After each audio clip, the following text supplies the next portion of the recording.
gon' fuck your best friend and your sister. Lie to ya, then screw ya. Get mad if his homeboys do ya. He's a nigga, don't let him fool ya. They all dogs, that's what they do.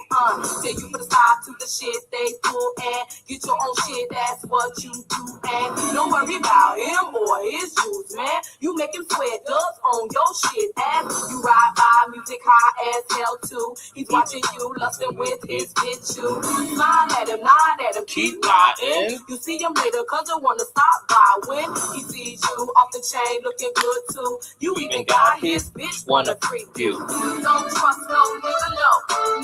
You can't trust no nigga, no. Don't trust no nigga, no. You can't trust no mother, no. Don't trust no nigga, no. You can't trust no nigga, no. Don't trust no nigga, no.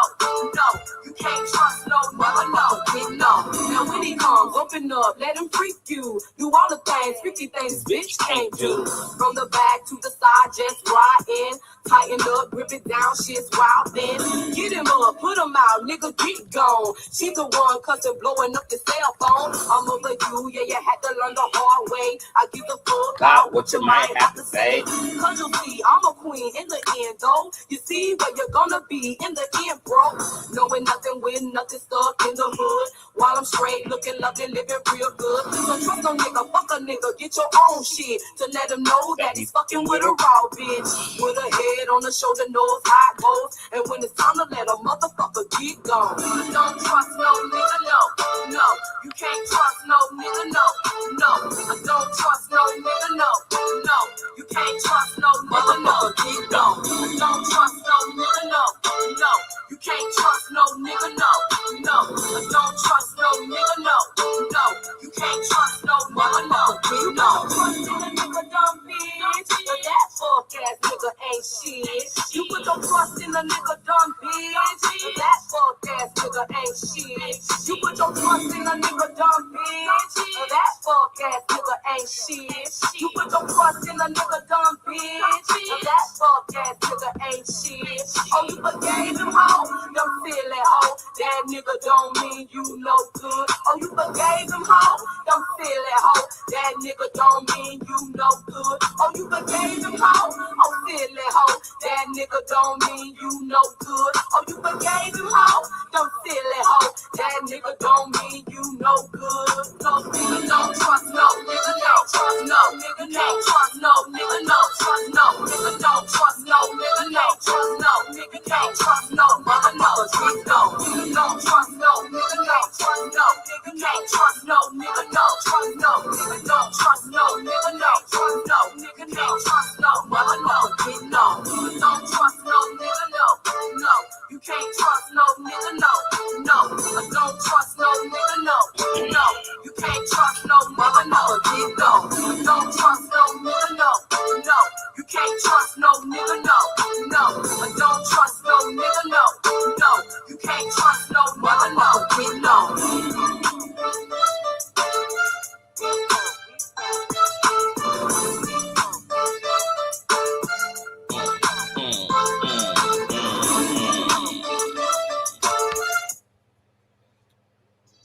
What's going on, Conscious crew? It is your favorite breakdown commentator. Can you hold on? Let me do something real quick. Give me a 1 if you can hear the music and me talking at the same time. Can y'all hear the music and hear me all at the same time? If you can hear the music and hear my voice simultaneously, give me a 1. No, you can't. Okay, interesting. All right, what's going on, Conscious Crew? Happy Saturday, girl. It's a lot going on. The girls are swinging and banging out here, girl. It is the damn Avengers versus Thanos and his motherfucking minions, shy. Before we get into the thick of this, you already know what I need you all to do. Go ahead and run them likes all the way up because we're going to be here for a little minute, baby. Everybody produced content today. Baby, mother produced content. Fresh out of prison. Miss Morgan produced content. The Whistleblower and her motherfucking lopsided ass jawline produced content, girl. So we got content to get through. We got content to go through. It's a lot of content going on right now. All right. So the cane gonna be working. And because I'm going to be working, I need you guys to bully the hell out of that like button, because liking not only helps with YouTube's algorithm, but more importantly, it triggers up YouTube's notification system. So when you are throwing up the video, you are literally knocking on the digital door of another Conscious crew member and telling them to get their black asses into the sanctuary, because that's just what you're doing. All right. Also, if you enjoy everything that Kane does here, you can always donate to the platform at $Consciouztv on Cash App and or paypal.me/Consciouztv. Of course, that's Conscious spelled with the Z on the end, just like it is here on the channel. All donation information is in the description box below, as well as all other social media handles, emails, Patreon, Instagram, etc. Also, make sure that you have your notification bell set to all. And last but not least, please share the stream out to wherever it is you have digital community, whether that be your YouTube community, while your Snapchat, your MySpace, the dark side of Twitter, Tumblr, or your personal OF. I don't really give a damn where you, in fact, lay the link. Just let them whores know that we're loud, we're live, and we're certainly in color. But no further ado, let's go ahead and push on through. I know a place where you can recharge your soul. Baby, that's Consciouztv. And in the midst of brokenness, he gon' see your asshole. Baby, that's Consciouztv. You gon' heal, you gon' laugh and catch a little shade. Ooh, girl. Y'all know he be slaying, y'all better stop playing. Come hear what he's saying. Ladies and gentlemen.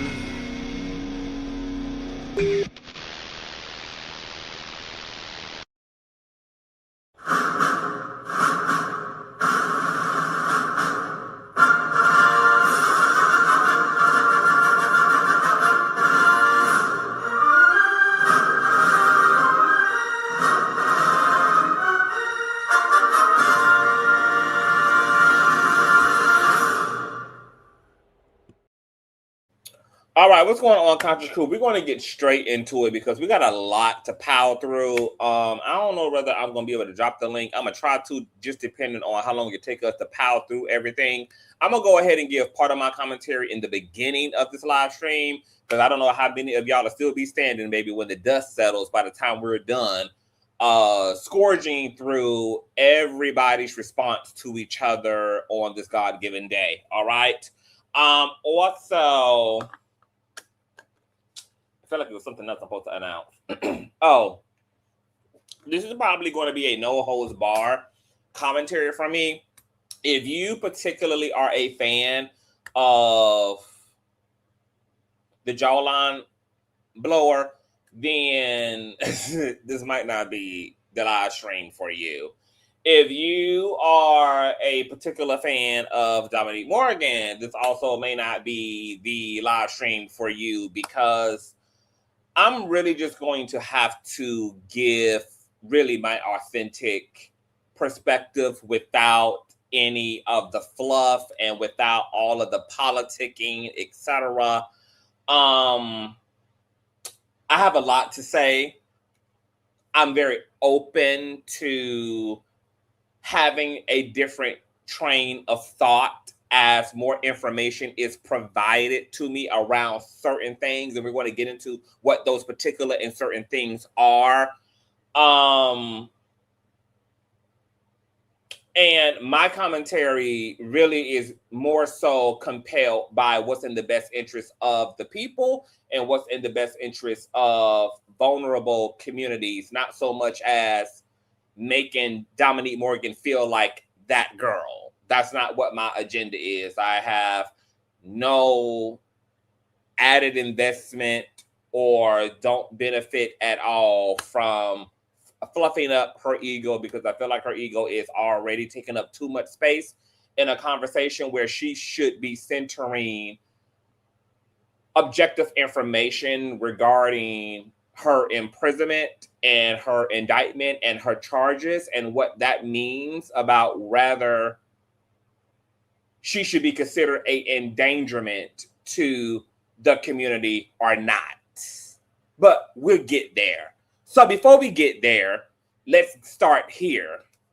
So You guys know that Tresha Coochie K, the raggedy, bald-headed, sleuth-foot, dirty neck-ass, trifling, hell-bound, soon-to-be indicted herself as godless heathen, has been conspiring alongside another sour pussy ass motherfucker by the name of Michelle Brown, and they've been pushing a false narrative against Mother, aka T.S. Madison, as a result of Dominique Morgan's indictment. They've been accusing T.S. Madison of colluding with Dominique and Madison Starter House project being set up on fraudulent schemes and a attempt to defraud the U.S. government, which is really ironic given that Cardi B just sued the same bitch who's accusing TS of that for those very same reasons, girl, creating shell companies, dismantling Kibi Studios and resurrecting Yellen Entertainment, which is nothing but a copy and paste of the same one motherfucking company, while also running transcripts from Tresha K's bankruptcy hearing, where both her and her wife Sheck, both her and her illegal DEI-ass wife Sheck, who swam over here on a banana boat, girl, and married Tresha Coochie K for his green and blue card, who admitted flagrantly to defrauding the U.S. government, bitch. So in the words of Storm Monroe, embezzled. Girl, it's giving embezzlement, baby. And all the legal experts are saying that Tresha Coochie K and her husband, girl, are well on their way to serving a 10 to 15, bitch, for committing the bankruptcy fraud that they admitted to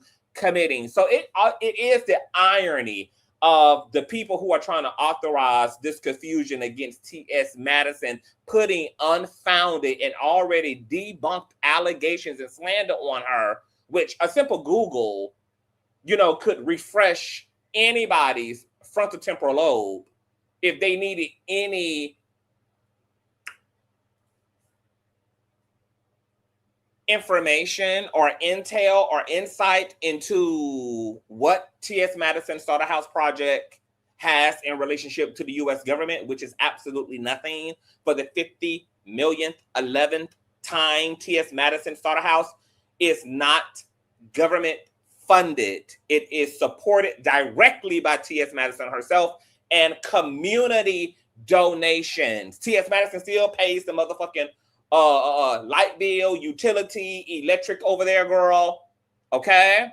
Any donations that they get from the people is what goes into supporting trans women who are in transition, which is what the Starter House initiative is all about. The only relationship Dominique Morgan has to T.S. Madison's Starter House is the fact that they both collaborated on this concept of a Starter House together, and Dominique Morgan helps with outsourcing for trans women who would be qualified to be beneficiaries to this transitional housing setup. Dominique Morgan is not a part of any of the financial dealings over in the Starter House. She's not an accountant for the Starter House. She's never seen no motherfucking funding. No government aid has gone toward the TS Starter House. It just doesn't exist. That's why the indictment had one bitch and one bitch's name on it only, and that was Mrs. Morgan. There is no pending indictments, charges. There's no Fed case. That's what them hoes want for TS. But just like real life success, it's just a want. Okay? It's just a want, girl. So this has been long dispelled, long debunked. Anybody with Siri, Alexa, or a Google search engine can verify and clarify that for their own sanity and well-being. But nonetheless, these are the slanderous narratives that they have been pushing against T.S. Madison, despite the facts, because we know that lies travel much faster than the truth does. And when they don't have no truth on you, all that they're forced to do is to tell lies on you. So unfortunately, Mother has found herself on the bitter end of bitches who don't have any real tea to spill upon her. So there's going to be nothing but narratives upon narratives upon narratives upon narratives from her opposition. I'm coin. Now, in all of that, the spiritual whistleblower and her edges have entered the group chat. She has indulged in this parasocial addiction to T.S. Madison. And mind you, I'm non-biased. I can keep it a bean. T.S. Madison is not above reproach, just like Dominique Morgan is not above reproach. We're all public figures. Therefore, it's fair game in terms of free speech and First Amendment. If there are people online who don't like other people, fine. If you feel like a bitch is a raggedy ass, sleuthfoot, low down, dirty ass motherfucker, hey, you got the right to say that.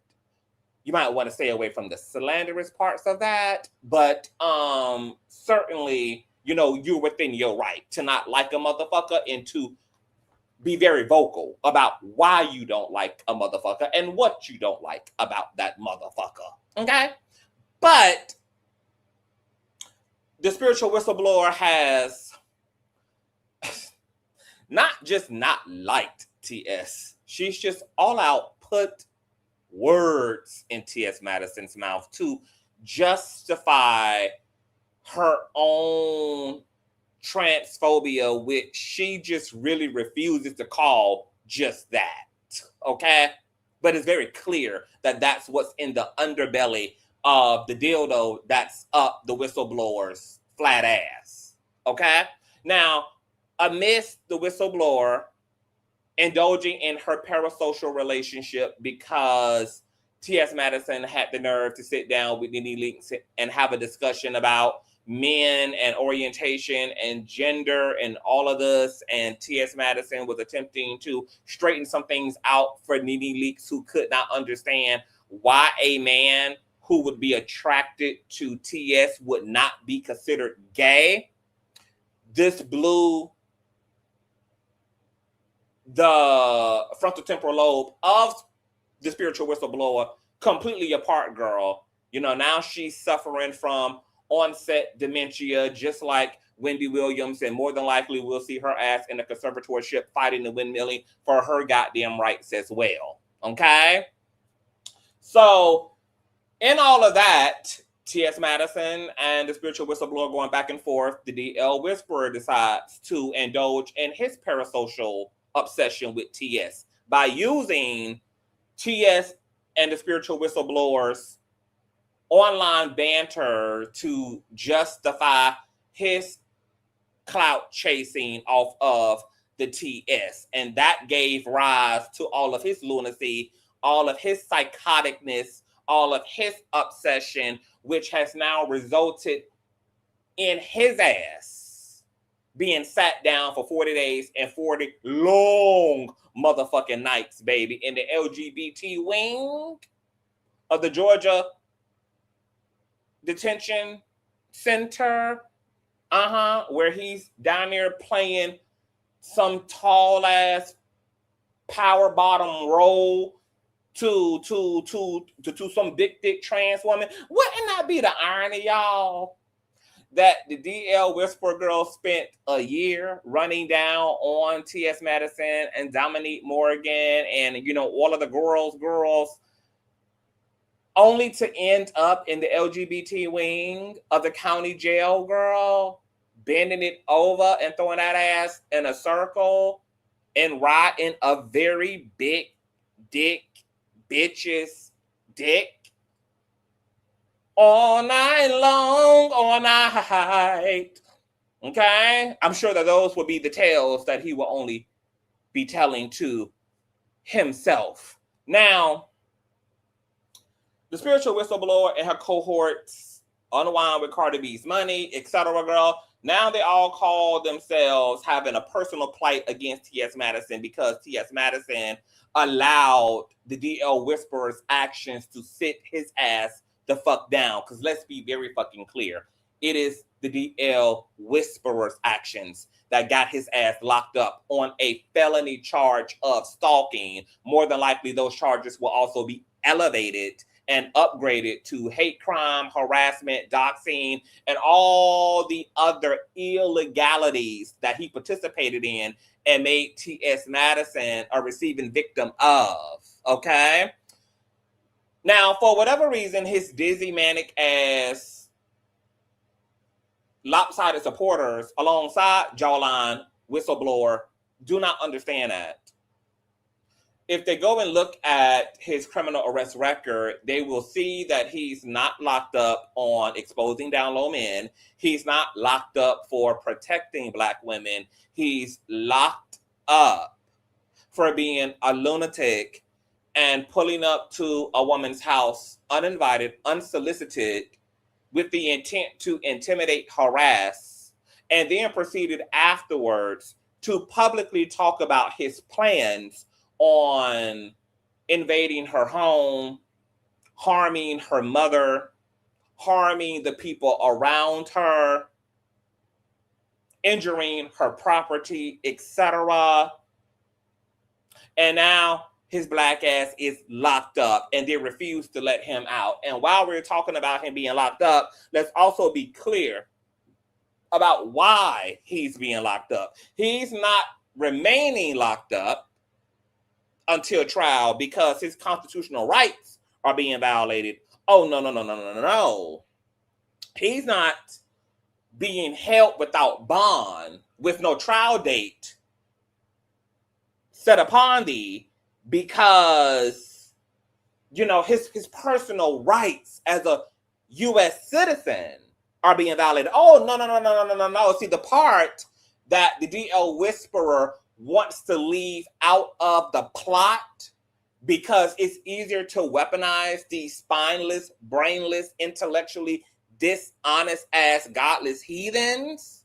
The part that he's leaving out of the plot is that he forgot to tell them whores that he waived his right to a speedy motherfucking trial. That's why he's not able to arouse no civil rights activist, a civil rights attorney to come into his situation and battle it out, because why he's there and why he's sitting is completely and utterly constitutional. Let's talk about what it means when you waive your right to a speedy trial, okay?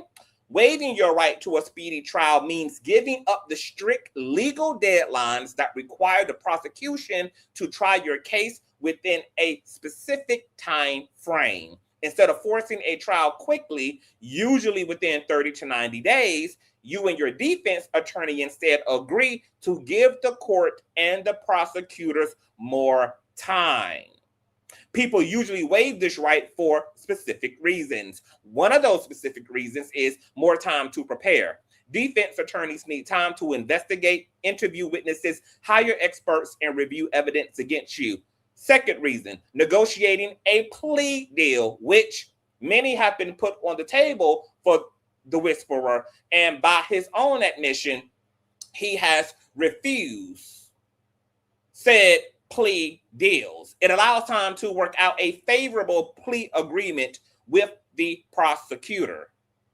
Third reason, scheduling conflicts. It ensures that your lawyer or critical witnesses are actually available to present your defense.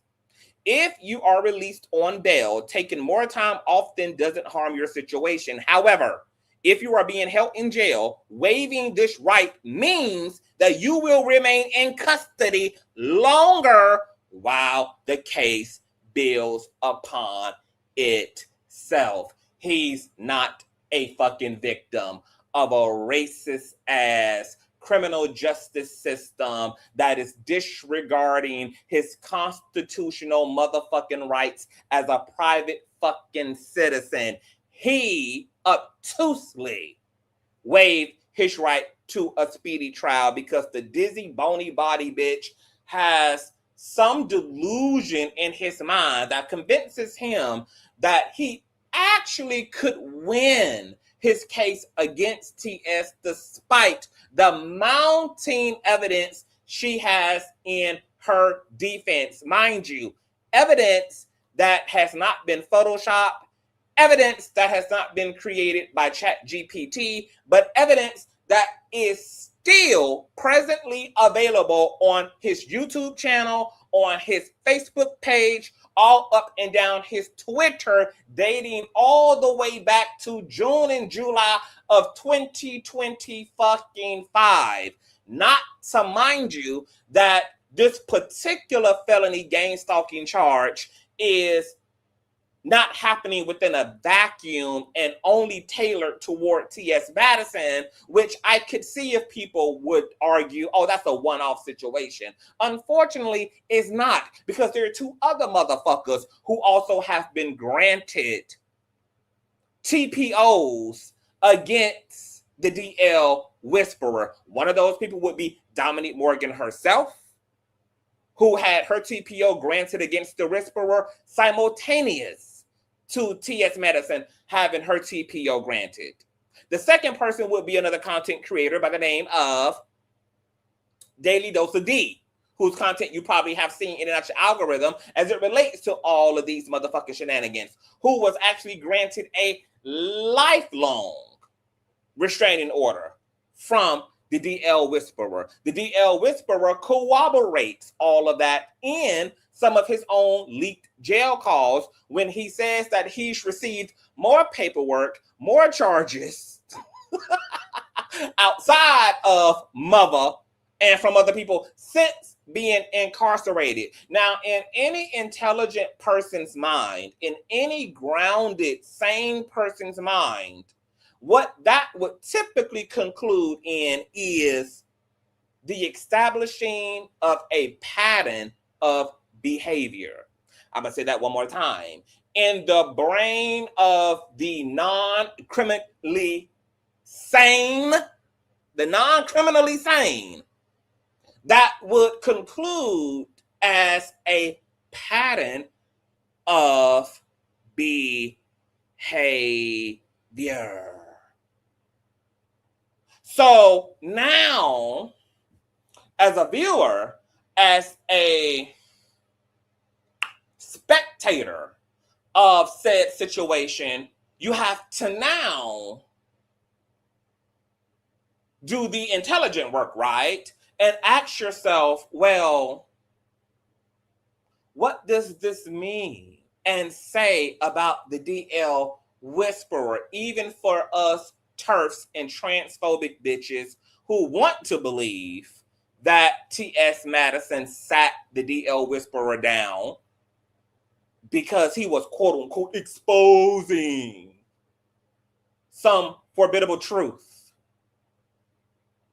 When now the same charges, the same legitimate allegations against him by T.S. have also been fairly and factually established against him by two other patrons. The same allegations. Now, this is the same community.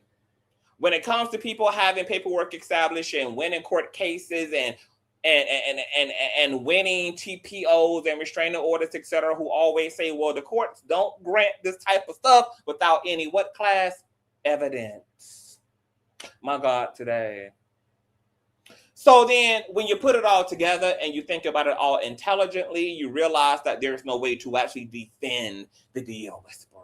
There's no way to justify or to even paint him as a victim when he has an established pattern of behavior that the criminal justice system has vetted and concluded in favor of the plaintiffs in this case, which at the very least then defaults you to just sitting back, bitch, and popping some popcorn and watching the motherfucking show. But if you're a decent person who has done the logical rational work in this situation. You actually sit back and join rank and support the actual victims in this scenario, because that's what a decent person would do, regardless of where they would like the favor to be. If the facts fact out and they're pretty black and white in all of this, a rational, even half empathetic person would reside wherever the victims reside. Okay? Now, let's swing the pendulum, because, baby, we're going to get into all the things.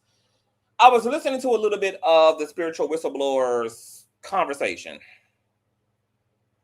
and she was running down on Dominique Morgan being a piece of shit and blah, blah, blah, and the trans community, you know, why they didn't support their own and blah, blah, blah, and she was the only one in the courtroom. Y'all gonna hear it for yourself. Her talking points were dizzy, and they dazzled me because they were so incongruent. She was literally throwing Dookie up against the walls of the pyramid, girl, with the expectation that they would create hieroglyphics. That didn't work out too well for her in her commentary. But there was one little smidget, small, minuscule point that I was able to latch on to and come into agreement with. She's been hooting and hollering about practically why is Dominique Morgan basically being cuddled by the LGBT community. Why is she being cuddled? Why is she not being chin checked? Why is she not being held accountable? Let's get into Dominique Morgan. You guys know Dominique Morgan is a trans woman herself. Once again, you know, co-founder of the Starter House, etc. Has nothing else to do with the Starter House aside from being a co-founder and outsourcing for trans women who are qualified to benefit from the Starter House. And she's also worked within nonprofit, etc. She worked with a major nonprofit organization by the name of the Okra Project. Okay, according to Dominique herself, she was making a 6-figure salary from working nonprofit, and apparently she developed some type of a initiative to push for some government aid that led to her being given $100,000. $100,000 that the feds ultimately accused her ass of using for personal upkeep and for every other reason, but for the reasons that her petition said the money was going to be used for, which was to go toward aiding and abetting trans and queer people who were entrapped in the criminal justice system. That's who that $100,000 was supposed to go toward. It's supposed to go toward their bail, their transition, their housing, any of their legal needs, etc. Because she herself has been locked up prior to this particular indictment. She's lived that life for 10 years as a convict, as a felon, as an incarcerated trans woman. So she knows intimately and firsthand what that's like. And this initiative was supposed to be a paying it back, paying it forward to the girls who are currently vortexed and vacuumed into that system without any way out, without anybody advocating for them, without anybody supporting them. But the feds accused her of using that money for every other reason but that. And we're getting to the specific details of that. And her ass took a plea deal, pled guilty, and served less than a month in jail. And now she's out. And since she's been out, she's kind of been slow cooking this conversation around all the things that apparently we don't know about her particular case, her particular imprisonment, her particular indictment, these particular allegations. And I'm going to be honest, I'm feeling particularly gaslit. There hasn't been anything that Dominique Morgan has said in all that she thinks she's saying that remotely makes any motherfucking sense to me. If anything, I have more damn questions than I do answers. And I almost wish she would just save all of her goddamn talking points for when she does this alleged tell-all and reveals all. Apparently, there's going to be some interview that she's going to do this Sunday on some unspecified platform that are still working out thumbnails and watch pages and all of that shit. And she's going to finally be able to give us all the things. But instead of Dominique just shutting up and straightening out her baby hairs and gorilla freezing her lace wig down, girl, and, you know, just being grateful to be out and just getting back to her content and all of that, she came out swinging. She came out talking mad shit. She came out telling the girls that y'all are going to be gagged, and yeah, I want y'all to keep all y'all content up, and boom, boom, boom, boom, boom, boom, boom, because pow, pow, pow, pow, pow. You know, y'all counted me out and blah, blah, blah. And of course, there were people who absolutely wanted Dominique Morgan to be sausage, girl. They wanted her to be fried, died, and laid to the motherfucking side. They wanted that bitch on death row, girl. They wanted her to be gone. Certainly, we know that was there. But obviously, within all of that noise was also genuinely a community and body of people who are just confused as to how Dominique really ended up here, why she would plead guilty as a privileged trans woman, which she acknowledges because she just did a video I don't know how many hours ago, how many days ago, where she spoke about why she was able to successfully navigate post-release because of her inherent privilege relative to other broke-ass trans women who don't have half the resources that she has in order to successfully navigate post-release from jail and or prison. Now, here's my thing and why I feel completely fucking gaslit by all of the King Kong chest beating and all of the ego fluff is because you acknowledge that you have not been able to run your mouth and to speak in grotesque, unapologetic detail about how you ended up in this predicament for the second time in your life. So then you know that the public doesn't have, as far as you're concerned, a large piece of the puzzle, which is all the things that, quote unquote, you said you couldn't say because you didn't want to fuck up your case and put yourself in a position to self-incriminate, which is a whole conversation all by itself. So then how the fuck are you mad that people accepted the charge that you ultimately accepted as well, bitch? How the fuck are you pissed off and upset and feel away about the people who has taken this indictment, taken your imprisonment, taken your guilty plea literally the same way that you did too? You accepted the guilty plea. And instead of just coming out and being like, girl, I know y'all genuinely got conversations and y'all genuinely got questions. And I'm here to speak to that particular community, not the fucking hater group girl who don't give a fuck about my side, don't give a fuck about my truth, blah, blah, blah, blah, blah. I understand why some of y'all feel the way that y'all feel, girl. It looks like what it looks like. Fully understand that. I'm going to tell y'all all the things, girl, and then y'all will be left to decide for yourselves now that I have gotten through the thick of this and crossed the threshold and I'm on the other side.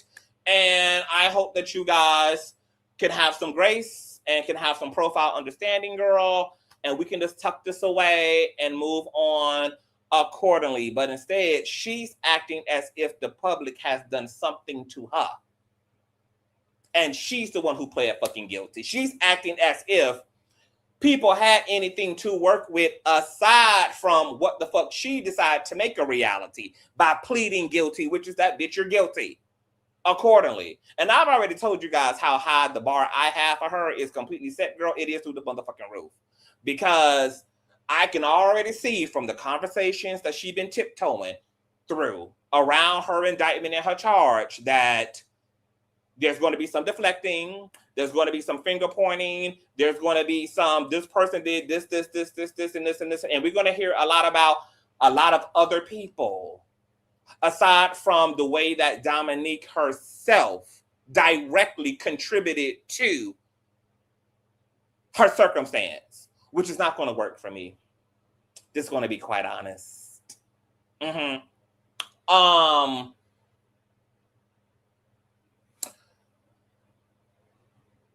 going to say this.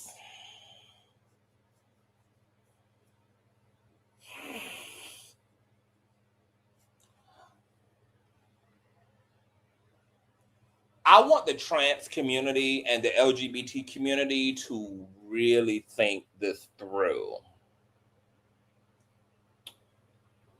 Clearly, the community wants to like Dominique and prioritize liking her more than they want to assess the data, assess her established pattern, because she's now a 2-time convicted felon and a repeat offender herself, and assess rather she is currently and potentially going to be problematic and an endangerment to the community.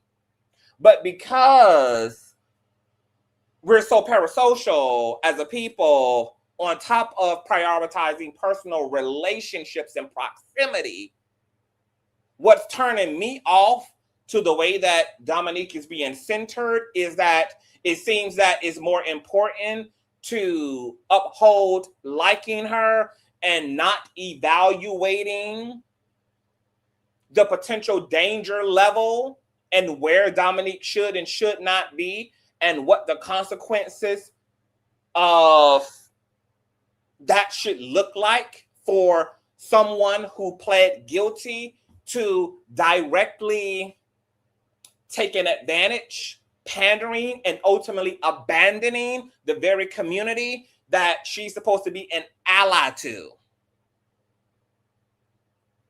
I don't give a fuck about holding on to whom Dominique is supposed to mean to us on a personal level, given the circumstances and the predicament that she's now found herself in. I am more interested in assessing what that means for us as a community, and rather other vulnerable queer people will be harmed as a result of our community not centering the proper conversations and prioritizing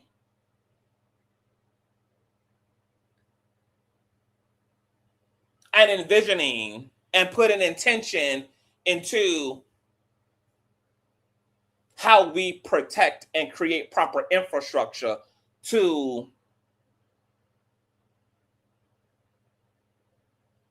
hold people like Dominique accountable as a community. Because now that the feds have done their job where they ended, now the community begins and assessing what happens now. But all I'm seeing is welcome home and them throwing birthday cakes at her, which is cool. You know, lots of us don't believe that Dominique per se should have been incarcerated. There are other alternatives to holding her accountable for the crimes that she commit, especially when this is a white collar crime.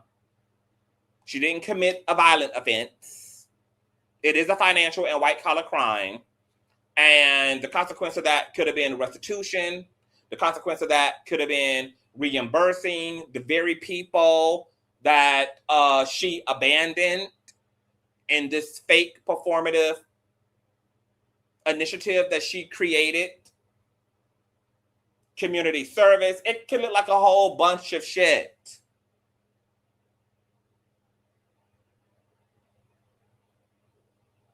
But that's largely not the conversation that's happening.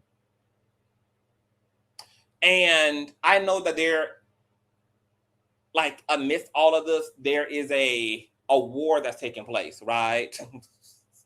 There's a war that's happening, right? You have the DL whisperer and the spiritual whistleblower who are upset that their cult leader is still in prison, rightfully so. And then you have Dominique being leveraged because she's free while their cult leader is still throwing ass on Cell Block 8 for JPay points and honey buns. And I feel like all of that kind of causes us to miss the point. Something much more serious is at work here. And I don't like the way that this situation is being handled. I don't like the lack of seriousness. I don't like the fact that we're not centering the danger level and we're not thinking about how many more people may potentially be victimized by Dominique based upon the information, etc., and what that means. There's so much potential in what is happening for us to use Dominique's situation as a way to understand what we need to have available to us as infrastructure, as a community. All of that shit is kind of just being thrown around and played with just because people want to have fun with the fact that she's out and a hee-ha unto the DL whisperer. Dominique is not bigger than the program. I don't like the way that this makes the trans community look. It makes us look like, and I'm not trans, I'm queer, but because I'm queer, but I'm just going to put us all in the shit. It makes the LGBT community looks a certain way. And beyond just the optics of it all, fuck the look. That's the shallow part of it. The fact that we have an activist and we have a community organizer and leader who pled guilty to doing something ethically heinous to her own fucking community. And that is not creating a certain level of rational outrage.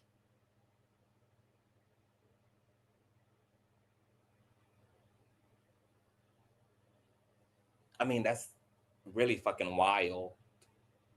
That's wild. That's wild. That the trans community is sitting here centering itself as a victimized, disenfranchised, disillusioned minority community.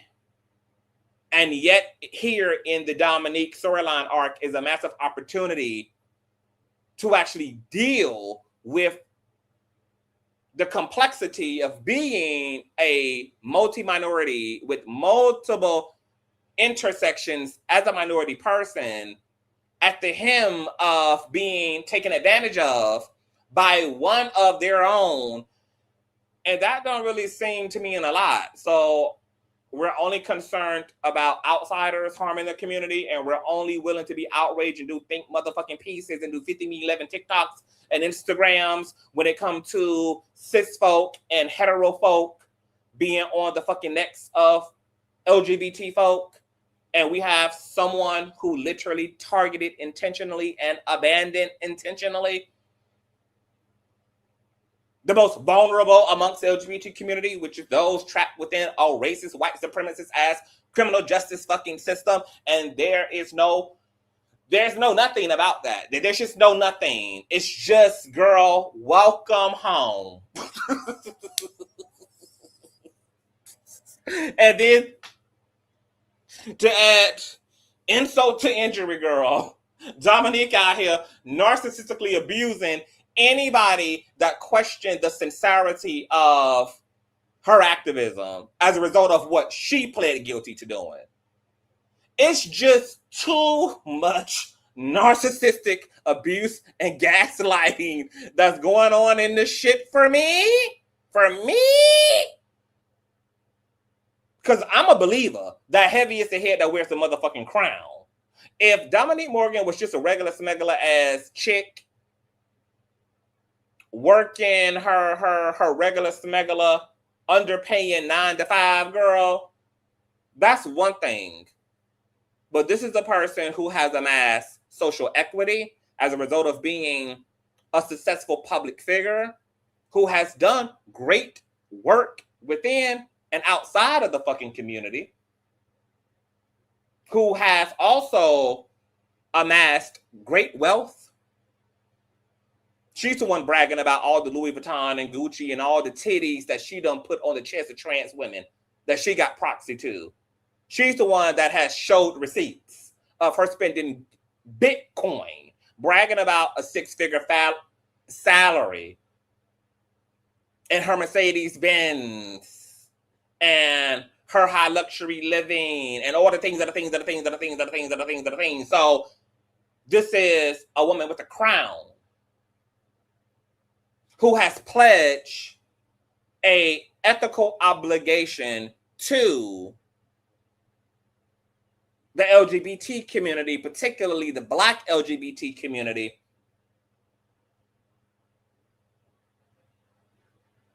and therefore, as far as I'm concerned, anybody questioning her character and questioning her integrity and questioning whether she's safe or dangerous has every motherfucking right to do so. That's a part of what comes with advocacy work, baby. That's a part of what comes with being a public servant, sweetie. And when you fuck up and fuck up fucking royally, you don't get to then reverse Uno and play the fake fucking victim amongst a group of people who have every motherfucking logical, rational fucking right to question what fucking type of time you fucking own. This shit is dizzy as fuck. It's dizzy. And I'm disappointed. I'm disappointed in jawline ass whistleblower girl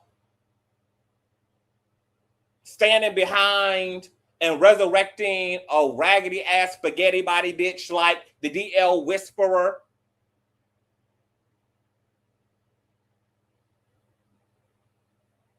We know that for women, girl, the bar is always set low to whom is pedestalized as a fucking male leader, girl. The bar is set as low as the fucking McDonald's dollar menu. Not surprised that out of all motherfucking niggas that could be stood behind, that they want to stand behind a nigga who just 6 months prior to rebranding himself was pro DL community and was pro proud to be sleeping with other cis straight women's husbands, boyfriends, fiancés, and only rebranded because he personally got beat the hell out of and stomped the hell out of by his own sadistic trade. Not even because he had a genuine empathy toward fucking women. Not because the Holy Spirit had came to him at a windowsill like that of the Holy Spirit unto the Virgin Mary girl to inspire and compel a community mission upon him, girl. But simply because he got heartbroken and damn near ended up on a Spirit airline flight headed toward the spirit realm because his own trade piece had beat him dizzy, which means that if he had still been benefiting from having his fucking socks pointed up to the motherfucking ceiling, the Red Roof Inn, and getting community dick till this day, that the same women who think that he's protecting them by simply doing content that ain't been exposing no motherfucking body is only just been further perpetuating age-old fucking stereotypes, toxic masculine, patriarchal, misogynistic ass stereotypes about motherfucking men under the guise that he's protecting us would still be fucking on they niggas to this day. If it not work for his own personal experience, not because they're in danger, not because the ABCs and HIVs and 1, 2, 3s, girl, are happening to their community, girl, not because of the infidelity rate within their community, but because he personally had his do-rag beat bitch into the headboard of the bed because he out there on demon time. Foolishness. Utter fucking foolishness. And let me tell you what's so diabolical about straight natural born women supporting the DL Whisperer against T.S. Madison and Dominique Morgan and other trans women is the audacity, bitch, to stand behind a motherfucking black man who is currently locked up on a felony charge of motherfucking stalking, when 1 out of every 4 motherfucking women have a TPO, a restraining motherfucking order, and have had to pursue the law to act as a protective firewall standing in between them and the raggedy ass nigga in their life. And you're going to stand behind and support the intent to commit violent offenses against another fucking human being, irregardless of your ideological positioning. Whether T.S. Madison is a trans woman in this case, whether she's a feminine gay boy in this case, whether she's another motherfucking man in this case. That you're going to stand behind a violent fucking offender, a male violent offender, at a time where the femicide rates for black women are through the motherfucking roof. This is the type of dizzy, incongruent, hypocritical, contradictory lunacy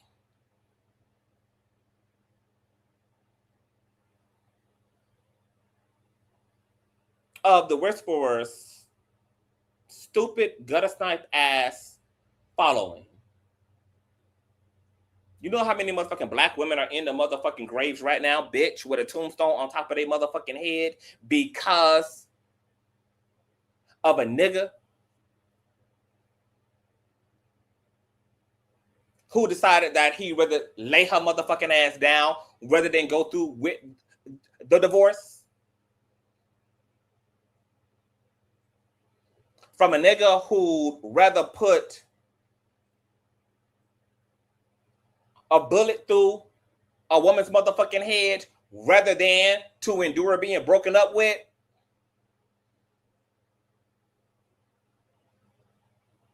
Who would rather put a rope around a motherfucking woman's neck rather than to let her leave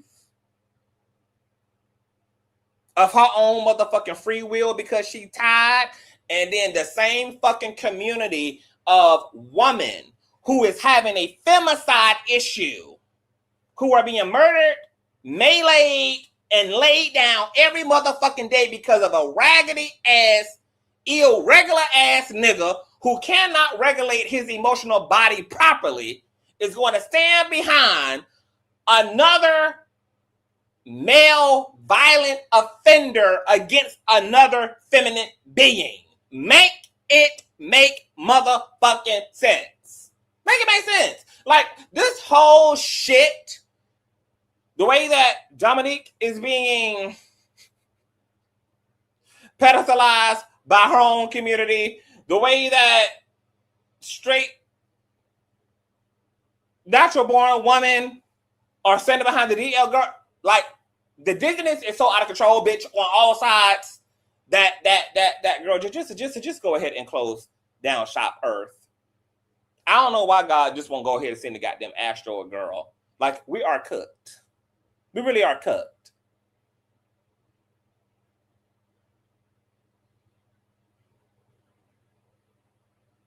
There's a lot of weird mixed signals being shut off in this whole shit from all directions. And at this point, as far as I'm concerned, nobody's winning. Nobody's winning. Everybody sounds dizzy as hell. Everybody looks dizzy as hell. Everybody coming off dizzy as hell.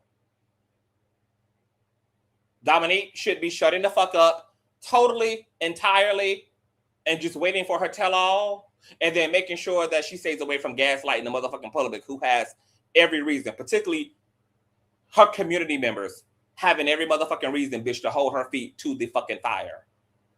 Matter of fact, bitch, I'm not even sure I will be doing a goddamn tell-all. At the end of the day, bitch, I pled motherfucking guilty, and I would just accept the consequences of that shit, bitch, and just work on recovering my motherfucking life.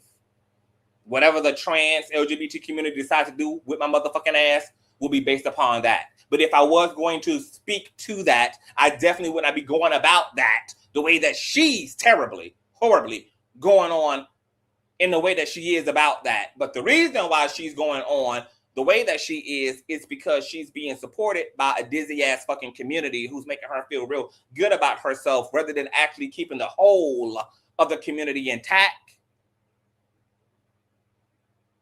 and making sure that they deal with Dominique's situation and circumstance in a delicate way. Because for all they know, bitch, more vulnerable trans women lives and predicament and livelihoods are at stake because of Miss Morgan's greed and her interest in getting back to her occupational fucking roles and getting access back to her fucking community, for all we know, with the intent to prey upon more vulnerable LGBT people like what she pled guilty to. And the natural born straight community, bitch, pedestalizing and trying to empower the DL while they are a minority community themselves, bitch.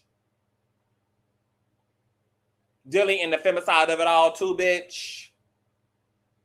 And you're willing to make the exception for an abusive ass Negro just because you don't particularly see it for trans women? My God, today, bitch.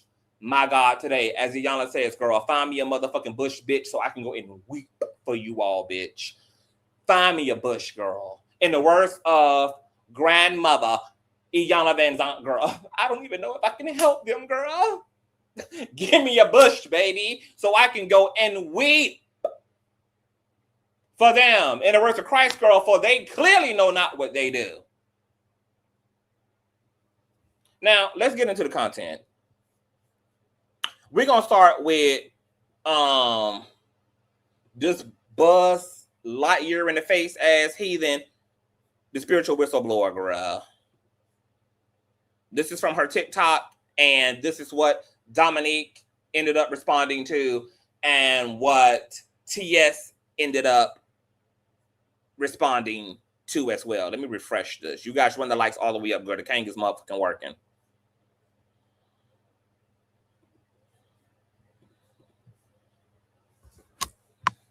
Present in the courtroom to support her good sis, Dominique Morgan.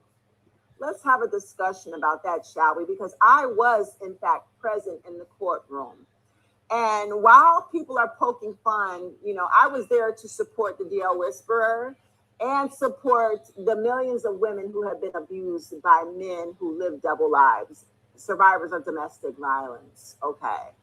Me and 4 other women showed up in support of the DL Whisperer. And you know what? In that courtroom, because you're going to hear it from the horse's mouth, darling, there was one transgender woman sitting in that courtroom the day of Dominique Morgan's sentencing. And that person was there to spy on behalf of T.S. Madison. It was a spy and an informant. Other than that, Dominique Morgan had zero. Understand, zero support. Now, that's how you know that Buzz Lightyear is dizzy as hell. She just said that there was a trans woman there in the courthouse. Now her math is there were 0 trans women. Baby, this lady can't even do simple arithmetic, simple add and subtract. That trans woman apparently is Monroe, who came to support Dominique Morgan in New York. Secondly, why in the fuck would anybody, why would T.S. Madison be at the courthouse in New York for Dominique's release? Unlike the DL Whisperer, when he needed y'all during all these fucking hearings that have happened since February to come in and be witnesses for him, there was 0 of y'all to allyship for him. Why the fuck is there supposed to be the village present on the day of her release. She was coming home, bitch. The hearing wasn't about whether she was going to do more time. The hearing did not require character witnesses. This was her coming home hearing. And the person who had appointed themselves to bring her ass home was there front and center. Is she okay? You know, no trans women up in there, no LGBT. I said, where is Sis's support? She's so amazing with her rhetoric when she get on. Imagine, got a cult of followers and want none of them motherfuckers in the courtroom. Y'all is fake as fuck. What's up with this fake loyalty, fake support, bitch? Because I'm the type of bitch, I don't talk the talk, I walk the walk. If I say I'm going to show up for somebody, bitch, I will be. And yet none of them walked their ass down there to Georgia for none of those in-person hearings. I think to make matters even worse, they didn't even bother using the Zoom link, bitch, to appear on the Jumbotron for the DL Whisperer, who's actively fighting for his so-called life in prison. See, she's trying to conflate the context of these court hearings. The court hearing for Dominique is her ass coming home, bitch. That don't require nothing but a bus driver or a cab driver. Versus the DL Whisperer, who had nobody in the courthouse to speak on why he doesn't deserve TPOs and why he doesn't deserve to have to sit still until trial and why he doesn't deserve to be charged with stalking. Two totally different contexts, two totally different hearings where one party needs character witnesses because their case is still active, while Dominique's hearing is about her completing her plea agreement to serve her 27 days, take her 5 years of probation and obligation to restitution, and take her black ass back home to Georgia. My God. Here, okay. Dominique Morgan was business associates with T.S. Madison, and T.S. Madison should have had her ass in that courtroom to support her good sis. And so many of the trans community, y'all sit online and make these videos talking about you love your sis, you support your sis. Why don't you have your bitch asses in that motherfucking courtroom, sis? Where were the girls? Where were the girls to show up and support your good sis in the courtroom? None of y'all was there, bitch. But you're quick to get on the internet and make a video to support your sis and the fact that she stole from y'all. The moment that people found out that Dominique got 5 years probation, T.S. Madison immediately jumped on her Instagram live to brag and celebrate and poke fun of the fact that only a couple women showed up for the DL Whisperer. Bitch, you didn't show up for Dominique. You didn't show up for Dominique. Matter of fact, while Dominique was locked up, you distanced yourself. You didn't want no parts of Dominique. This is the wishy-washy shit. Y'all are some fake-ass bitches. I could never have a friend like you, bitch, in my circle. My girlfriends stand 10 toes down, bitch. My girlfriends are there. They'll show up and show out for me. They don't do the fake shit on the internet. You only jumped on your Instagram live to poke fun at the DL Whisperer and his support system. But the truth of the fact is, the DL Whisperer had more support in that motherfucking courtroom than Dominique Morgan did. Where the fuck were you at, T.S. Madison? And don't sit up and say you're scared of me and scared of others. It's not a safety issue. Not in a criminal courthouse where there's millions of NYPD police officers and surveillance cameras everywhere. The safest motherfucking place you could ever be. So don't even try to use the safety factor, bitch. The courthouse is the most safe place. Ain't nobody touching you in a motherfucking courthouse, bitch.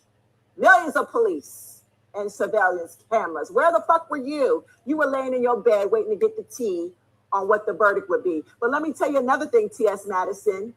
You and the community was scared. Y'all was scared. That's why you got real silent and you distanced yourself, because you said, listen, if this judge throws the book at Dominique Morgan, and it was all over the news that Dominique was facing 15 years. I didn't start that rumor. It's not a rumor. That shit was all over the news. The news reporters reported that Dominique Morgan was facing up to 15 motherfucking years. All of y'all was shook, bitch. Oh. I want to know. Okay. I done kind of fucked around and hit that off, but let's read Dominique's indictment.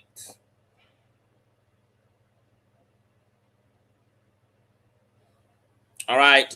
Brooklyn District Attorney Eric Gonzalez today announced the former executive director of a Brooklyn-based nonprofit aimed at supporting Black trans people has been indicted for grand larceny and falsifying business records for allegedly siphoning money purportedly meant to bail individuals out of jail and used it instead for personal expenses. When asked for proof of payment, the defendant allegedly submitted bail receipts for individuals who had not been arrested at that time. District Attorney Gonzalez said, quote, the theft of nonprofit funds deprives communities of critical resources, erodes public trust, and cheats donors who give in good faith. The defendant in this case allegedly stole bail funds meant to secure pretrial release of indigent defendants, instead using the money for personal benefit. We will continue to investigate and prosecute all types of fraud to ensure that funds are not misappropriated or stolen. The district attorney identified the defendant as Dominique Morgan, 42 years of age, of Atlanta, Georgia. She was arraigned today before Brooklyn Supreme Court Justice Danny Chun on an indictment charging her with 1 count of second-degree grand larceny and 23 counts of first-degree falsifying business records. She was released without bail in order to return to court on December 18th of 2024. The defendant is facing a maximum sentence of 5 to 15 years in prison if convicted on the top count. The district attorney said that the defendant served as an executive director of the Okra Project, a Brooklyn-based not-for-profit that provides mutual aid and other resources to the Black trans community throughout the country. Her annual salary was over $200,000. While not an official program, the defendant in her role as director announced that Okra would start bailing people out of jail, although she allegedly did not take any steps to get the initiative up and running. It is alleged that between July 14th of 2022 and July 27th of 2022, the defendant had approximately $99,000 transferred to her personal account in order to purposely use those funds to pay for bail. Instead, she used the money on a $19,000 California closet renovation, car payments for Mercedes-Benz, purchases at apparel stores, food, and expenses and other expenses. When asked by Okra for proof of the payments toward bail, she allegedly submitted purported bail receipts for 23 individuals who supposedly were arrested in Fulton County, Georgia, and Douglas County, Nebraska. An audit by Okra revealed that those receipts were fraudulent and that no such persons were arrested in those counties at the time. The district attorney thanked supervising financial investigator Susan Ryan of the district attorney's asset forfeiture and crimes against revenue bureau and intelligence analyst Yasilis Corona of the district attorney's investigations division. My God, today. For their assistance in the investigation. The case is being prosecuted by Senior Assistant District Attorney Tamara, Adelstein of the District Attorney's Public Integrity Bureau and Senior Assistant District Attorney Frank Ungara of the District Attorney's Frauds Bureau under the supervision of Assistant. Okay, blah, blah. So there's that. Now, I'm curious to know what the fuck she's going to say, Dominique, that is, about these fake documents that she apparently submitted, girl, when they asked for proof of what, of where the money had been allocated. Now, she's already saying that, well, I never saw Discovery. I never saw Discovery. They never allowed me to see Discovery. I never saw the evidence against me.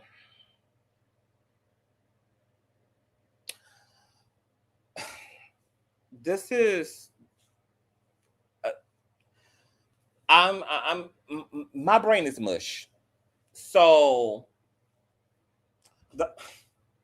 Dominique Morgan would like the public to believe that as a trans woman who had to commit certain crimes in her past for the sake of survival, that put her away for 10 years for the white collar crimes she committed once upon a time in her life, wants us to believe that she would then, in the aftermath of past convictions, now she's standing in her glory. She's standing as a reformed, rehabilitated individual who's now paying it back and standing in the gap for her community. She's made a name out of herself. She has all this to lose, would then choose to plead guilty while claiming that she's actually innocent.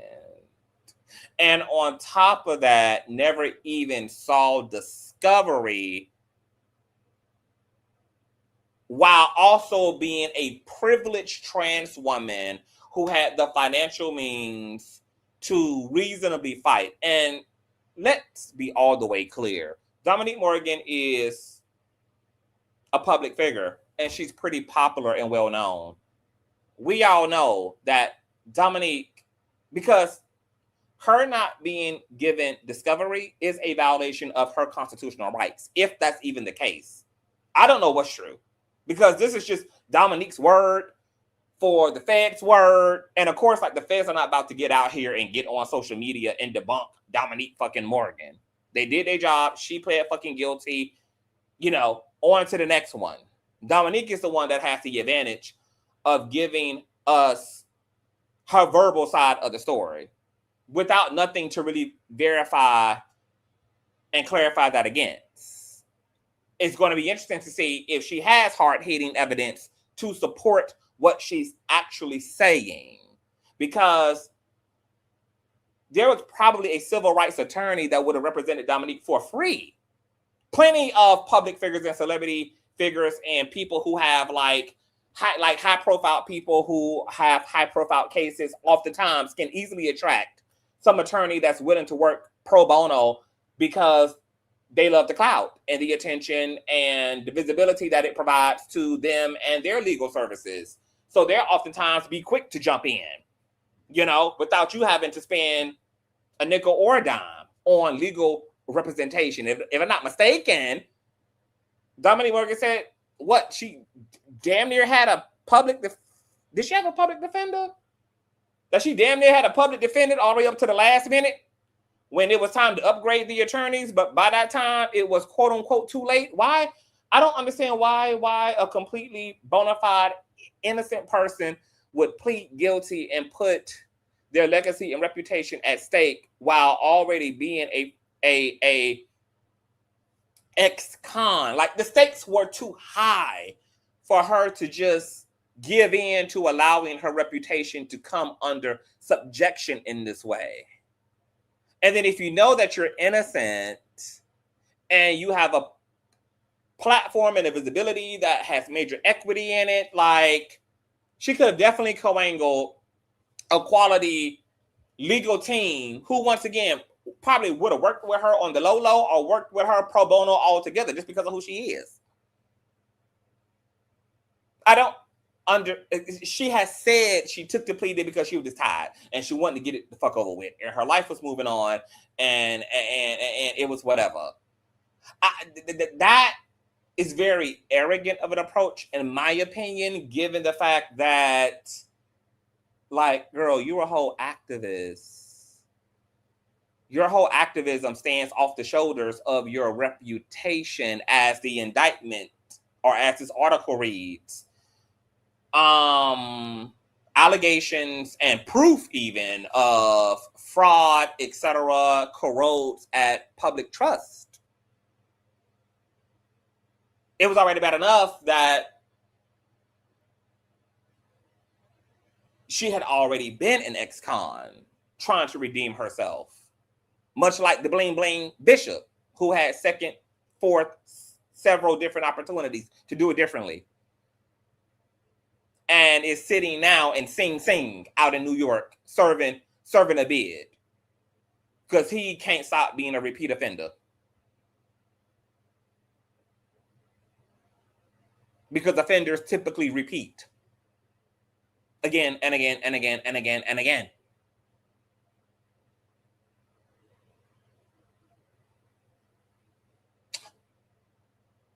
The only, if I'm being really honest, baby, the only thing that can call when I try to get into Dominique's mind and think about, bitch, why would under these circumstances I would accept a guilty plea as an innocent bitch whose reputation is contingent upon public trust and well-standing with the public and my community, is I must think that my community is gullible enough and naive enough to not really give a fuck about the logistics, because the bar doesn't really exist for accountability. So, bitch, yeah, I'll take 30 fucking days, 5 years probation, whatever it is, girl, get it on with. And girl, I'm back to being booked and busy, bitch. And my community won't give a fuck. And that's actually not a flex. Because if we explore that mentality, not that we know what her mentality is, which is why I'm interested to hear what she has to say in full. But exploring that, the context of that psychology is the whole reason why the community was taken advantage of to begin with, was because of the community's inability to have a code of ethics and some type of structural, accountable check and balance system that can hold its own members accountable in ways that are objective and that can slow down the potential hurt and harm of future vulnerable community members. That doesn't exist. So really, Dominique girl was able to play. And the way that her community is acting, girl, I mean, she was completely right. If that was her mentality, like, my community don't give a fuck, bitch. Girl, I spent that $100,000 and don't got shit to show for it. Not in terms of what the fuck it's supposed to be used for. And yeah, girl, I'm going to blame all the other hateful ass bitches who wanted my job and wanted my motherfucking spot. And life is going to go on, girl, and I'm going to be celebrated, and I'll be hosting this and hosting that, and I'll be platform here and platform there, girl. And you know what? In that case, if the community is going to be that stupid and not be integral and be intentional and be thorough in their own personal investigations into these type of matters and to pick up where the criminal justice system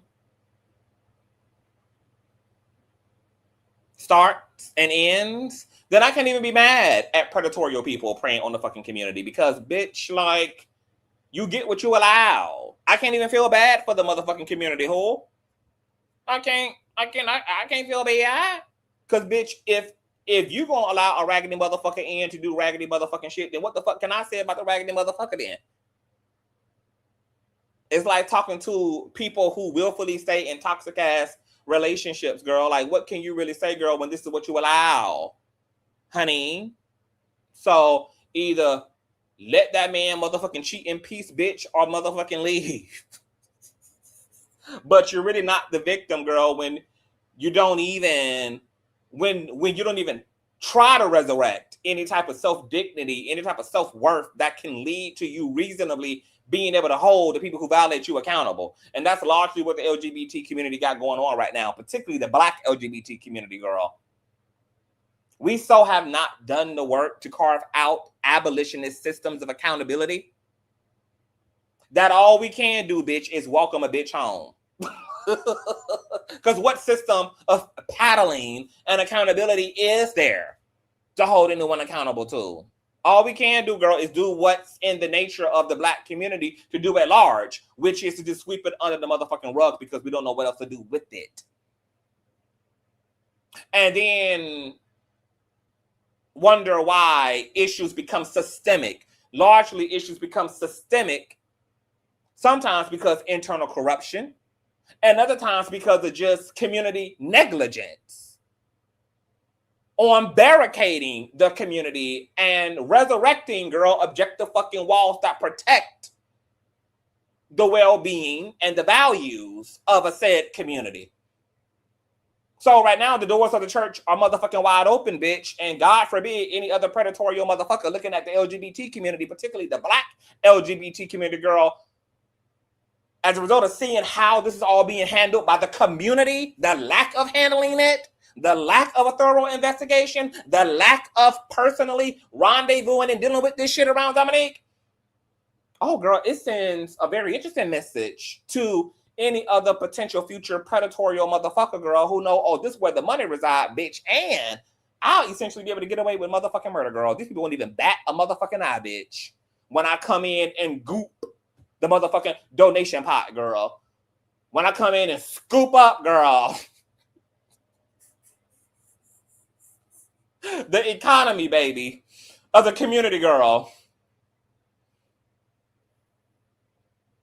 These people don't got no chains to put me in. They don't have no tiki torches to run me out of the community with, bitch. Girl, it's open season. Open season on the community, girl. And then from there, you do get to question the plight of the people who are asking for trans women to be fucking protected. Because if you make a trans woman bigger than the entire fucking program, then what you end up doing, bitch, is abandoning the community at large just to stand in individual solidarity with a particular person. And this is exactly how corruption becomes a cesspool within a system, because we pledge more of an allegiance to a person rather than standing and protecting principle. Because nobody want to say the quiet parts out loud, and nobody wants to potentially give up whatever proxy we have to each other. Then that becomes more of the fixture than the community at large that we say needs absolute and utter safety. So when you choose relationship over choosing principle, then you get the beginning of all things that eventually go motherfucking bad. Aren't we looking at this from a larger systemic point of view with Donald Trump, bitch? A 34-time convicted felon being allowed to enter into the Oval Office and to govern an entire nation's economy and politic, while also coming into office being found liable of SA, and then we're wondering why the system is up the fuck side down and piss poor vulnerable people who are already motherfucking vulnerable are not going to fucking benefit from the choice that 77 million motherfuckers made. Well, this is that on a more micro level. Like the presidential shit is on a macro. Dominique's situation is on a micro. And yet the two situations are going to continue to mirror themselves, because once again, we are talking about somebody, and all due respect to Dominique Morgan, I don't have anything personally against her, bitch, but I just got to stand on business, and I'm going to center the right things in this situation rather than Dominique's fucking ego. Because once again, we are talking about somebody who is a 2-time convicted fucking felon. Why that's not really being prioritized as a conversation piece, I don't know. what's next? A third time, a fourth time, a fifth time, a sixth time, and the bar is going to be set so low that all Dominique got to do is come out here and tell you all that you are fucked up for having the nerve to question her about the shit that she gets caught up in and please guilty motherfucking too, and then being given a get well soon hall pass and wellness basket, bitch, filled with trade and all type of sexual spectacles, girl, because she done spent 30 days down there, girl, without no dick in her ass or in her throat. Like, it ain't making no sense to me. I'm wanting somebody to have the gall and the kahunas, bitch, to stand on it. I'm waiting for whomever's supposed to be the baddest of bitches and all this fucking shit, bitch, to do the part that we can see everybody too scared to motherfucking do. Because, baby, this is the perfect scenario to see real blood poured into all this hoop and hollering the trans community does about needing safety and protection. They ain't nothing but space and motherfucking opportunity in this situation. And everybody is keeping it copacetic. We've had more to say about Lil Boosie, bitch, than we have to say about a trans woman who pled guilty to embezzlement and defrauding the government and defrauding her own motherfucking community, bitch. We've had more to say about celebrities and public figures who don't owe us shit than we do about a person who has pledged an ethical obligation to protect and serve her community and violated that for the second time around. So this ain't even a one-off. This isn't even like a circumstantial happening. I can't respect that. The silence is piercing and noticeable.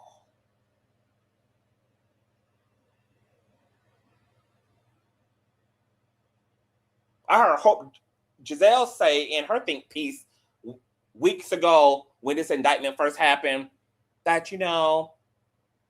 Dominique is navigating the situation, and, we have to question, what people do. We have to make grace essentially for what people do when they are doing things out of survival. A $20,000 closet renovation is not motherfucking survival. Upkeep for your high-end luxury Mercedes-Benz is not motherfucking survivable. Putting titties on the chest of a trans woman is not motherfucking survival.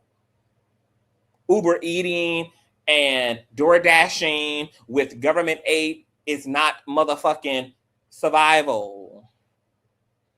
Traveling and paying for the upkeep and glamour of your team is not survival. And when they asked her for receipts, the receipts provided unto them were doctored receipts.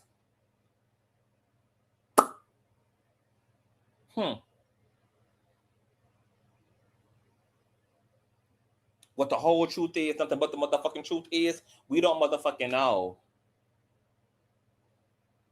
Dominique claiming that she didn't see Discovery. How we fucking know she didn't have access to Discovery? How do we actually fucking know that factually? Because once again, the feds ain't gonna get out here, bitch, and litigate with her in a court of public opinion when they already proved their case enough for her ass to plead guilty in a court of law. Girl, they're out of the group chat, so Dominique gets to get away with creating whatever narrative she wants to create. And look, I'm almost scared to even open my heart to whatever hard-hitting evidence that she may even have, since she's already being accused, bitch, of submitting fraudulent receipts to the fucking feds. So now, girl, I feel like, oh my God, like, I would almost rather Dominique than just not do the tell-all, girl. Just not, don't, because, girl, while more than likely, largely, the community is going to pay it and move on to the next thing, Claudia,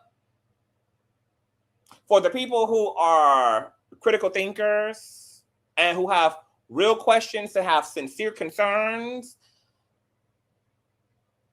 I'm not sure if her attempting to try to narrate this in her favor is going to really do her any just do, more so than it is going to create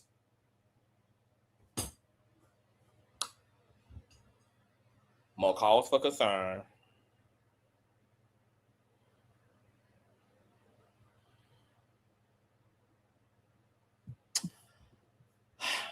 Speaking of the activist, she responded to the spiritual whistleblower and part 1 through 3. Let's listen to part 1. Okay, this is the only thing I'm going to say about this lady because I blocked her last year with the shit with Madison. There is no shutting her up because she is cuckoo for Cocoa Puffs. And again, when people don't comprehend colorism, if the spiritual whistleblower was a dark-skinned black woman, niggas would have stopped listening to her. She light-skinned. And when she want to put on, and when she want to walk into Mac and trick them into putting on a little face paint, she gives, you know, my third cousin is an AKA, and she let me come to the event tease. The only spirit she speaks to are the spirits of niggas' children that she's let shoot up inside of her.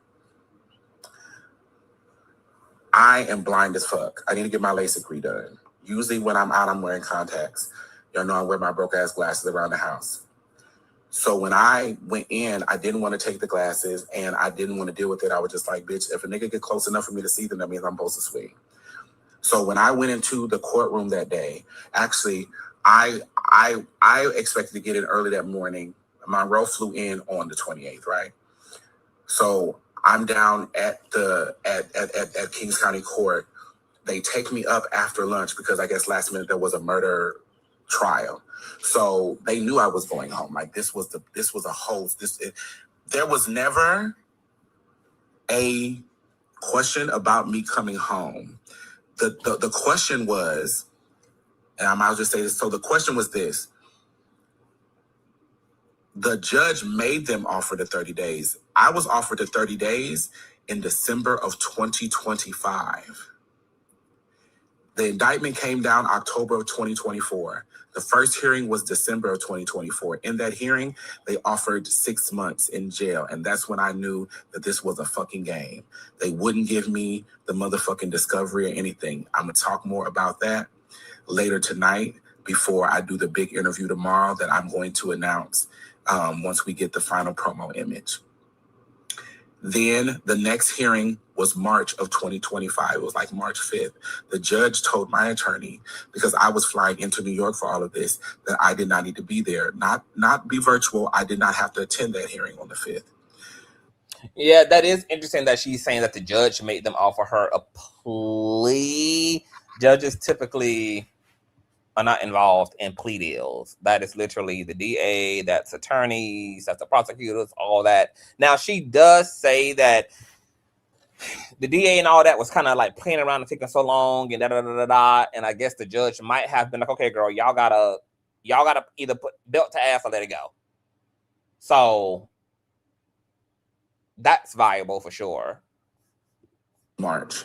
Then the next hearing was scheduled for exactly. So she's saying that she never got discovery, which is why I said earlier, discovery is her due process right. Discovery is literally her right. I find it inconceivable that she tolerated this without getting another attorney involved if her attorney was sitting here allowing for her due process right to be overlooked. Because obviously she can see that her attorney is incompetent. Sometimes attorneys are raggedy. They are incompetent. And that's why people have had to switch out attorneys in civil and criminal cases. So I don't understand why she was sitting here tolerating this if that's the case. Because then why would you plead? I mean, she said she pleaded because she was tired. She was just tired. You was tired enough to take a guilty plea, but not tired enough to get you another attorney. Not tired enough to hoot and holler out here on social media and say, bitch, I need help, bitch. I need help. My constitutional rights, bitch, are being violated. These hoes are criminally charging me for embezzlement. They do not want to show me discovery. I have no idea what the fuck evidence they have against me. Girl, these people are coming for me. There is an agenda against me. Anybody who knows an attorney, bitch, anybody out there, girl, Joe Biden, Kamala Harris, girl, wake it up, bitch. I need y'all, girl. Anybody following me who know attorneys? Any attorneys following me, girl? Any internet, YouTube attorney? Like, there was none of that. I'm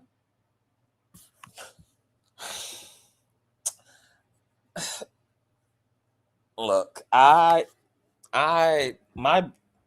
look, Linda, look, I don't, it's not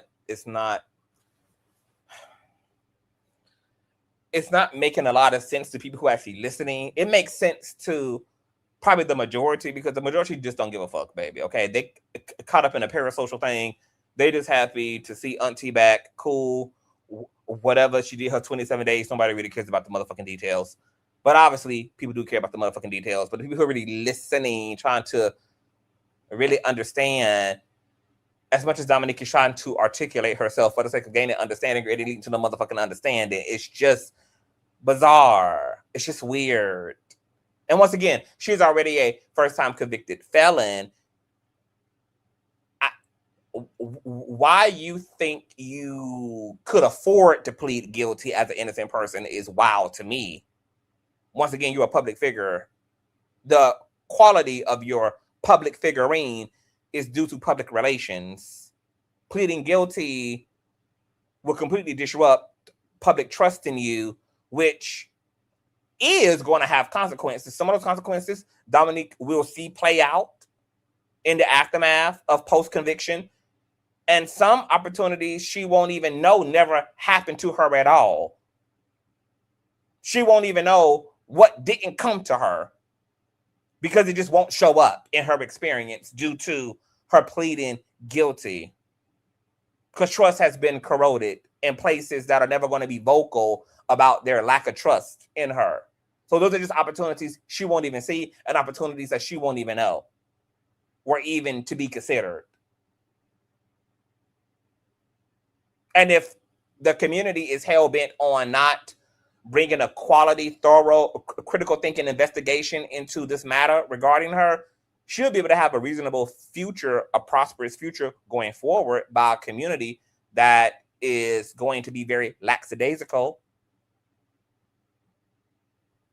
in vetting Dominique as a two-time convicted felon at this motherfucking point.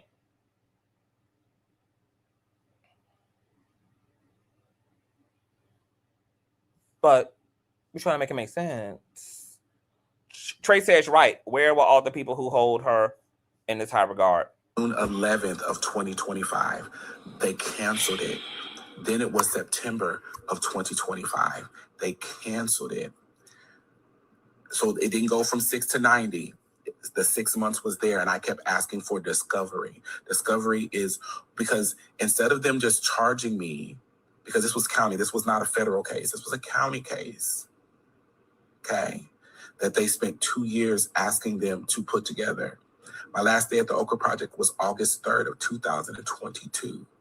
I moved to Atlanta August 2nd of 2022. Okay, I was 40 years old when this shit started. I'm 44 now. The September hearing was canceled. Then the next one was I think it was an October date. I think that's when the deal Whisper had locked into it. It was an October date. We went in October. No, October was the first time they offered the 30 days. And I was like, bitch, if y'all offering 30 days, bitch, offer 0 days, bitch. Like, what is y'all talking about? Like, fuck is, I still don't have discovery. So this is a year from the indictment. I still have not seen any of the evidence that they have against me. I'm not making any decisions. I don't know what the fuck is going on. They didn't get warrants. They never checked my bank account. All these things were from social media. That's why the price of my closet fluctuated, because when California Closets built the closet, shit was online. The closet was $32,000. It wasn't $19,000. And it's not about gloating. It's like this, the facts. Again, we're going to put all the screenshots on Substack. I'm going to do the girls will get their things, and then bitches will have to do and I'm going on Threads and on Instagram, on every platform, I'm going to do an image that lays out where you can find your information, and then I'm done. Okra, if you bring okra in the house, it only lasts a week. Then I'm done. I've given you everything. And like I told a friend earlier today, the girls put it into the justice system. Based on that, I don't owe a bitch nothing. I've served what the state wanted me to serve, if that's how y'all want to play it.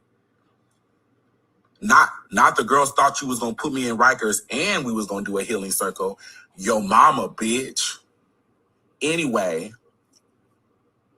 October, the 30 days was offered. Ain't nothing. I ain't seen no discovery yet, bitch. I find out then that one of the girls, there was the grand jury, the grand jury evidence and the discovery consists of 3 Black trans women testifying at the grand jury. One was the founder of the Okra Project, one was the current executive director of the Okra Project, and one was the deputy director that I hired that became the executive director after she put me out, that was fired. Yes, you are afforded discovery in a criminal case. Both the prosecution and the defense have a right to view the evidence, though the rules are significantly more limited than in a civil lawsuit. The state must provide you with all the evidence they intend to use against you at trial, including witness lists, police reports, and results of scientific tests. The prosecution is constitutionally required to turn over any exculpatory evidence. This is information or evidence that points to your innocence or could be used to discredit state witnesses. If your defense team requests discovery from the prosecutor, you are often required to share certain evidence you plan to use in your defense. This usually includes expert reports or documents from witnesses you intend to call. Unlike civil cases where formal out-of-court questioning and depositions is common, criminal discovery rarely allows for depositions unless permitted by specific state or federal rules.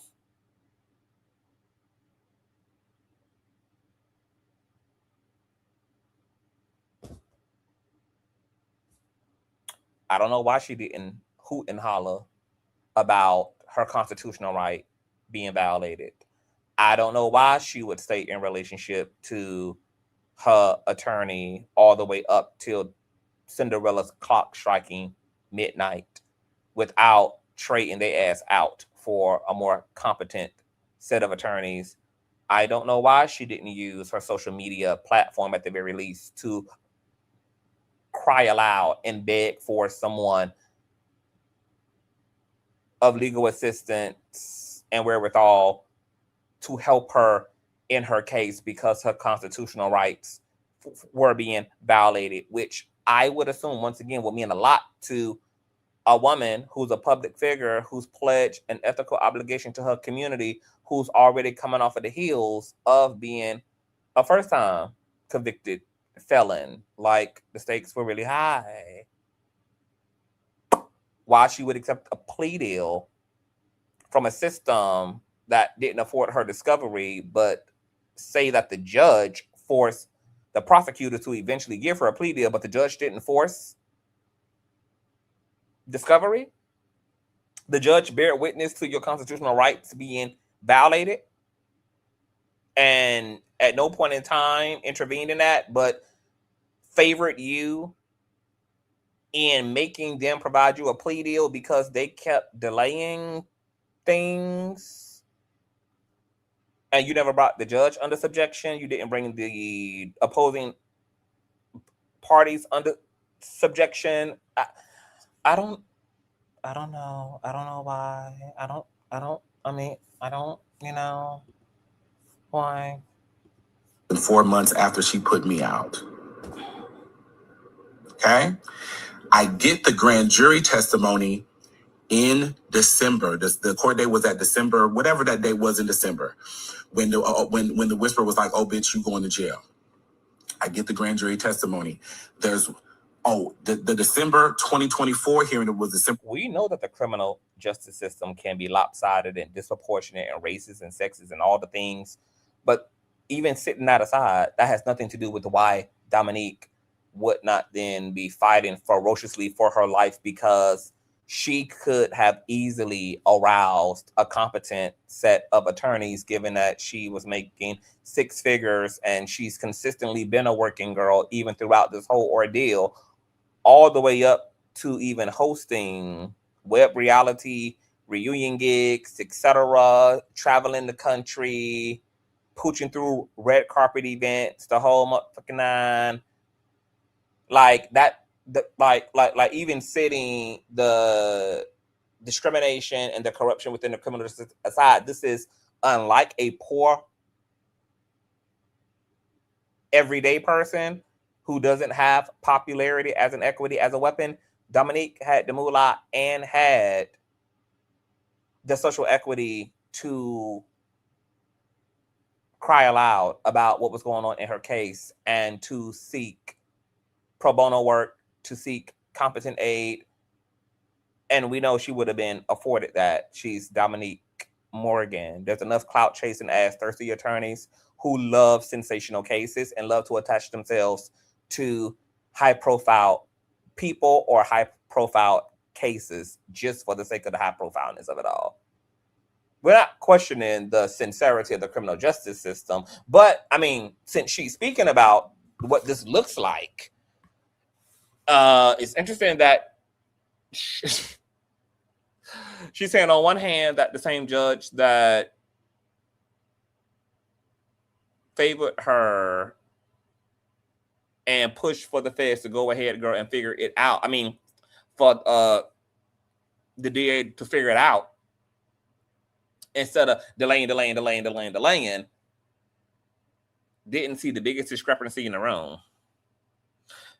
The bigger question is Dominique Morgan doesn't seem to have challenged any of that. She didn't use her money to challenge the non-constitutional behavior of the judge, the non-constitutional conduct of prosecution of the DA, etc. But she didn't use her social equity to challenge that,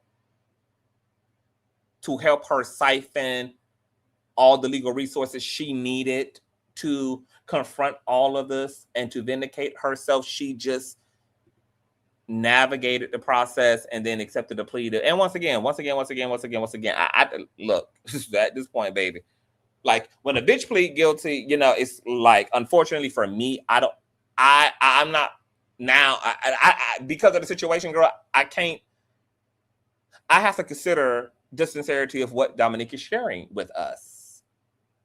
Because I don't even know if her side is true or not. She the one who pled fucking guilty. She the one who decided to do 30 motherfucking days, despite, according to her, there being no evidence that she could see against her to justify why the fuck she would be in jail for 1 hour, yet alone for 27 fucking days, like the Jeepers Creepers monster.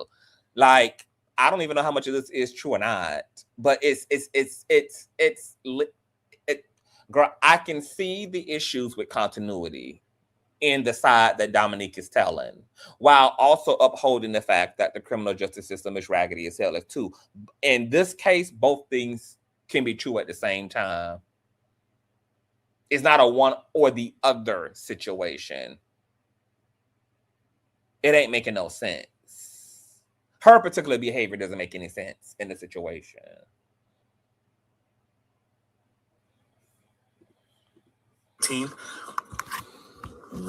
I didn't know who it was. They said one person in the grand jury testimony had asked for a protection order on their name. So that's why I did not get the discovery. When I got the discovery, December of 2025, there was a three statements. One girl's name was X'd out, and I knew who it was in there. All right, cool.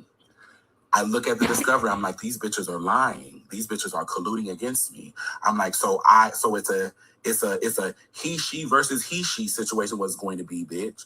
It's Trump's America. Mind you, I was indicted the week before Trump was elected. No. So these are two different statements. I never saw Discovery is a very different claim than I saw Discovery and Discovery was full of shit. This whole time up to now, Dominique has been, her biggest claim to all of this is I never saw Discovery. I never had Discovery. Discovery was never afforded to me.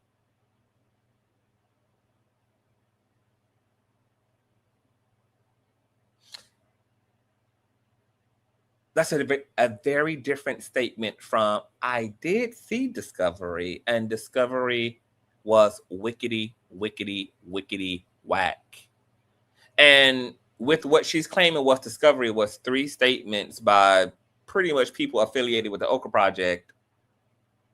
I beg the question even more, why the fuck then would you plead guilty and put your reputation and public trust at you at risk over nothing but statements, according to Dominique? Because this is according to her.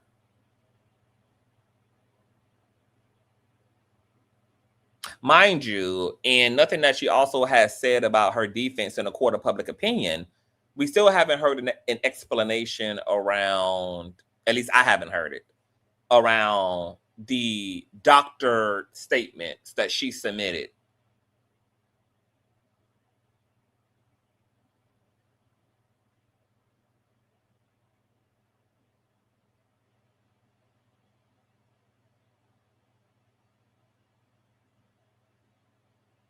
Because I highly doubt the feds would have been able to lock Dominique up based upon mere motherfucking statements.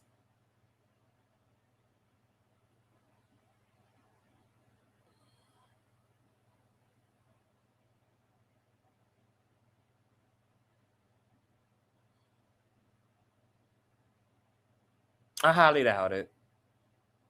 I highly doubt the 3 bitches was able to come forward and say whatever they say, and then that result in Dominique Morgan having to accept a plea deal and serve time in jail for embezzlement.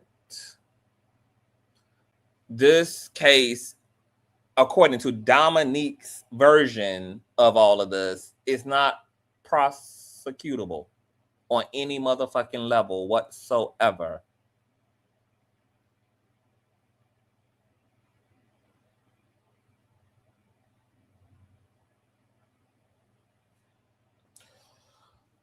But she hasn't told everything yet, according to her. So there's going to be a big tell-all. Okay, we're going to reserve our final conclusion on the matter until we get the entirety of her full side of events. Nobody's, but it's cool. Girls are motherfucking y'all Columbo when y'all want to be, bitch. Really, and Dominique. So that's December.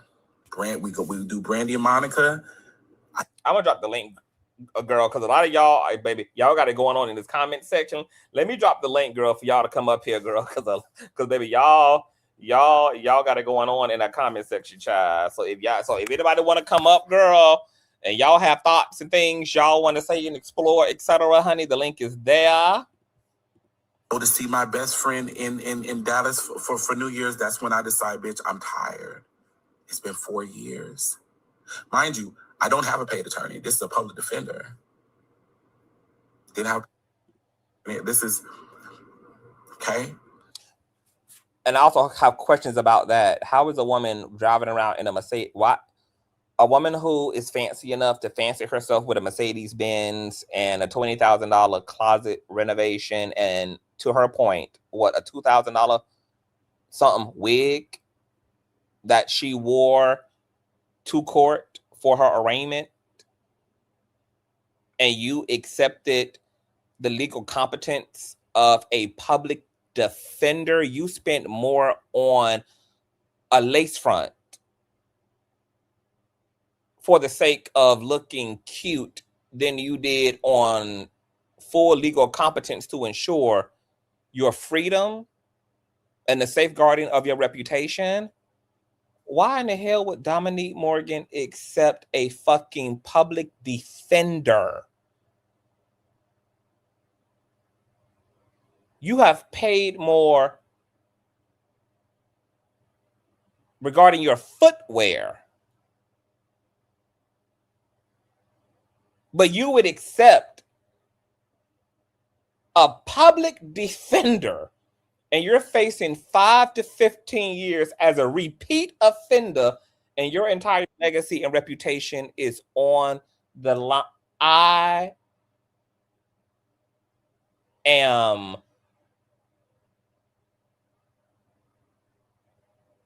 astounded. This is astounding to me. We got Trey here. Hi, Trey. Can you Hey, hear me? CPG. I can hear you. I'm sorry. I was trying to unmute. Welcome to the platform, darling.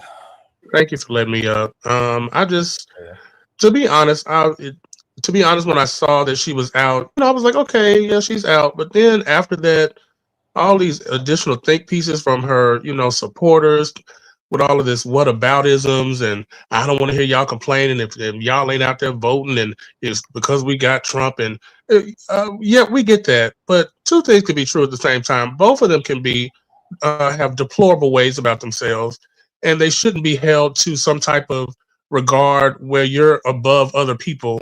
In the community, when you're still doing things to harm the community, it doesn't make any sense.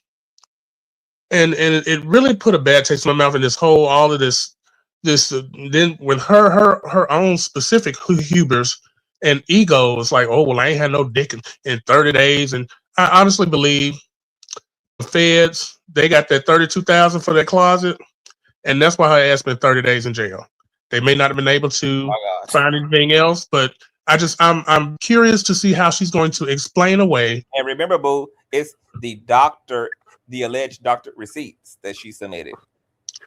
Exactly. So I mean, you're going to get something just for sending off illegal documents. Like, you can't do that shit. Like, I don't understand. I could see it better if she was just like, hey y'all, yeah, I did some shit again.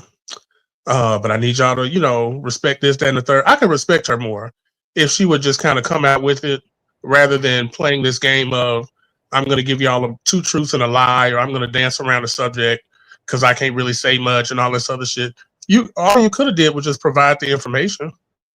If you didn't spend that money, you could provide. If the closet money came from your account, you should be able to provide that. And that's simple. You made a great point. Like, is she going to have the proof that she held that government aid funding in the business account this whole time, rather than transfer it to her personal account like she's being accused of? Because to your point, there's going to be a digital footprint for all of this. You, for whatever reason, choosing not to fight your case in the court of public opinion. I mean, in the court of law is one thing, but now that you're trying to fight it in a court of public opinion, okay, like to your point, there should be receipts then for these things. Right. And there's just no, I'm sorry, I understand that the government can be corrupt in many ways. Absolutely. But this type of situation, I just feel like I said in the comments, it's very cut and dry. It's very easy to follow the flow of money. And this isn't some big Ponzi scheme type of situation where, it's like with Stormy, Coach Stormy was doing with all those white people over there with the MLMs, where they had all these businesses you had to trace through the NFTs and all of those type of stuff. This is just simple taking money from one account and putting it to another, and then using it how you want to use it, if I'm understanding this correctly. So it just seems very weird that you're trying to sit in this space of, well, I'm gonna tell y'all when I feel like telling y'all, and don't judge me and love me. It's just weird. You know what's also very weird? I wonder how she's going to navigate the fact that some of her friends have already gotten out here and basically corroborated the Fed's allegations against her, because in a previous live stream, I played a panel that her good girlfriend, Diamond Styles, who's another trans woman and activist in the community, etc. She won in the T.S. Madison, Hope Giselle circles, etc. Said on her own panel, amidst all of this stuff going on with Dominique, that they, aka Dominique's friendship group, including herself, they tried to tell her, girl, you need to slow down, sis. Like, you're bending the rules in ways that could come back to bite you in your ass. So we've now got corroboration of the Fed's allegations from members of her inner circle, but Dominique is still telling a very kind of different story. So I'm like, what are you going to say to that?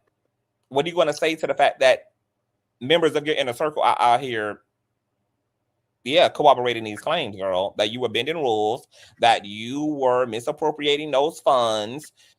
Now, they are also saying that there are other moving parts and other people benefited from Dominique bending the rules, but ultimately, Dominique, she bent the rules. Yeah, you did the crime, and unfortunately, you got to pay. You got to do the time. And it's not that we don't want you to continue your activism.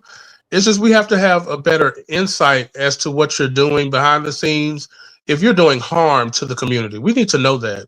Because if it is doing harm to the community that you're claiming to be an activist for, we kind of need to take a step back and reprogram and repurpose yourself and figure out another way to work this out, because we might not need you as the face.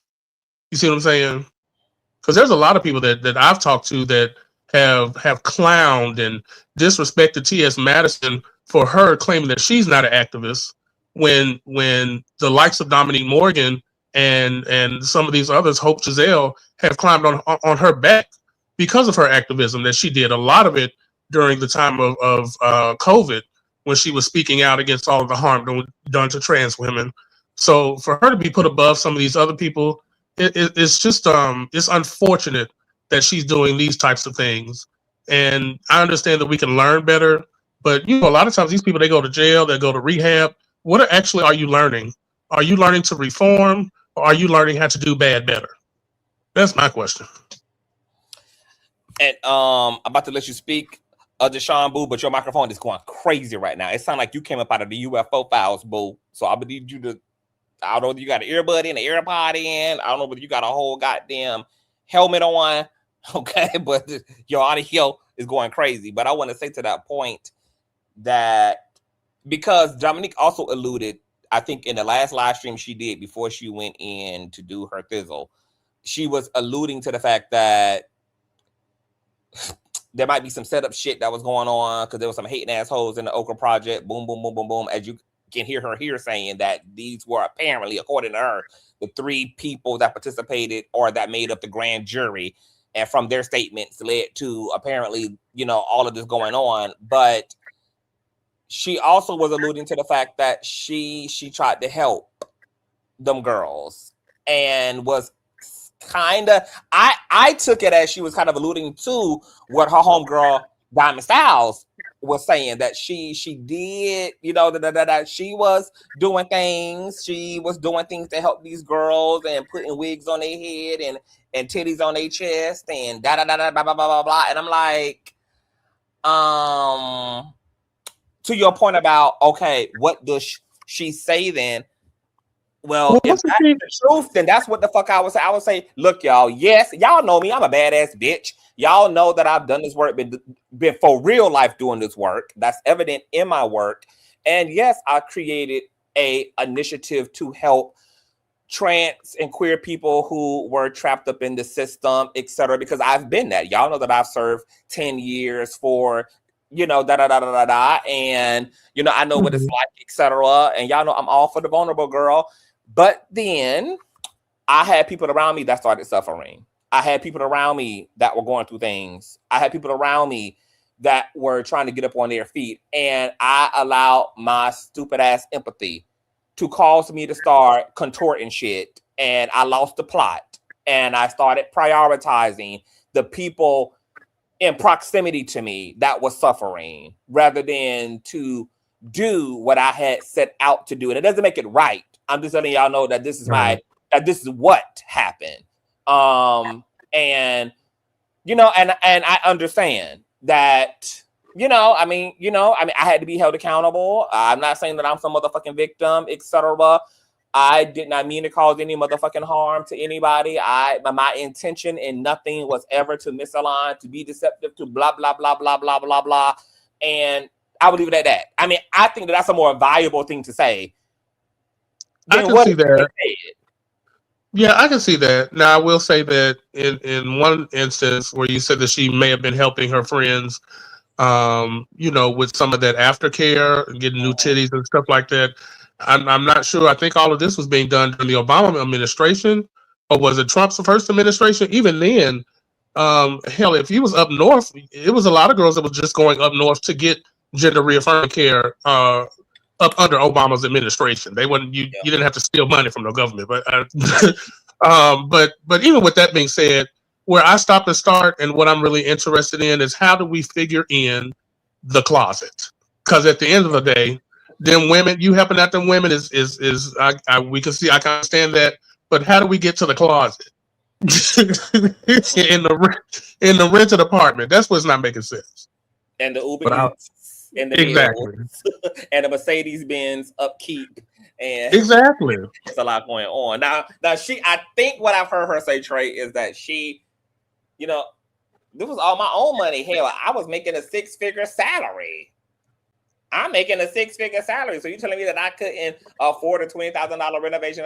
Because her biggest claim is, right, I never saw Discovery, even though now she admits she did see Discovery, but Discovery only made up of these witness statements from people affiliated with the Oka Project. So I'm just like, so why are you waiting on Discovery? If you had the money and you know that you spent your money, we wouldn't even be talking about this.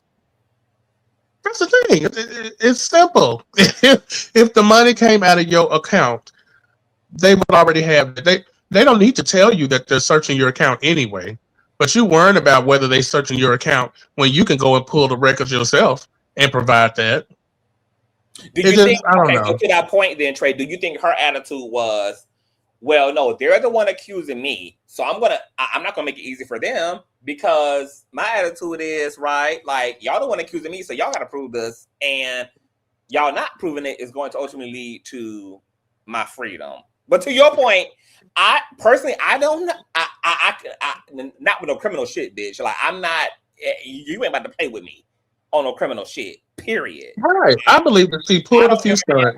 I don't give a damn who the burden of evidence supposed to be on. To your point, if I have the clear-cut, practical information, bitch, to vindicate myself, here you go, ho. This is my account. These purchases came out of my account. Here are the receipts for the people I bailed out. And as you can see here, all of that money never got transferred to my personal account. Here are all of the bank records, which you can go and cooperate with the banks and put it through a forensics investigator and all of that kind of shit. Like, to your point, if you have all the things, and this can make it an open and shut case, because she can practically prove, you know, if that money stayed in a business account where it's supposed to be and never made it to a personal account, easy to fucking prove. If she bailed out people with the coin, easy to prove. But she's telling a whole lot of stories that don't make no sense when you put it together. On one hand, I'm innocent, I was set up. On the other hand, I'm alluding to the fact that I did help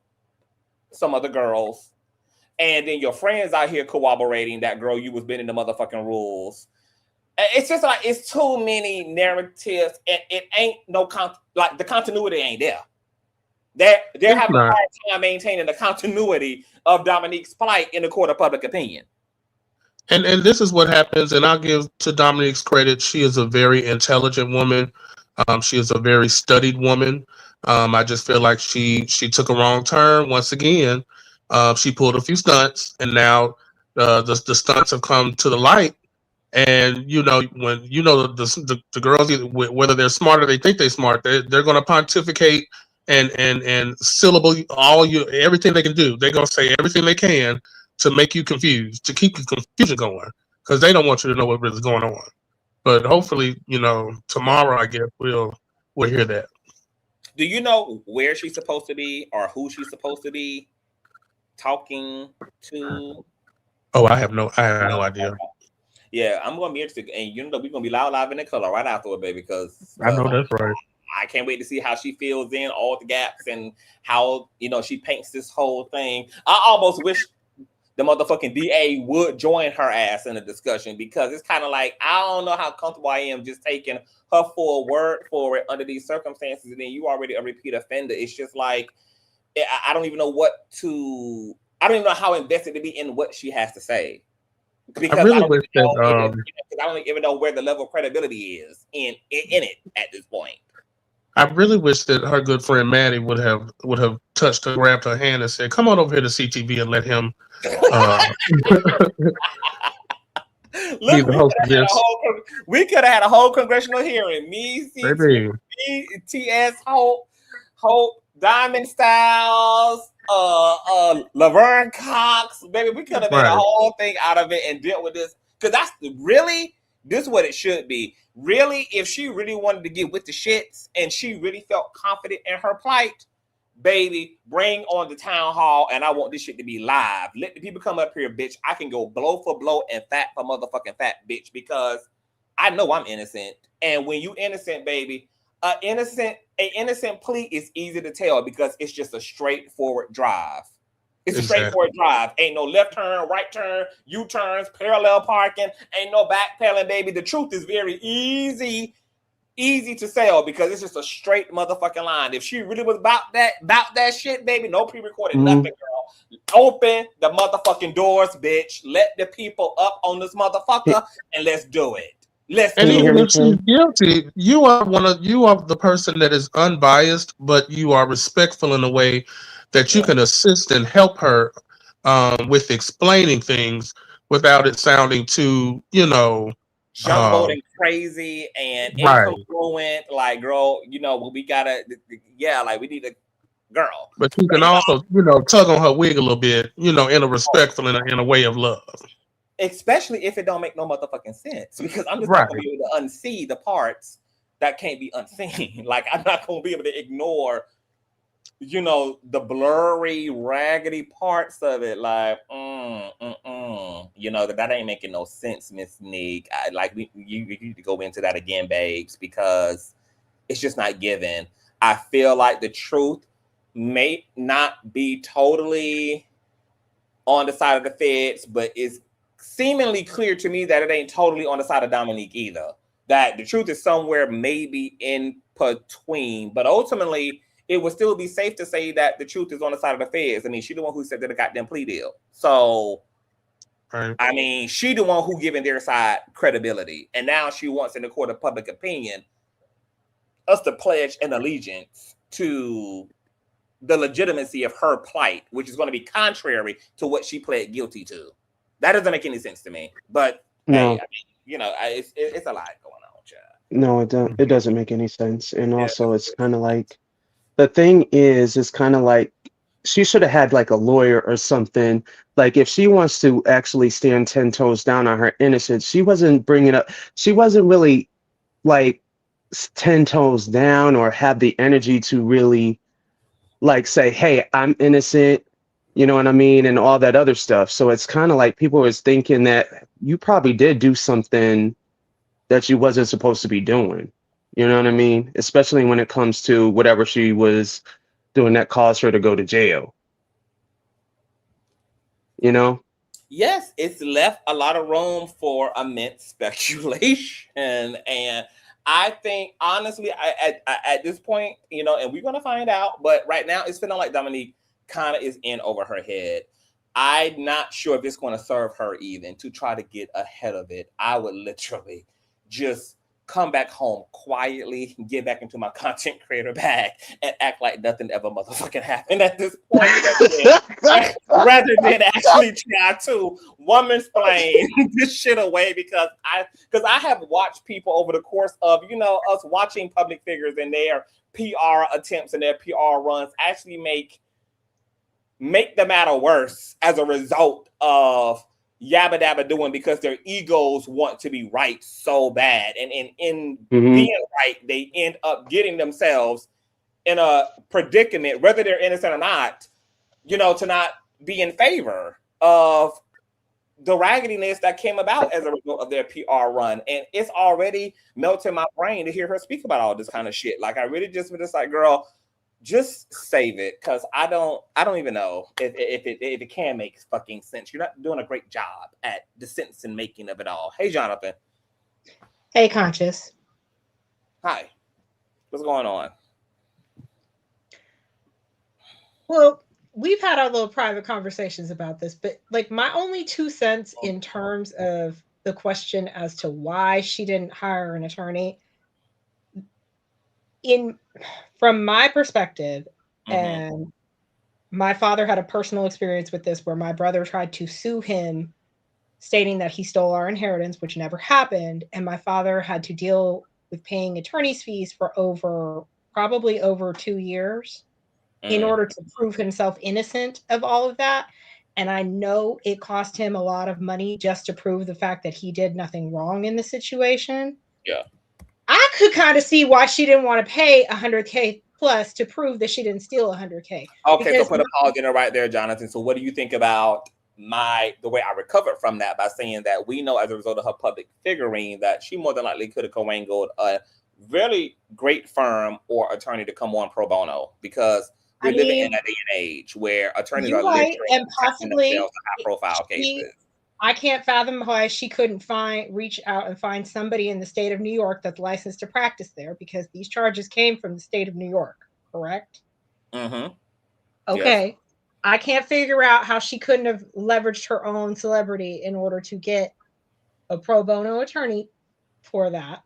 However, Dominique just gives sometimes to me that she is not that person that likes to ask She for spent help. more on wigs. But that's true, and you're right about that. It don't make no sense why you wouldn't ask for the help. But you're not going to spend whatever amount of coin to keep your ass out of jail and to keeping your reputation and your future livelihood in this arena of philanthropy and activism from tanking. You're not going to. And that was her downfall. How could a wig and shoe investment, how could a luxury closet full of name brand clothes be more significant than your livelihood?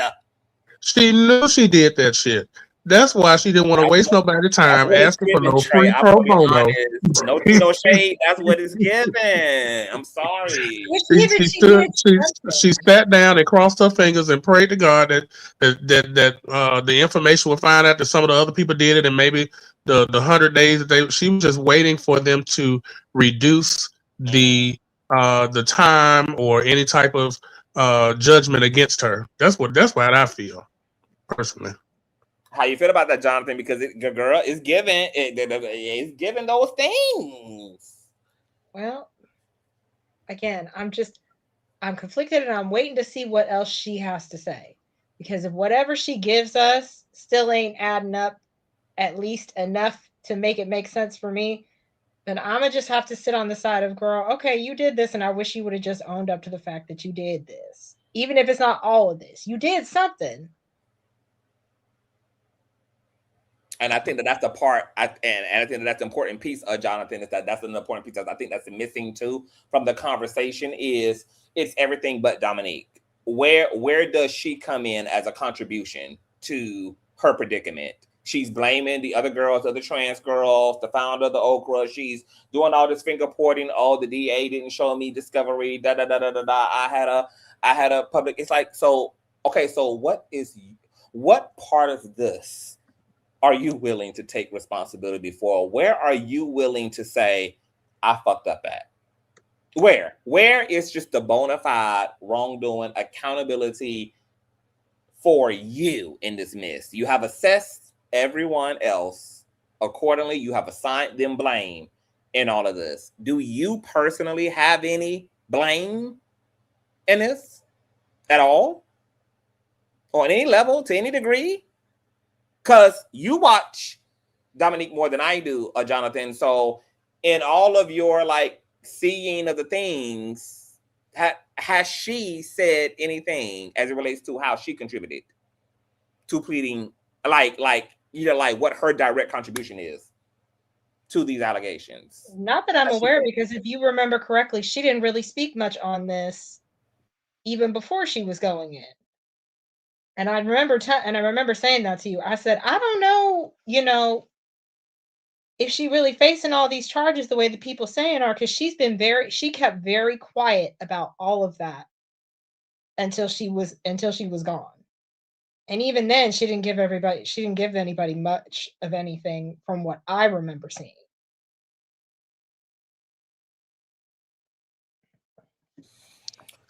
I feel like she is going to have to say something that rings true on her end.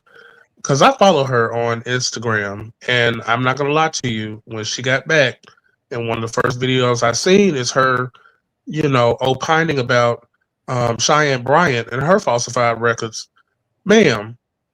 Oh my God, today. She did. I'm just being honest. Like, the Not first thing in my head was, well, wait a minute. Right, girl, read the room. Dom really said, I could provide my degrees. Can you? God, girl. Read the room. Like, let's read. So I really hope, I don't want to I really want for her to continue on doing what she's doing. I don't want to lose another activist in the trans fight. But we have to have some type of transparency when it comes to this situation. What do y'all think about? I don't know if any of y'all are abolitionists, but like, how do y'all imagine we as a community outside of the traditional criminal justice system handle situations like this? Like let's say that the general consensus and that there's a vote off, and most of the community agrees that Dominique is guilty in some way to what she pled guilty to. What does reasonable consequence from a community perspective look like in this case? Do we cancel her? Can she not perform and appear at Pride? Can she not make money off of the community for X amount of time, X amount of years? What does consequence look like outside of jail and prison?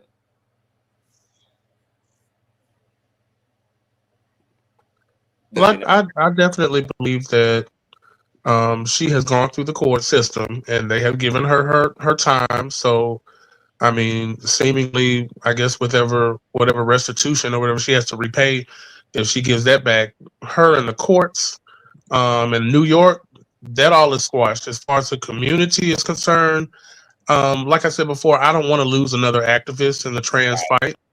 I do believe that she can continue doing what she's doing. We'll just have to have a different eye on her. We can't have you by the money, sis. You can go over there and pass out the pamphlets and the paperwork and the food, but you got to stay away from the register. Yeah, the register, I agree with that. I think that she needs to really just stay out of trouble. Like, just stay out of trouble. Stop getting to these allegations and stop doing whatever you were doing in your past. Like, the thing is, people are getting older, and why you want to do it again? You don't want to do it again. You want to actually elevate, not go down to another lower vibration. You know what I mean? You want to keep elevating yourself so that you don't want to get involved and get entangled with what you did in your past. You want to actually elevate so that there's people that are influencers of you. People are looking up to you. There's younger generations that's looking up to you. So if you're doing what you're doing, that's going to catch up to you. And then people are going to think like, hey, that's not right. You know what I mean? So it's best if she can actually just try to elevate and try to find another alternative to actually make money or whatever she was doing in a positive way. Because whatever she was doing was actually wrong. And she's not really saying what she wants to say out there to the public, because I think she just wants to keep it to herself and not tell anyone what she did.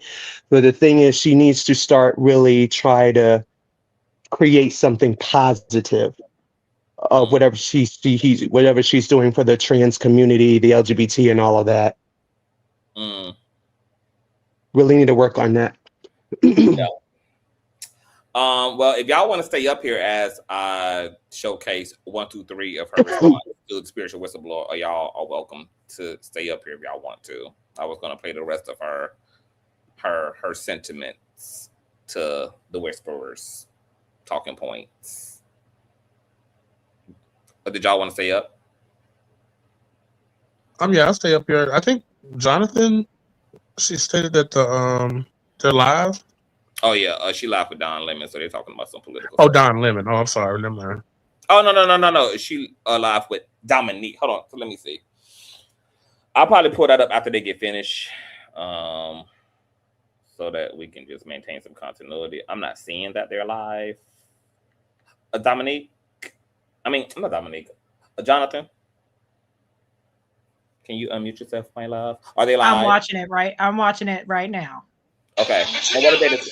They said get on the Wi-Fi. Well, she said something so fast I couldn't hear exactly what she said. Huh?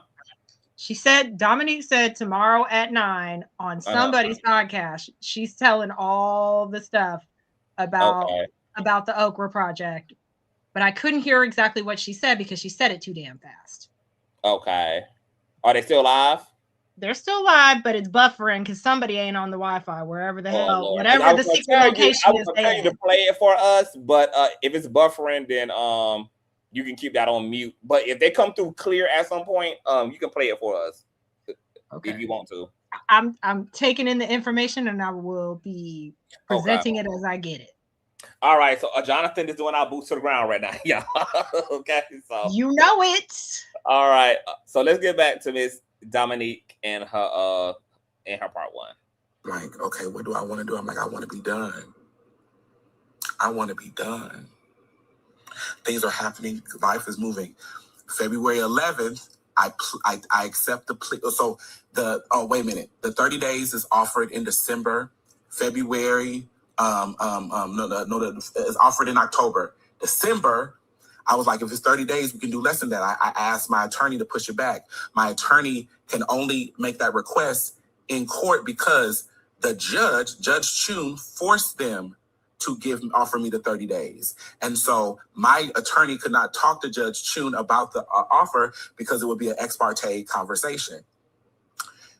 In the December hearing, Judge Chun, they went up and talked to Judge Chun, the prosecutor and my attorney, and Judge Chun went back on the record and said, Ms. Morgan, there's not a world where you will not go to jail if you take the plea. And I knew then this was about humbling me, and this was a request from the girls of the Okra Project. Another tidbit, that a larceny charge can only be put on someone when the victim is asking for the charge to be put on. So the idea that this was the prosecutor making them do this is a complete and utter lie. Look it up. Okay?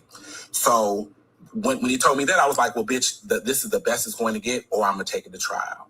I'm like, then I need to switch to a paid attorney. We met with the attorneys, and when the indictment first came down, I stayed in New York for 2 days. These attorneys were asking for $100,000. It was a lot going on, right? And also, every time something good happens, like my life is moving forward in the midst of this, it's craziness going on. I'm trying to speak faster because I'm getting close to the end. So then I decide I'm going to take the plea. February 11th, I make the plea. You know, everything goes up. Tasha K feel like she's having all this shit with Madison, all this other bullshit, bitch. The day I flew home from New York is the day I opened my phone and said I will be at South by Southwest. The next day, God made it so. And I knew these bitches wasn't going to have nothing on me. Did I know if I could handle it? I didn't know, but I know I've survived everything else that was put in front of me. So the spiritual whistleblower, hold on, we're going to have to do this in parts. Okay. She knew that there wasn't going to have nothing on her. Grand larceny charge can only be pushed by the alleged victim in this case.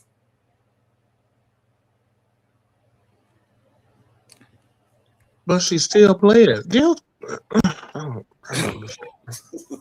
Yeah, it's not making any sense. Yeah, it's well, let's see, part 2, here we go. Okay, so I ended with me deciding to take the plea, came home, literally sat my bag down on the couch and said, I want to be at South by Southwest. All right, so I took the plea on February 11th. Mm-hmm. And then the gag is I also took the plea because I was tired. I can't tell you the last time in my life. Hold on, let me put my do not disturb on so a bitch don't call me and say nothing stupid. I can't tell you the last time a bitch has had a whole card to pull on me. I came out when I was 12. Girl, you just got out of jail. Girl, what I tell you? I love Dominique down to the ground. I think she's adorable and everything, girl. But she What does suffers that from got a to little do? bit of delusion. There's a little bit of like a delusion. What what does that got to do with her going to I'm just saying, jail? That got How nothing to did do we with get it. to the whole part? girl, you just served 27 days and nights, baby, in jail for pleading guilty to embezzlement. Are you okay, my love? Hmm. Are you okay? No. I was not the motherfucker in high school hiding around. I like you ain't never been able to be like, ooh, got you, bitch.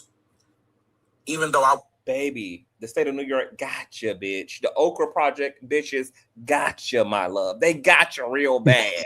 You're sitting here complaining about the fact that you got, bitch. Like, what are you talking about? You ready to go live tomorrow because you got, girl. What you talking about? I have a question, and I'm not trying to be funny. Does she have the right to vote? That's an interesting question. Probably not, because she is. I mean, she's now a two-time convicted felon. Yeah, she probably can't vote as a convicted felon. Probably not. Nope.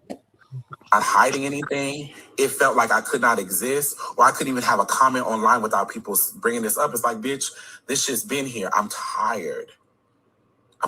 In the middle of all of this, bitch, I'm tired. Utterly exhausted. I've been on dating apps and men have been like, you know what, I hope everything is going okay. Nigga, you don't even know my sign. But like, it was too much. I did not intend to create an online presence in this way. I promise you. Once I saw it, I leaned in. But that was not my plan. My thought was, if I never worked again in the space that I was working in, I had done some great things. I had accomplished things that girls had never and probably will never. Not to even to my own harm, bitch. Pink butterfly and hey, so Deb, when you say can someone confirm the public defender, like, what do you mean, babes? Like, confirm it. Like, explain that a bit more. I don't give a fuck what nobody say. My resume and my list of accomplishments is immaculate. These bitches can't hold me. They can say they more beautiful to me, titties, all that shit. You bitches can't outwork me. You never have been able to outwork me. And that's the motherfucking secret sauce, bitch. No shade. So, but I knew that I needed time. Because I'm glad I went with my instinct, because my attorney told me, oh, you'll take the plea, you'll go in that day, and I would get good time on the 30 days. That's why I said 21, even the morning of flying to New York on April 29th. So let's discuss that discrepancy for people, because everyone's doing things, business days, all of this. I said 21 days because I was told by my attorney, even as we walked into the courtroom on April 29th, on 30 days, you get 7 days of good time. Okay? I had planned to be at the BET Black and Iconic soiree. My management had me on the list. I was going to get out and I was going to catch the train to DC and meet Monroe in DC, because Monroe was doing the Trans Pride event. Okay? I go in on the 29th. Well, let me back up. So I knew my birthday was March 19th. I knew I didn't want to turn 44 in that bitch. And Dario had talked to me about hosting the Chasing Atlanta reunion, and I was like, that's something I want to do. I want to show people that I could host and do the things. And then Mona had asked me to do her podcast. I didn't know I was doing her podcast, and I was doing the live version of her podcast at the podcast festival. I was thankful to be. I feel like something else that Dominique does is she puts in a lot of like filler information that I feel like you forget exactly like what the initial exchange is supposed to be about. Like, how did we get here? Why are we talking about the podcast you're supposed to be doing? Like, what relevancy does it have to do exactly with the crux of the shenanigans? It's like she's bringing out a story. Like she's trying to actually add in like a story of her life into whatever that got nothing to do with the allegation. She's wanting to remind you all that she's that bitch, even though she's going to jail for 30 days. She's still that bitch. That's what she's trying to tell y'all. In other words, That is that so bitch is going to weird. jail. My That God. is so weird. Oh, God. It comes off a little bit, and look, I hate this for her. It comes off manipulative. It comes like it's very Dr. Umar-ish. It's like, don't take us around the world, yeah, girl. Like, and at this point, you're not out. You know, you're the one who can talk now. So I don't even know why we're doing all this filibustering and we're doing all of this. Like, just you can keep it short, factual, to the point. Because yeah, once you started going into all this, I kind of forgot. Like, what the fuck are we talking about again? Like, I kind of didn't know. I think she's using the some kind of spell on you to make you forget what the allegation was or whatever it is. And see, and then that spell be wearing off, you know, in time. So like, hold on, wait, bitch. Like, we ain't, girl, how did we divest? Just divested. I just bear witness to the divesting of it all. It's Dominique gives me that she really do be thinking that she's the smartest crayon in the whole entire box. And there's a part of me that does believe that she thinks that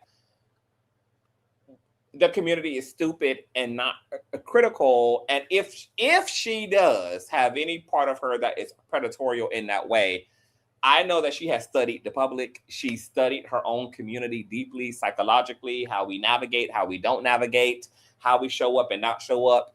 And I mean, you know, it would be terrible for her to use that against the community at a time where we need to be focused on the right things. And she needs to be ready to have the real and the hard conversation. But she may take advantage of all that data she's collected in terms of how she understands community on a psychological level and use that to her benefit to scapegoat from, you know, the elephant in the room. It's kind of like putting lipstick on a pig. Like, here's my lipstick and my eyeshadow. Oh, here's my wig. Oh, here's my Givenchy dress. You know, it's just she's you know, dressing up the plate. Or just get to the plate, please. Yeah. The thing is, I want to know is how come she doesn't Jiu-jitsu, baby. The thing is, I want to know how come she doesn't sue whoever got her in jail or whatever. Like, you know what? Since you want to put lies on me, I'm going to sue you for this and this and this, knowing that it wasn't even true. You know what I mean? So let me ask y'all this question then. To that point, do y'all think that, I mean, while the ops are trying to spin this narrative that she ratted out T.S. Madison, who we know has no relationship to none of this shit. But with that being said, do y'all think that maybe a part of her plea deal involved ratting out the 3 women that made up the grand jury affiliated with the Oprah Project? Because she has softly alluded to the fact that exactly what I think. Y'all benefited and y'all exactly. And it wasn't a me, it alluding to a us type of a situation, that there's a we element in all of this. Do y'all think that That's what I think. That's a whole bunch of everything in there. Yeah, there's a connection. Definitely. It definitely makes sense as to why they possibly reduced her time. Yeah, because she's not the founder of Oprah. She was just a contractor, a personal contractor for Oprah. So what if the feds are really going for the big dog? They're going for the founder. And maybe that's who they think is a bigger pawn in a bigger player in this whole scheme, and that Dominique is just a pawn, because they do have a history of trying to go for the big dogs, and they'll use the small fish to draw out the bigger fish. And that's what they do. And that's she ready to tell all. Did she tell? Because piggyback on that, Conscious, what if the founder's been funny with the money for years, since before Dominique even set foot in there? Say that again. I'm sorry. I said, to piggyback on what you were saying, what if it is that the founder and whoever else was there before Dominique even joined in on that place? Yeah. What if they've already been funny with the money? And what if Dominique has the evidence to prove all of that, and that's why and that's why they gave her this plea deal. I mean, it wouldn't surprise me, because if Dominique, you know, came into an already established organization, then obviously, like, you know, more than likely this behavior was long-standing before it ever, you know, before she ever got there. Dominique just ended up being an asset to a system that was already operating this way. And with her already being a first-time convicted felon, she knows the system.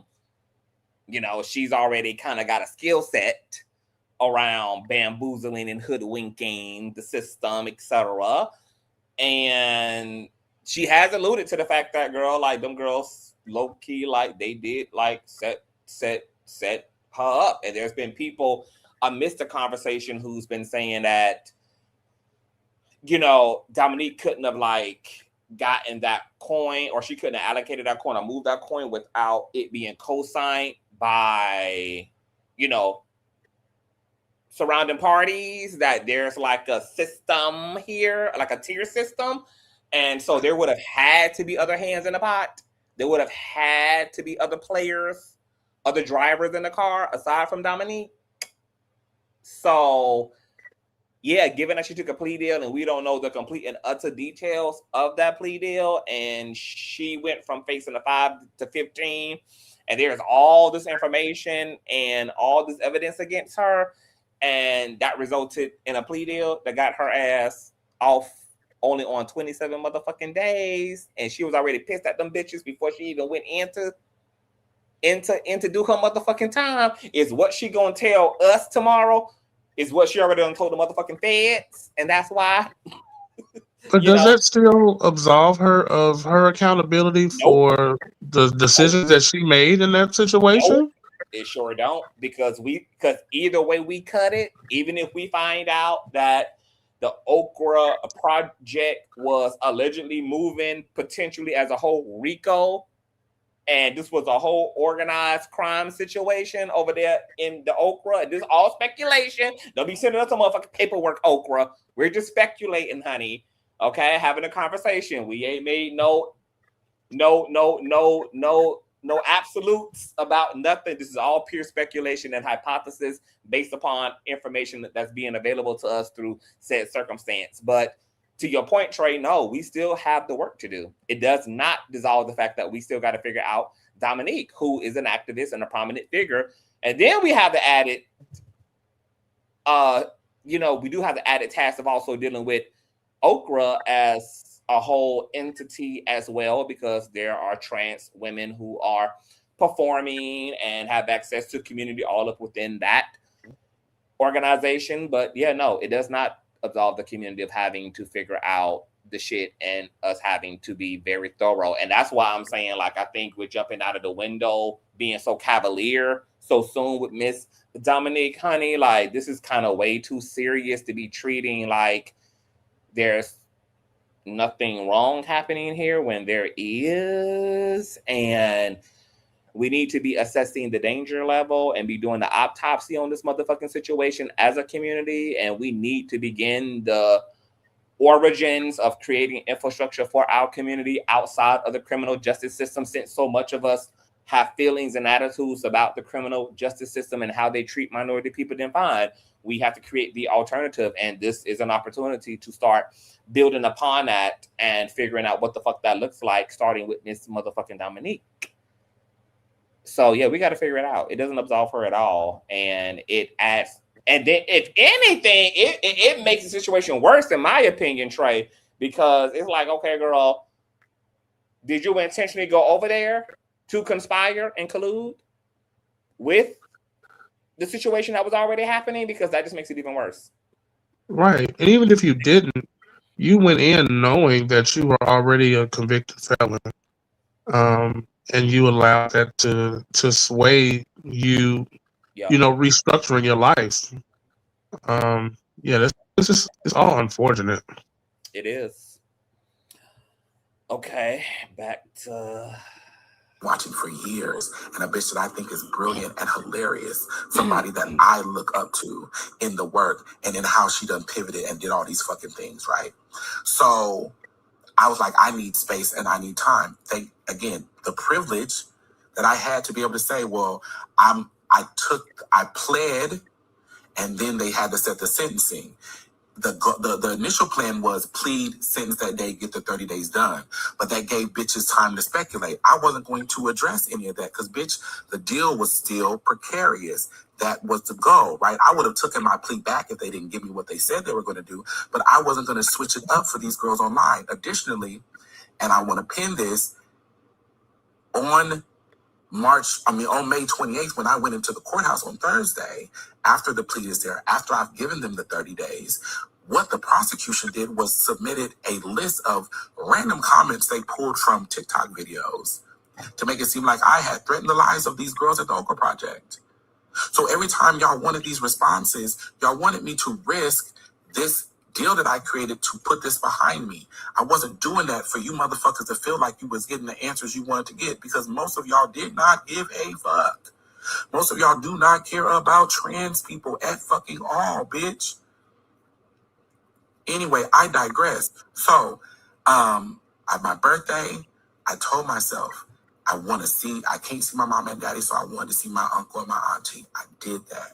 Didn't get to see my sister Tunette, but I'm going to go back and see her, right? I did South by Southwest. It was a bucket list item. Shout out to Monica Ray Simpson and Sister Song. Monica, sister, I love you. Fatima, the whole team at Sister Song. But Monica, bitch, can't nobody ever say nothing to me about you, bitch. I'll dog walk a bitch behind you. You understand me? The way this Black woman has shown up for me repeatedly, without question, I love you, sister. So then, the reunion for Chasing Atlanta, because it was my goal in the 9 days was to show y'all that I can be in the street correspondent, South by Southwest. Yes, I can give a speech. Yes, I can do a TED Talk. Yes, I can talk about all the intellectual things, but also, bitch, I am well-rounded. I look up to Nina, bitch, I can give you Nina Parker and Wendy Williams. I absolutely can. I can give you Simone Sanders, what is Simone's last name? You know, she hyphenated fish from back home, huh? I know I can do that. The only thing I haven't shown y'all is that I can act, because these are the things that I was doing before I gave myself to the fucking nonprofit industrial complex, thinking I'm helping you motherfucking ungrateful ragamuffins. Anyway, so. Wait, hey, what? Happy for from London. You know, I've been talking a lot about London lately, and I'm like, I need to get away. I need to get out of this fucking system and go be bougie somewhere. And London, and you know, just the whole. I need to get away. I need to get out. So you need to purchase me a ticket. Alvin. Okay. Somebody was going to say something. No, I was trying to figure out who's the ungrateful ragamuffin, because the people want to know the truth. I think I'm she so was confused. talking about the girls from Oakland. Oh, okay. Yeah. Okay. But she was like, "I'll try to help you," and now you know her claim is that they didn't set her ass up on some set it off shit. So I think that's what she's talking about, maybe. Okay. It was the host. It was that, and then the podcast conference for me was, bitch, if it's all done after I do this 30 days and I'm thrown to the side, even in a new arena of work I didn't even plan to be in, bitch, I stood on stage with Mona, bitch, and Phelps. And bitch, I stood up there in front of these Black folks as a Black trans woman, the only trans person at that fucking conference. And on top of that, God said, we're also going to do another episode. Do you know, as I walked into the fucking court that day, I didn't know Mona was releasing my episode that quickly. And I accepted the collaboration on that post. I knew, bitch, it ain't over. So April 29th, I go in there. Andrew's there. Andrew flies all my, I ain't gonna talk about it because I start crying. Andrew's there. Bitch, I even in those moments, I was like, bitch, maybe we delay this again. But for me, it was, I had cleared May because Fort Lauderdale was the first weekend of June. And I had the huge festival in Houston with Norman Lomley at the end of June, and Essence is the first weekend of July. And even though I ain't signed a contract for Essence, in the mighty name of Jesus, I will be there and I will be booked and I will be paid. I'm going to be booked at multiple places. The contracts ain't been signed yet, but the contracts have been signed in the mighty name. And so May, I was like, I can give you May. So I had to warm it up, bitch. I had to motherfucking put my chin up and my chest out. And nobody can tell me what it took for me. No, bitches will never know. And I walked in there, and because of what the Oka Project was pushing on them, instead of sentencing me to where I got good time, he remanded me for 30 days so they could get every fucking day. And so that put these bitches in a tailspin where they thought they had tea when it was piss. 2 days later, they came and did the post-release probation interview, bitch. I don't drink, I don't smoke, bitch. I put myself on probation every day. My addiction is light-skinned niggas with big dicks. Maybe a light-skinned nigga with a strap, depending on what happened with this nigga in D.C.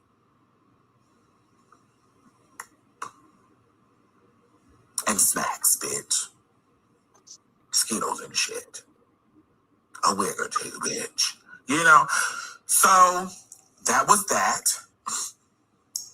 And I went in, and I had 30 days to walk down. I called home 4 or 5 times. I talked to Andrew, I think 3 times. I talked to Monroe twice. That's it. I knew when I touched down, bitch, you hoes ain't seen the likes of me. I ain't even medicated these. And I said this, and I'll say it again, because there's so much more. Actually, this is probably gonna be a third part, but there's more that's coming later. I said, if I'm ever in a place where I have nothing to lose, these girls will regret it. The gag is, I thought I was in a place where I had nothing to lose, and then God gave me everything I didn't know I wanted. And now you're still going to regret it. You can't open up your phone and not see me. I will be in your dreams.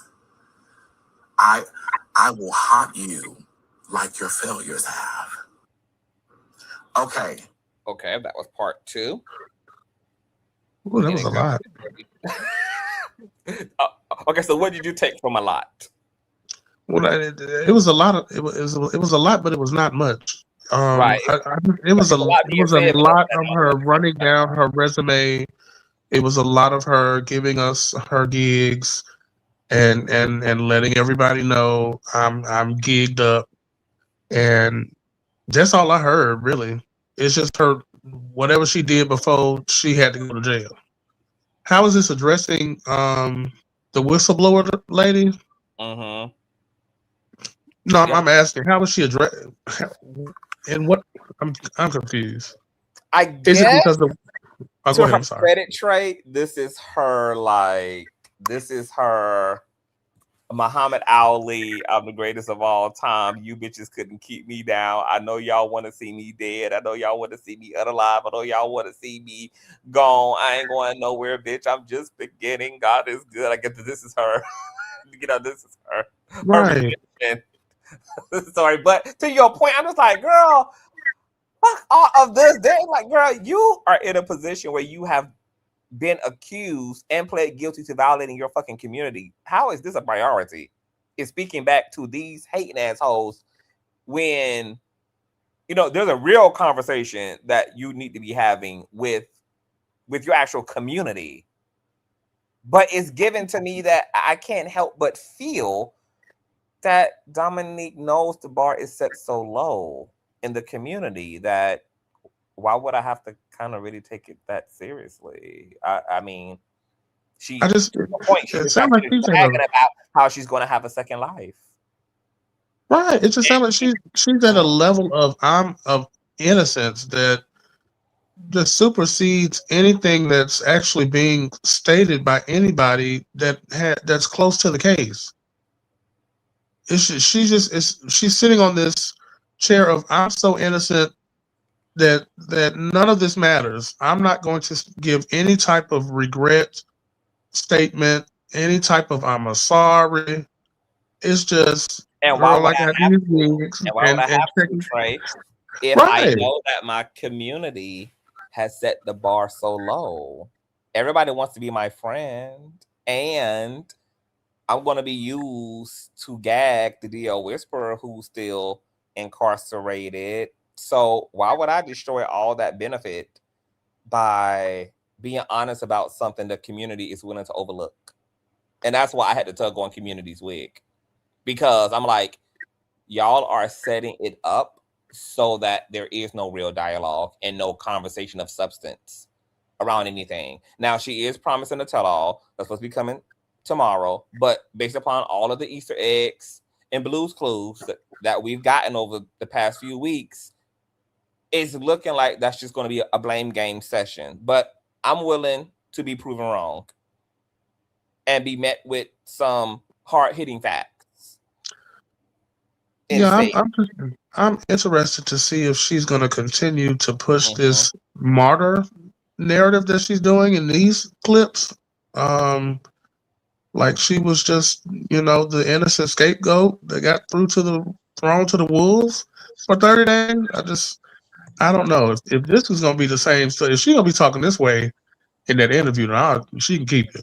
Yeah, if I'm being honest, she can keep it, in my opinion. Jonathan is back, and he just listened to the whole showdown. So tell us the most important parts first, Jonathan. Well, so basically, she is saying if we got questions for her, come on that podcast and ask the questions, and she will answer them per her own mouth. Oh. Everybody else in the comments said either ask her on the podcast or don't ask her at all. She got on there and she made a few points clear in terms of some of the narratives in regards to her and Madison and the starter house. And what she said about that. And what isn't. What did she say about that, to be exact?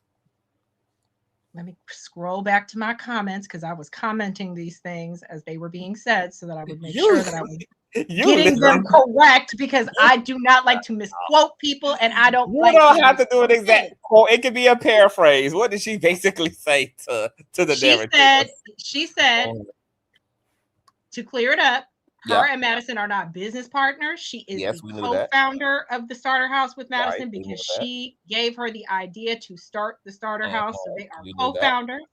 They have never handled any monies in terms of the starter house. That has all been through NASM. They ain't never got a damn dime from the government. We know that.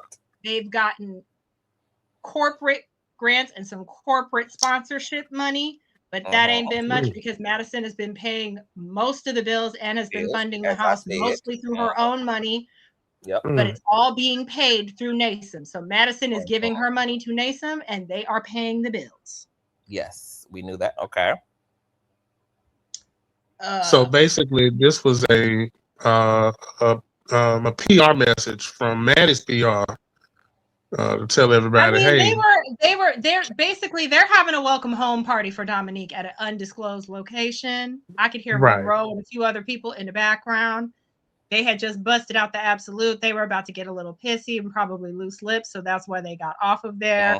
Dominique made a few jokes in regards to Madison being 3 hours late to the party, and how which is okay. Hold on, baby. She was 3 hours late to the chasing. Girl.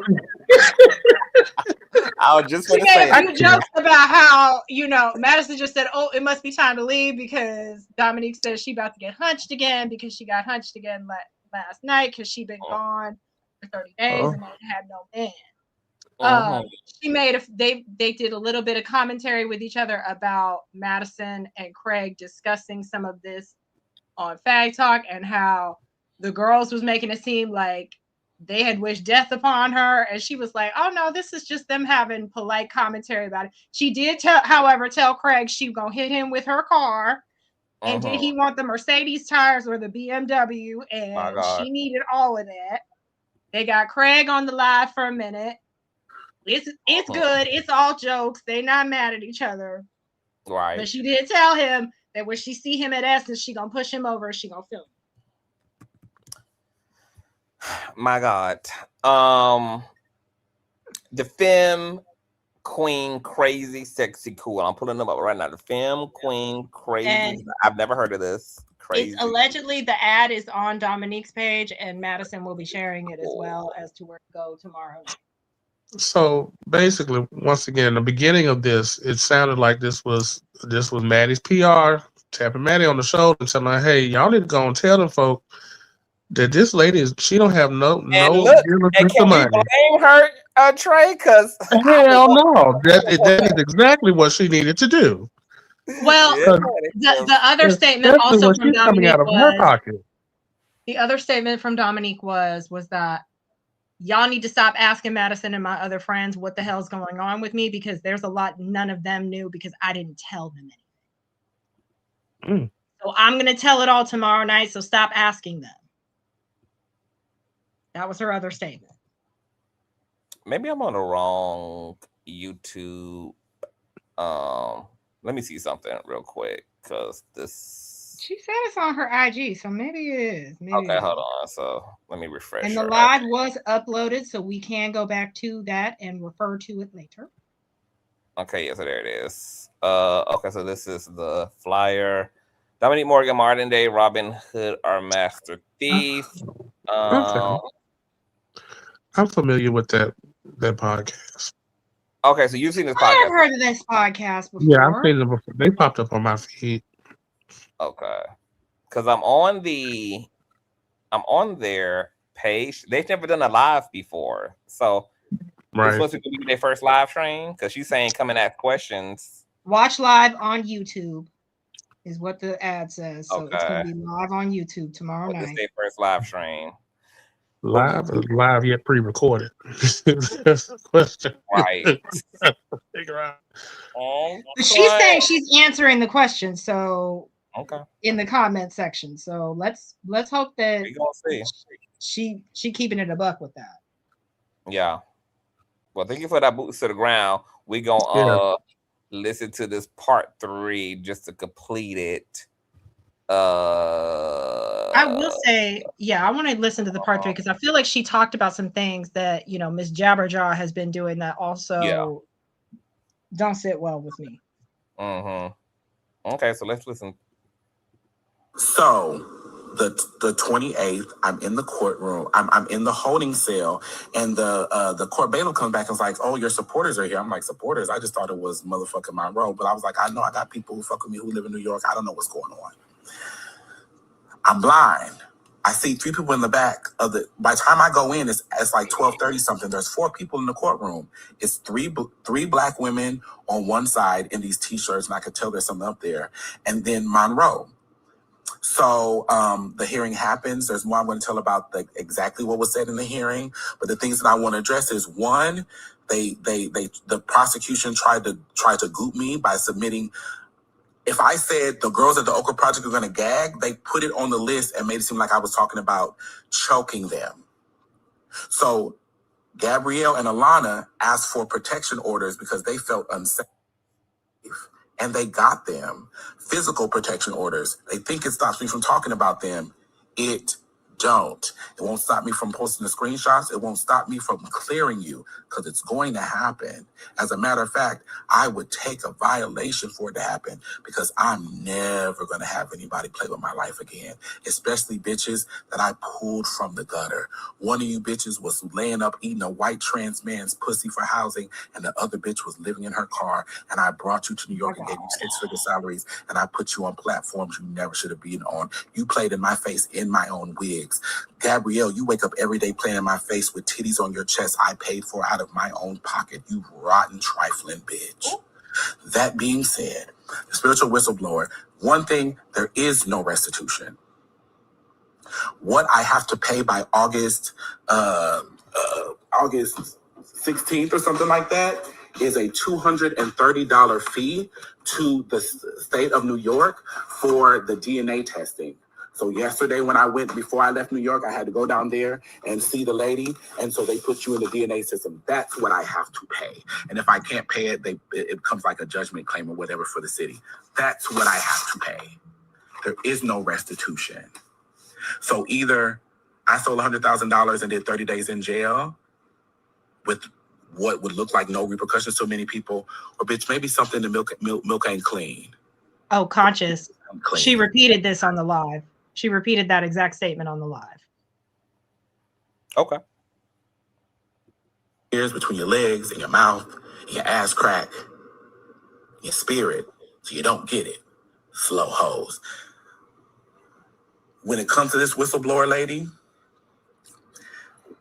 the only thing that really angers me, because the lady is chaotic and really just absurd, is you aligning these conversations around domestic violence. I've experienced domestic violence. I am a survivor of rape.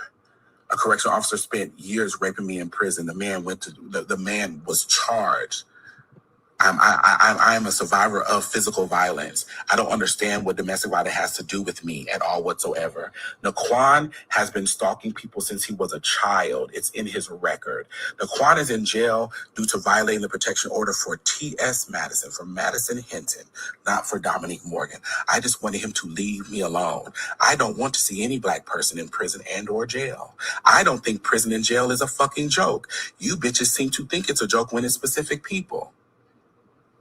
I've been adamant about this. Leave me alone. Why is my 60-year-old uncle calling me from Arizona afraid something is happening to me because you're spending hours online calling the prosecutor in New York, playing with my life? Can we pause? That's crazy. Now that is some sick, weird shit right there.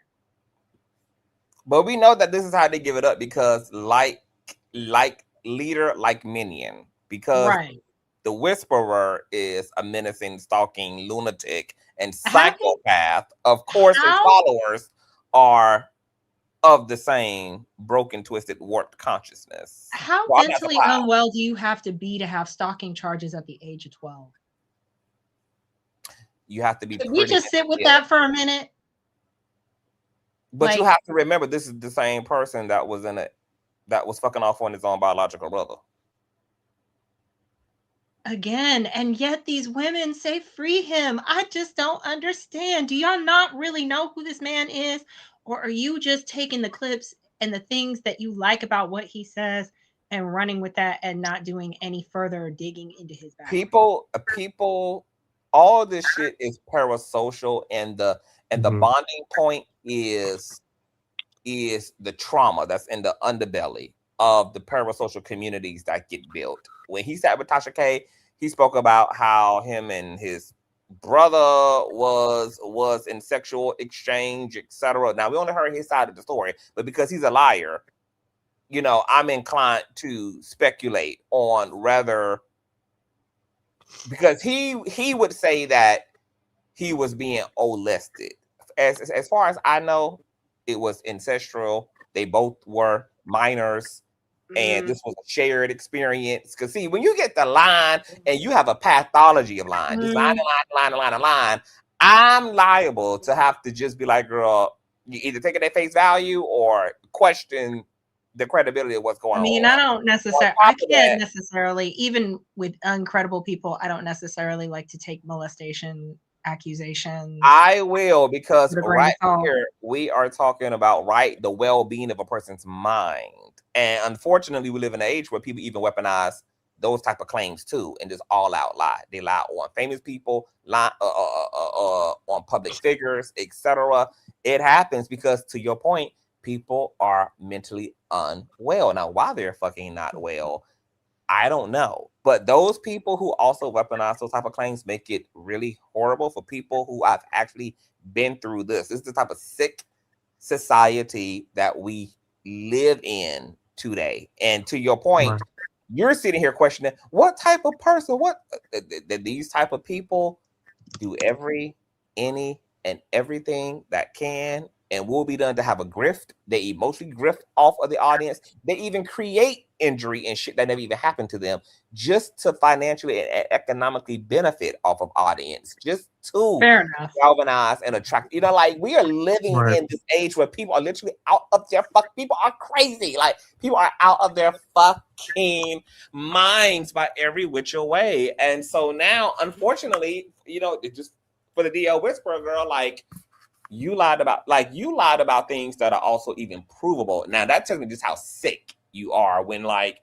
you know, the evidence says one thing, but yet you're still going to double down on the contrary. Like, you have to be quite delusional. He also shared in that interview with Tasha K that, you know, his mom was a crackhead and they were raised in poverty, and there's a lot of all of that going on. And that's exactly what seems to be the inner makings of his audience as well. People who have hate in their heart and they need somewhere to project their own personal brokenness, whether that's going to be on LGBT people, whether that's on gay men, whether that's on Black people, on white people, on poor people, on trans people, etc. They doing more against Dominique than they actually have for their own cult leader, who needed them to be calling the DA in his case, calling the prosecutors in his case, blowing up, you know, the authorities governing his case and putting all that work in, versus them trying to keep Dominique under the penitentiary in a situation that also is completely irrelevant to the DL Whisperer's shenanigans. Like, her case is completely separate from everything going on with the DL. So the fact that they even think 1 + 1 = 2 in this situation is nuts. This bitch is getting out for accepting the plea deal for embezzlement, and you up in the courthouse with a big ass sign trying to advocate for the DL Whisperer. Make it make sense. Make it make sense. These people are crazy.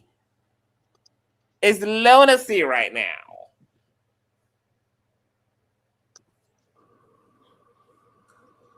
And why weren't any of y'all at Naquan's hearing?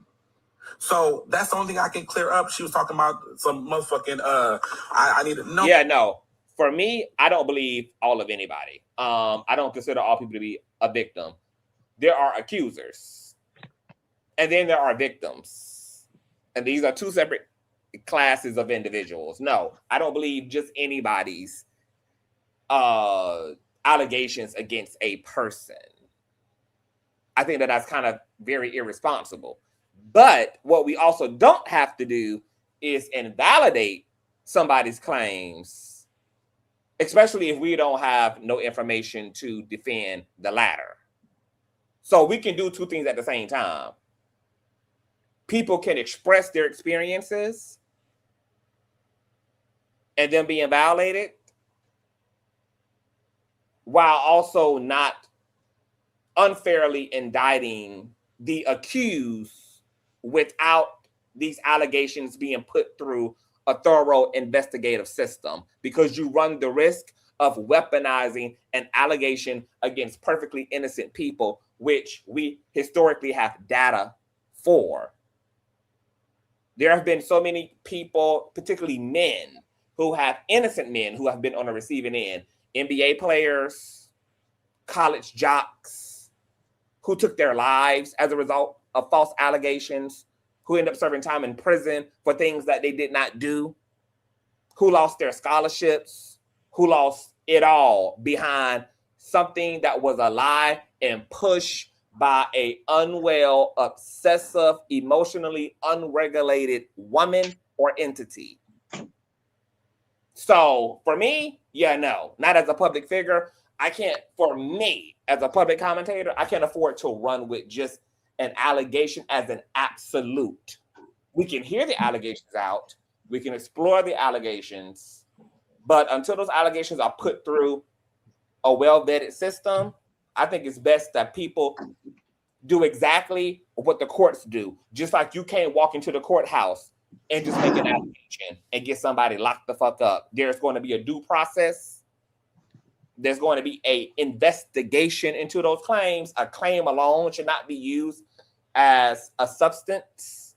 It can be used to create and initiate processes that are going to get to the bottom of things. But an allegation in and of itself should be approached as just that. So everybody kind of has their own attitude about that. But for me, yeah, no. I done seen too much at this point. I done had to deal with this shit as a commentator and like deal with these stories with public figures too much now to be comfortable just jumping on the bandwagon of allegations just as an allegation. That's not going to work for me. But at the same time, I can respect a person's story and also going to be equally interested in hearing from the other side, just like we're sitting here too. Like, what does Dominique got to say? We're all going to be tuned in, locked in to hear what she got to say about these allegations, because what she has to say matters too in the grand scheme of getting to the bottom line of what the fuck is going on. And I think any decent, reasonable, integral society who is actually serious about wellness and health and people's personal dignity and truth and justice investigates things properly and thoroughly rather than just run with things. I mean, I think a lot of times we don't even think about how this would look if we practiced this shit and we ended up on the short end of the stick. Like, what if you yourself was accused by somebody of violating them? You want your children, your family, your community, the state, the police, attorneys, prosecutors, judges to just accept that at face value? You want to bypass due process too, which is your constitutional right, and believe the accuser? Because anybody can find themselves on the receiving end of them type of allegations. People are angry enough, mad enough, and being their feelings enough to say these things even without them being true, just because they know it'll hurt you. Because we live in a society that overly runs to believe somebody off the base of a claim, lots of people actually take advantage of that because they know that they're going in with more social equity in the situation because of the way that we're set up to pedestalize the accuser without even ever getting to any real fact of the matter. So yeah, no, I don't per se. It's not even a matter of belief. A person makes a claim, this is the claim. A person makes a rebuttal, this is their rebuttal. And then if there's any circumstantial or empirical evidence on either side to further support defense or offense, etc., then you deal with that information accordingly. But belief, we've seen people weaponize beliefs.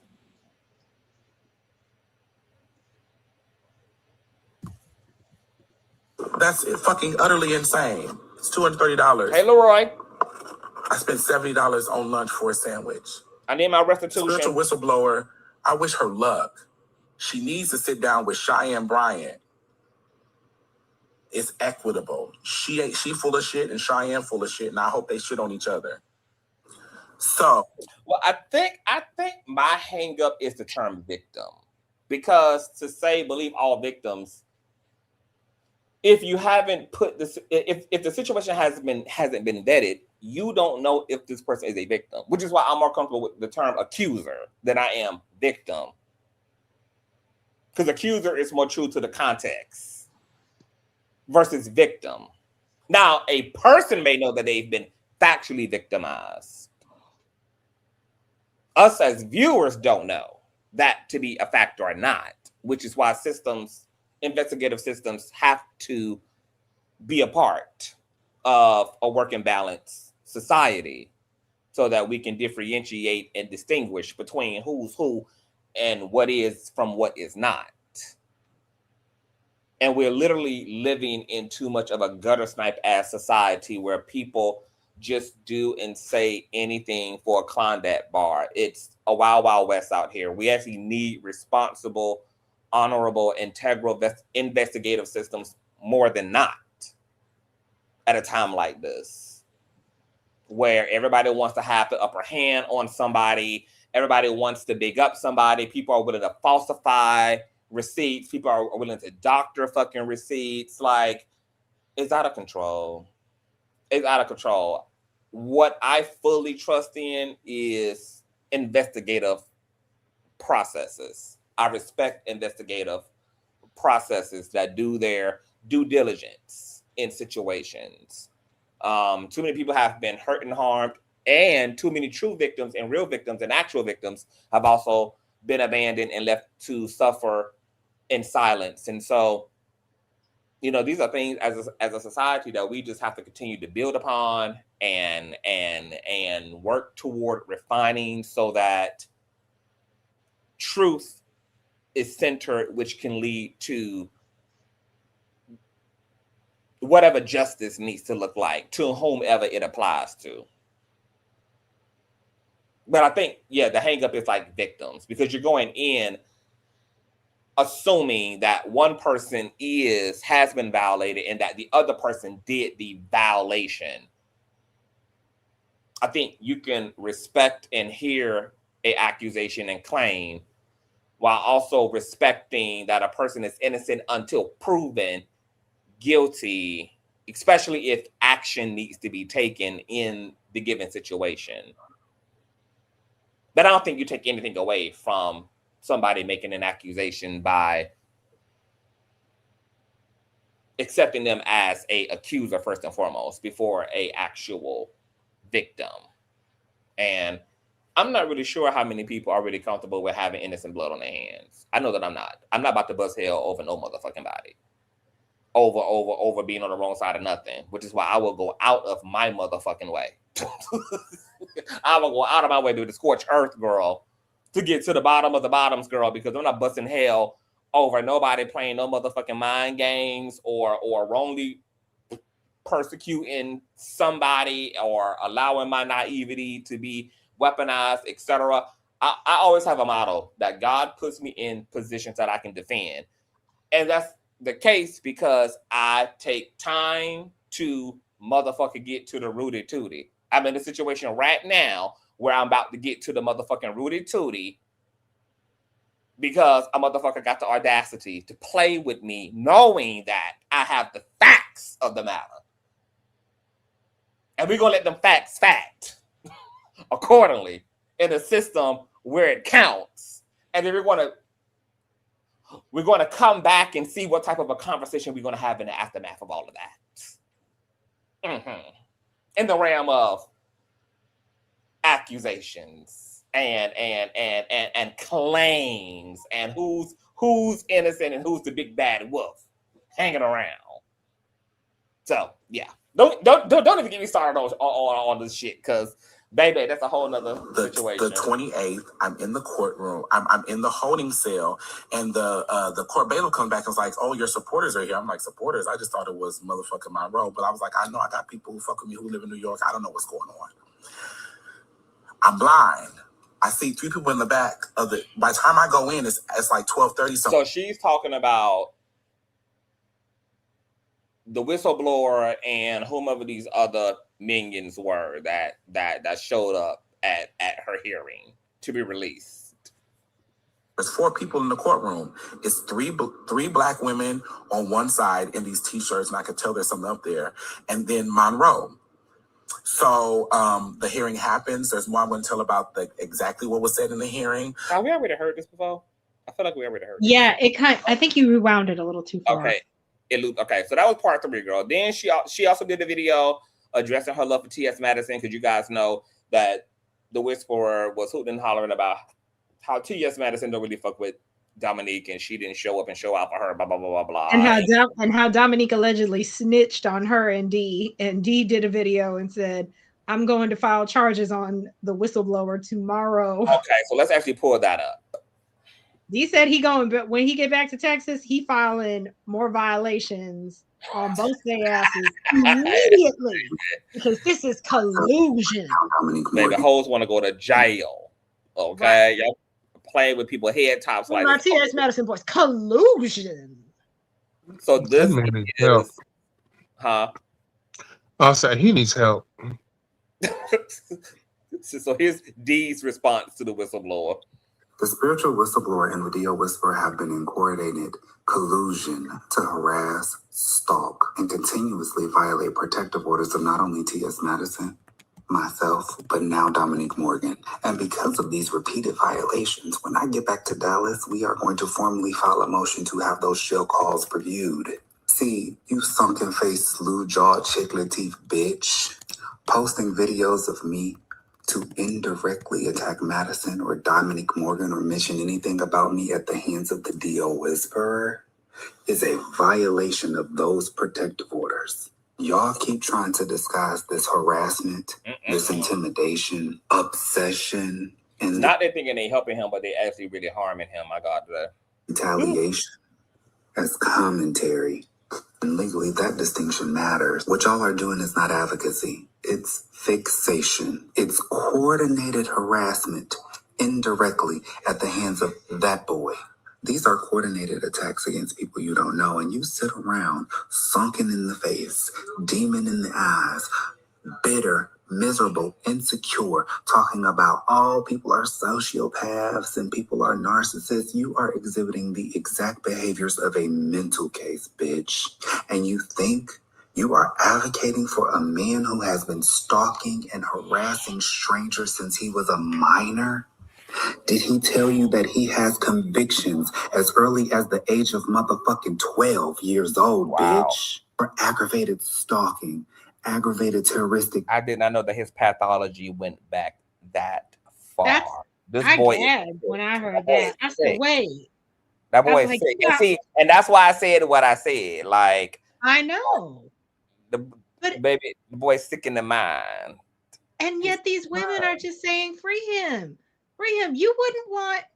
Would you want somebody who was convicted at the age of 12 of aggravated stalking and terroristic threats?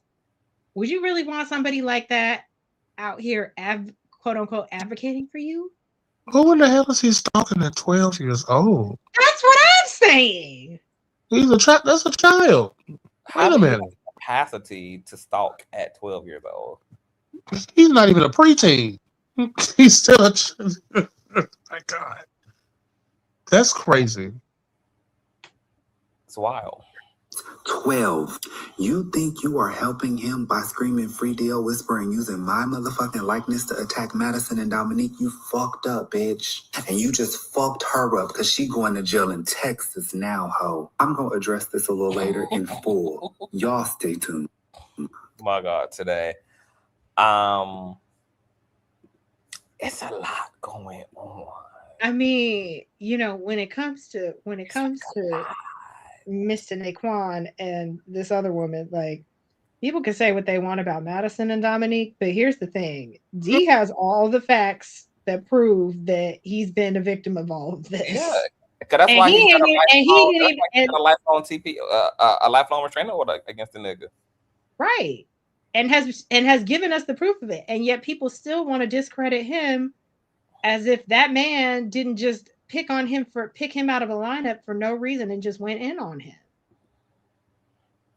This is a part of his actual psychology and pathology. That's why when I was gagging him in the leaked, it's not really leaked because the public was allowed to actually zoom into the hearing, but that clip that leaked of him sitting in the chains on a jumbotron talking to the judge, and the judge was reprimanding him, and the judge was like scolding him, and he was like, "Oh, basically, like you telling me that I can't basically break the fucking law because these people are talking about me," and just like, no, bitch, you cannot. But so he really doesn't understand. Like he doesn't get it. He's never been a emotionally regulated, well human being. For all we know, he might have been the one violating his motherfucking brother while he's claiming it in reverse. While I understand that he has had a, allegedly troublesome childhood or upbringing, to know that he was charged with, what was it? Stalking at 12 years old and terroristic threats at 12. With this starting at the age of 12, I can only imagine what type of person is going to be coming out of that jail cell if he's allowed to be free again. Did you not hear him?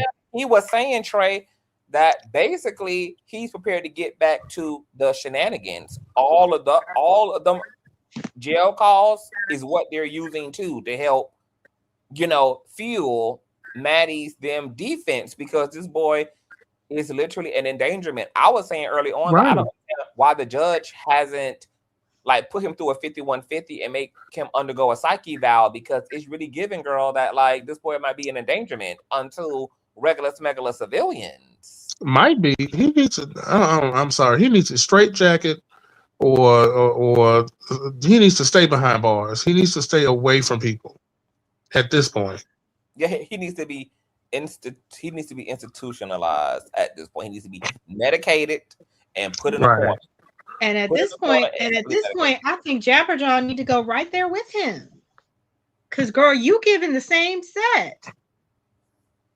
Madison just has this. There are certain people in this earth who just has the ability, and this is why I'm antisocial these days too, to bring out the derangement in people. Like you just have, yeah, like it's a glow and a anointing that's a gift and a curse. It brings out the best, and you end up with beautiful love and support, but then the dark side of that factor of that anointing is that it brings out the pre-existing psychotic capacity in people, and you don't have no choice but to figure out as a person in the middle of that how to navigate that.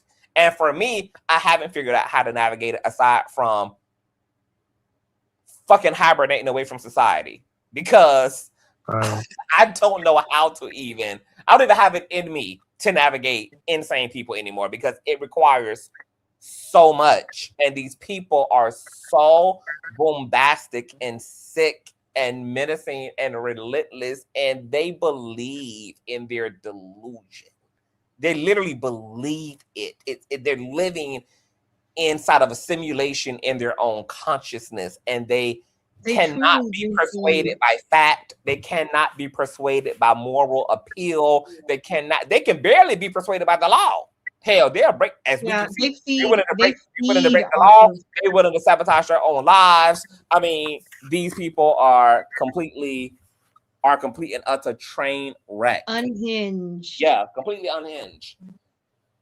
Unhinged and violent. That's the thing. This man, I truly believe if he's allowed to step foot outside of these doors or outside of these gates, outside of the bars, he is going to turn violent, like physically violent. Yeah. There's no other place for him to go but to do that. And the state has a responsibility, because they're putting innocent people in a position to have to live with the trauma of having to put steel in his motherfucking head. Right. People, you know, he's either going to end up continually in and out of prison, or he's going to do something that he can't come back from, or somebody's going to have to do something to him that he can't come back from. He's already circled the block and circled a woman's cul-de-sac, hanging out of the motherfucking window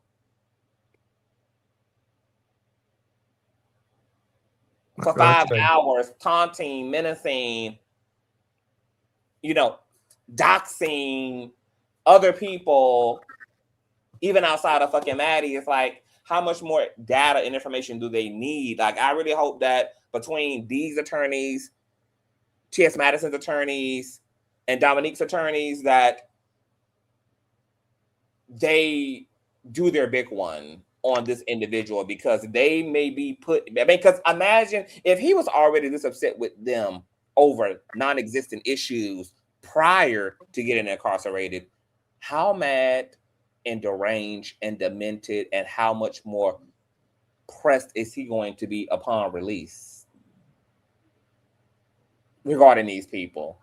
Especially now that in his mind, as far as he's concerned, he's making them to blame for why his life has been destroyed in this way, and why he had to be incarcerated, and more than likely has to lost his housing, lost whatever external resources are. And we know that this behavior on the internet has to have bled over into his real life, because both T.S. Madison and D said that nobody showed up for the DL Whisperer in none of the hearings of his, including his own family. And they won't. Yeah, not a mama, a daddy, a cousin, an uncle, a great aunt, a family friend. None of them, not even the people that are supposed to be biological community to him, were even present. That says a lot. It does. About just how problematic this person has been, both online and off the lines, and in the direct lives of the people that have affiliation with him. You know what I don't like? I also don't like this narrative that people keep pushing, that like particularly that Madison keeps saying that she wants to fight people. Madison has never sat online and got on camera and said, XYZ, I want to fight you the next time that I see you. Right. What she has always maintained is that she will fight man, woman, and child, anyone who decides that they want to try and fight her and lay their hands on her first. Yes. She has always said she will fight in defense, not I'm going to come out there and attack you when I see you. It's always in response to what's coming at her. Yes. And I'm just so sick of people like Trashy and other people sitting here saying, oh, well, you know, and everyone repeating, oh, well, she said that she was going to fight this person. I'm like, where are the receipts on that? Please send me a timestamp. Like, where's the audio? Where's anything that says that she got on here and said, I'm fighting you next time I see you? Madison has used the term "it's up," and as we all know, "it's up" does not necessarily equate to physical violence against anyone. When she says it's up for people, it means I am taking the gloves off and what I am about to say about you every time that I have to bring you up. And it's they up know what it is. Mean I will be filing charges. But you already know, Jonathan, that this is not about common sense and no, it's not. You know that these are people. You know that these are people. You know that these are. You know, Jonathan, that these are people who are hell bent on misunderstanding because they have a side to be on. They have a side to be on. So the facts don't matter. The truth don't matter. I'll admit myself, you know, and you've had those times where you've tabbed me before where I'm being a little bit biased with when it comes to my opinions on one person. But I feel like I can be fair enough that if you provide me with factual evidence of things, that I can see it from a different viewpoint. And by no means do I always fully 100% support or agree everything that Madison says. When Madison was getting into it with that 2 tons of fun, you know, impersonator lady that decided to jump out the window on her and start calling her leprechaun in the hood, you know, last week. And we was all getting a little cackle and a kiki about her pictures and stuff like that. She made a comment in regards to that lady's kids, and I said, Madison, don't do that. I'm like, we don't need to bring these unfortunate children into this. And somebody got up under that and told me that there are no rules when it comes to this. And yeah, I agree there are no rules, but sometimes I don't necessarily like it when we bring the kids into this. I don't necessarily feel like we need to bring Tasha K kids into this. Shouldn't they just be pitied for having that woman as a mother? Shouldn't they be pitied for having to grow up in this chaos? Haven't they suffered enough? Yeah, they're funny looking, but I don't necessarily think that they should be punished for the actions of their mother. But at the same time, who am I to sit here and dictate what's morally right and wrong to someone who is being constantly harassed and attacked by somebody else? And how they choose to respond to it. Look, everybody has their philosophy on that, but I think to your point, yes, you are correct. Like, because you're making the point that you're not a yes man, basically. Like, you are making the point that I will defend my faith down everything just because down to the ground until a certain point. Yeah, and you allowed to be that way. You allowed to have boundaries. You allowed to have for you do's and don'ts and things that you think are and are not acceptable. Like, you don't have to give that up just to support someone. I agree. Now Yeah, I will say that if you attack me and I look around the corner and I see your child got a lazy eye, I might say something about your lazy eyed kid because you shouldn't have came for me in the first place. But you know that's And just I'll my go opinion. and I'll go as far as this. I'm gonna sit give here me and I'm gonna available watch it here content, and honey. listen to It's what moving Dominique got to targets in say. this motherfucker. I'm gonna sit back and watch what she got to say tomorrow night, and I'm gonna try to take some copious notes on this and see if the math works out. And if the math doesn't fully work out to my satisfaction, I'm gonna be side-eyeing this a little bit. But at the end of the day, she did her bid.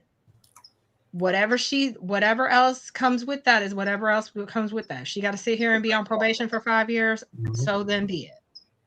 If I just want to know how you got a lawyer to go over there and attack the Whistleblower, but you couldn't get a lawyer to keep you out of jail. God, my God, today. That's a good I question. mean, do she tech? Is that her? Does she have her own individual lawyer, or her and Madison's lawyer the same lawyer? Did she go off and look and try to find a cheaper lawyer? Because $100,000, that's a lot of money. But is that what she stopped at? She said, "Oh, that's too much. I'm not going to No, search for I a was just cheaper." making the speculation that, a trial that's been dragged out for 4 years, if you have a good attorney, they're not cheap. And it could have easily been that much in fees, or when she was consulting with attorneys. Well, no, she said it in the video. She went to go talk to the attorneys, and they was asking for $100,000, and then she moved on from there.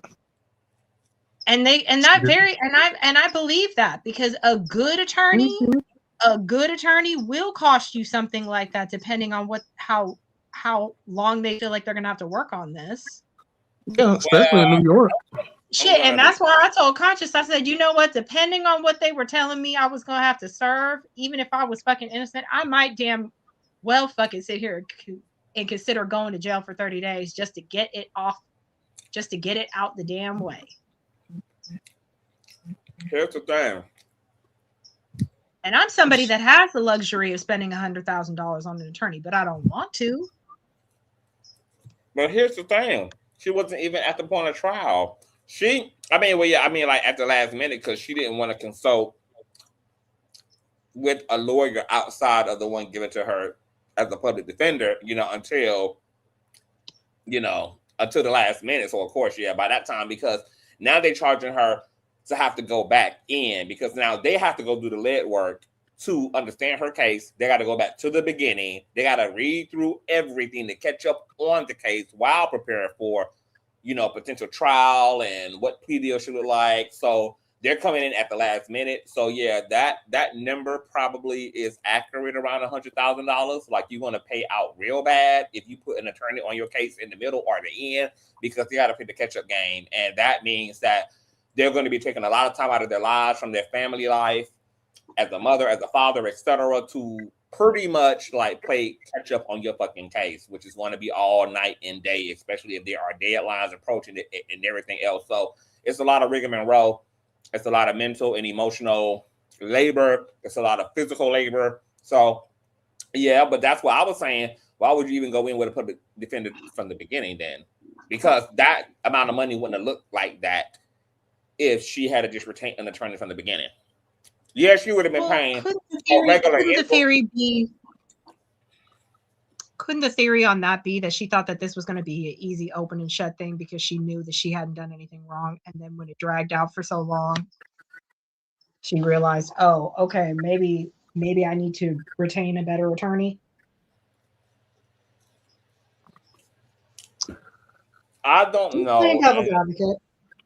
I believe when she makes this statement that it's either I stole $100,000 or something in the milk is not clean.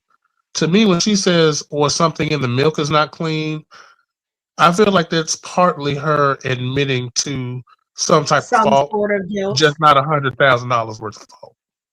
And so maybe, I truly believe that maybe that's really what it is. And if it is, it is. If everybody else was stealing from there and she stole some too. Yeah. I'm interested to hear tomorrow how she owns up to it if she does.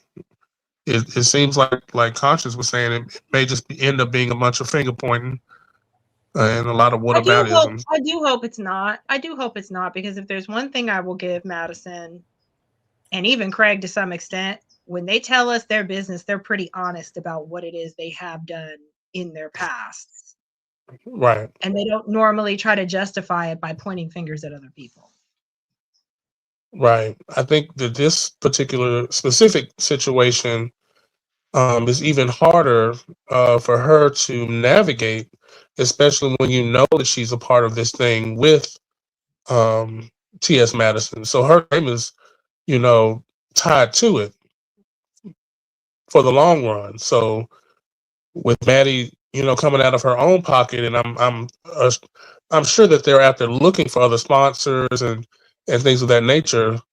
I mean, is this going to affect that? Maybe And I think yes, and that's the maybe big no. thing. Maybe yes, and maybe no. But at the, kind of like the way, I mean, Dominique said it best. Nobody right now, not many people, and not many corporations really do care about trans people. So the fact of the matter is that most likely for the foreseeable future, Madison's probably going to be providing the majority of the funding for this project until something else comes along. And at the end of the day, if corporations or grants or whatever come her way that are non-government funded, they might overlook Dominique's role in that, because at the end of the day, it's really her thing that she started, and it's got her name on it. Dominique might be a co-founder of it, but at the end of the day, it is Madison's legacy. Right. And I think that's what that whole thing today was, for them to kind of reiterate that to the public. Just in case.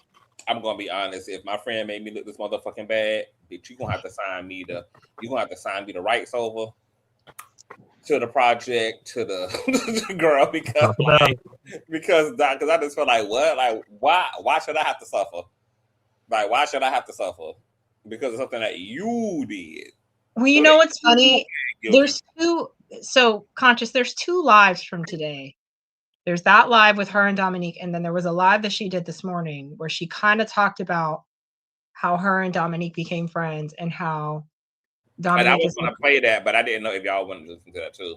But I do feel like it gives some context to this, because Madison has been very open about the fact that she, up until recently, has never really been friends and close with a lot of other trans women for a lot of various reasons. And the only trans woman that she was ever super close with like that up until now was Miss Eve before she died. Yeah. And, she went into all of that and about how hurt she felt, when Miss Ice Cream Van decided to get online and say that Madison stole all Miss Eve's furniture. And guess who also helped to say that about her? They've now made up, but her good Judy Barnyard Wiggins, who had and again, I scratch my head every single time when I think about the fact that that man jumped out the window on her and she forgave him. And she said that before, in the past, especially around the COVID time when she was showcasing and going live to talk about all the different tragedies that were happening in the trans community, and she was kind of trepidatious to open up her platform to other trans women because she wasn't as close to them. She was very honest in the fact that she was going to do this whole starter house thing and keep it to herself and not even tell us about it.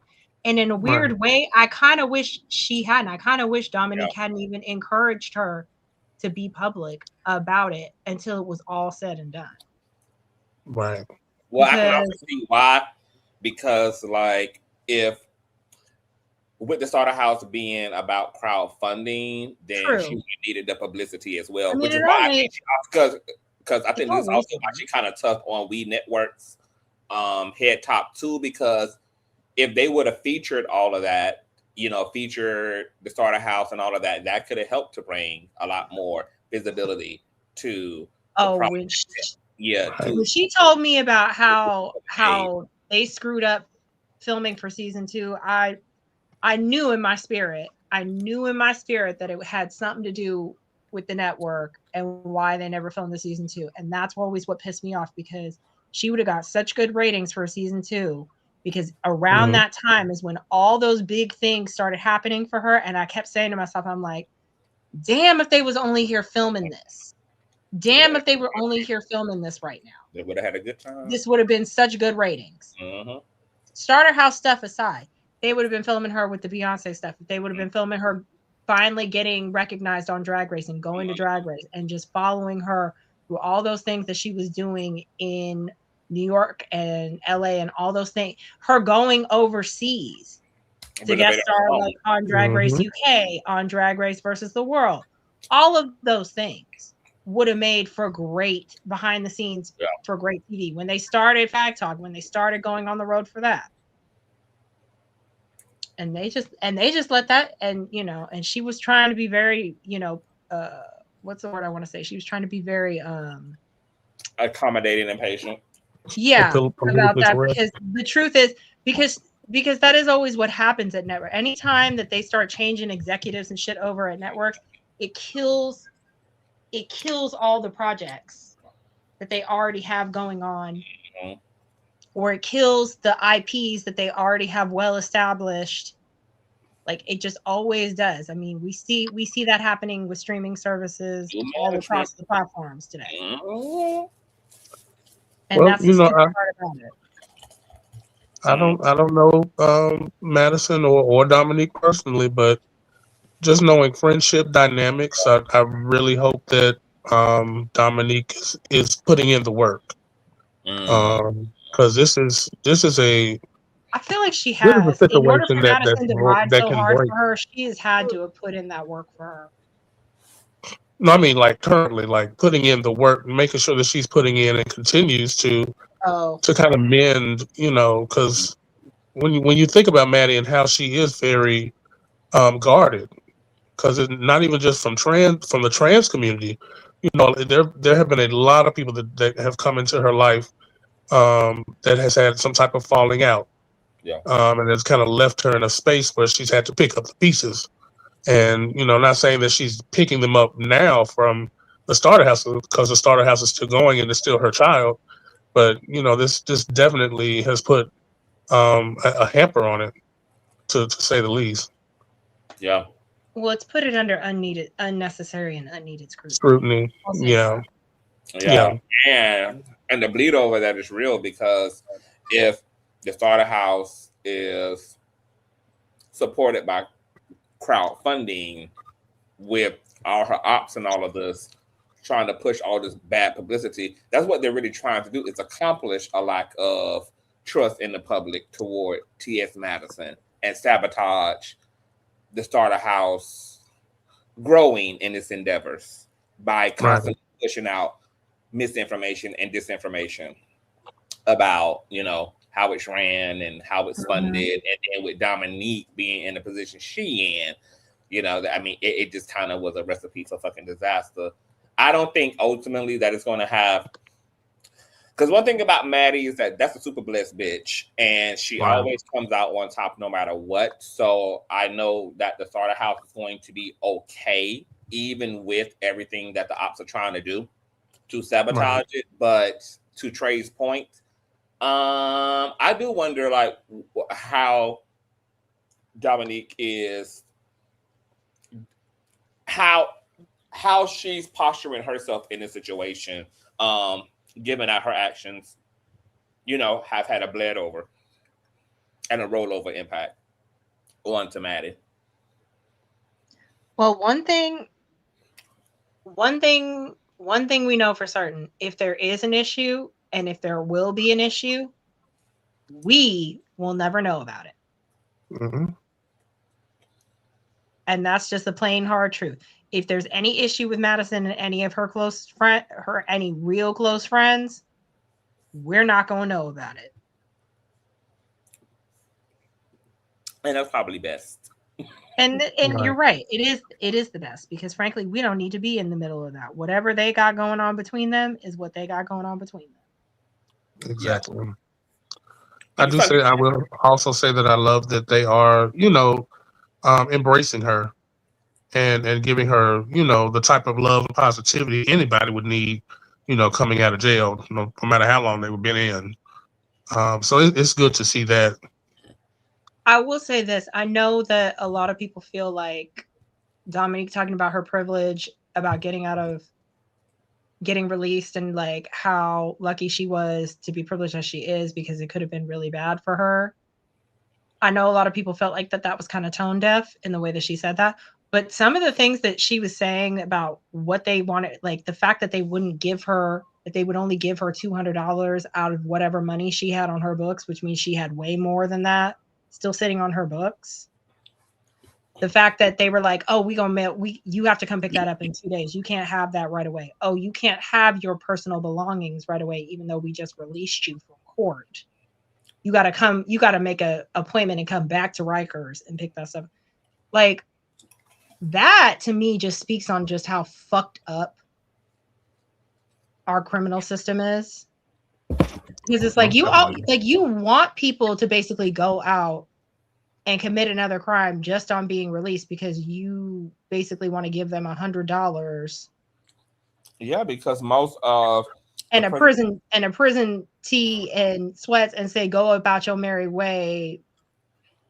And that's because most of the prison industrial complex is privately owned. So of course the incentive is to create repeat offenders in order to keep that system making big bank. And the prison industrial complex is a big chunk of America's booming economy. So yeah, they got to keep the seats warm. We need our free Amazon workers. We need our free McDonald's workers. It's a mess. It's sad.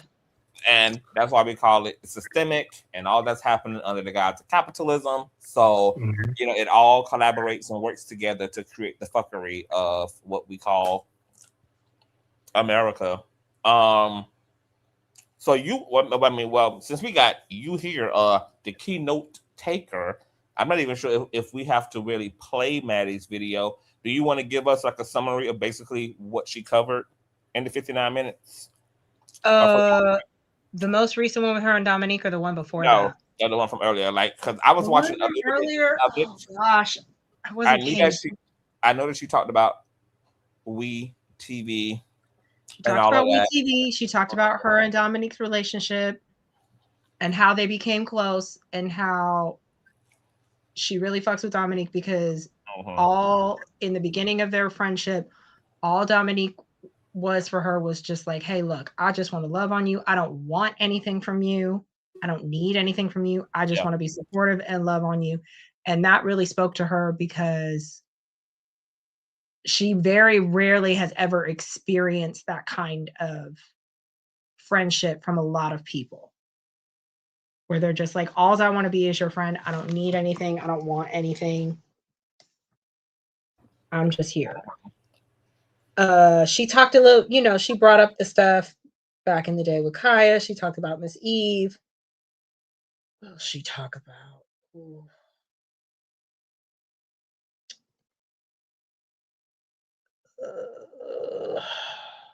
She talked about the recent lady that she kind of been getting it into with. And then did she talk about the show? She talked about last night's New Orleans show and how New Orleans did her so well and so right. If there was anything else to that because I might not have been paying attention as close. See, sometimes I don't pay as close attention to things as I should, and because we were already on this live, I was making sure that I was writing notes so that I wouldn't be misquoting anything. But you need to be that was pretty much. I feel like that was pretty much the gist of it. Okay. Yeah. Do y'all think? And then she said she was going to be meeting up with Dominique today, and that's exactly what she wanted to do. And I can see them together on Dominique's thing. Let me see here. They That's the one that I was reporting yeah, from. that you was reporting from. Yep. I was over here like, how did y'all both change y'all wigs 2 times today already?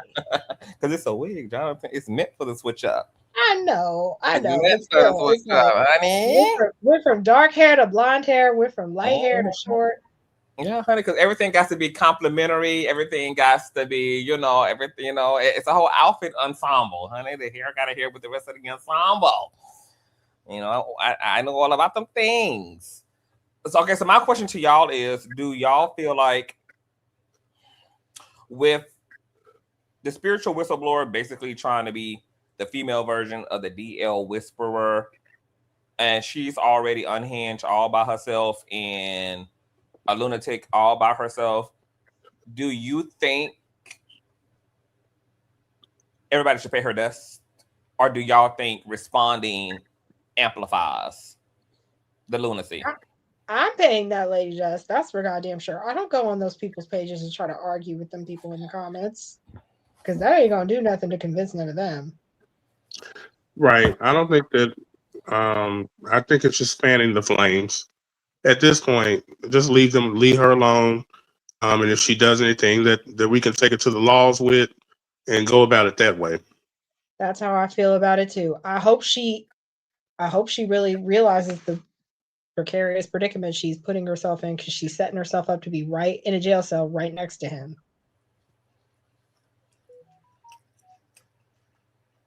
She better have some.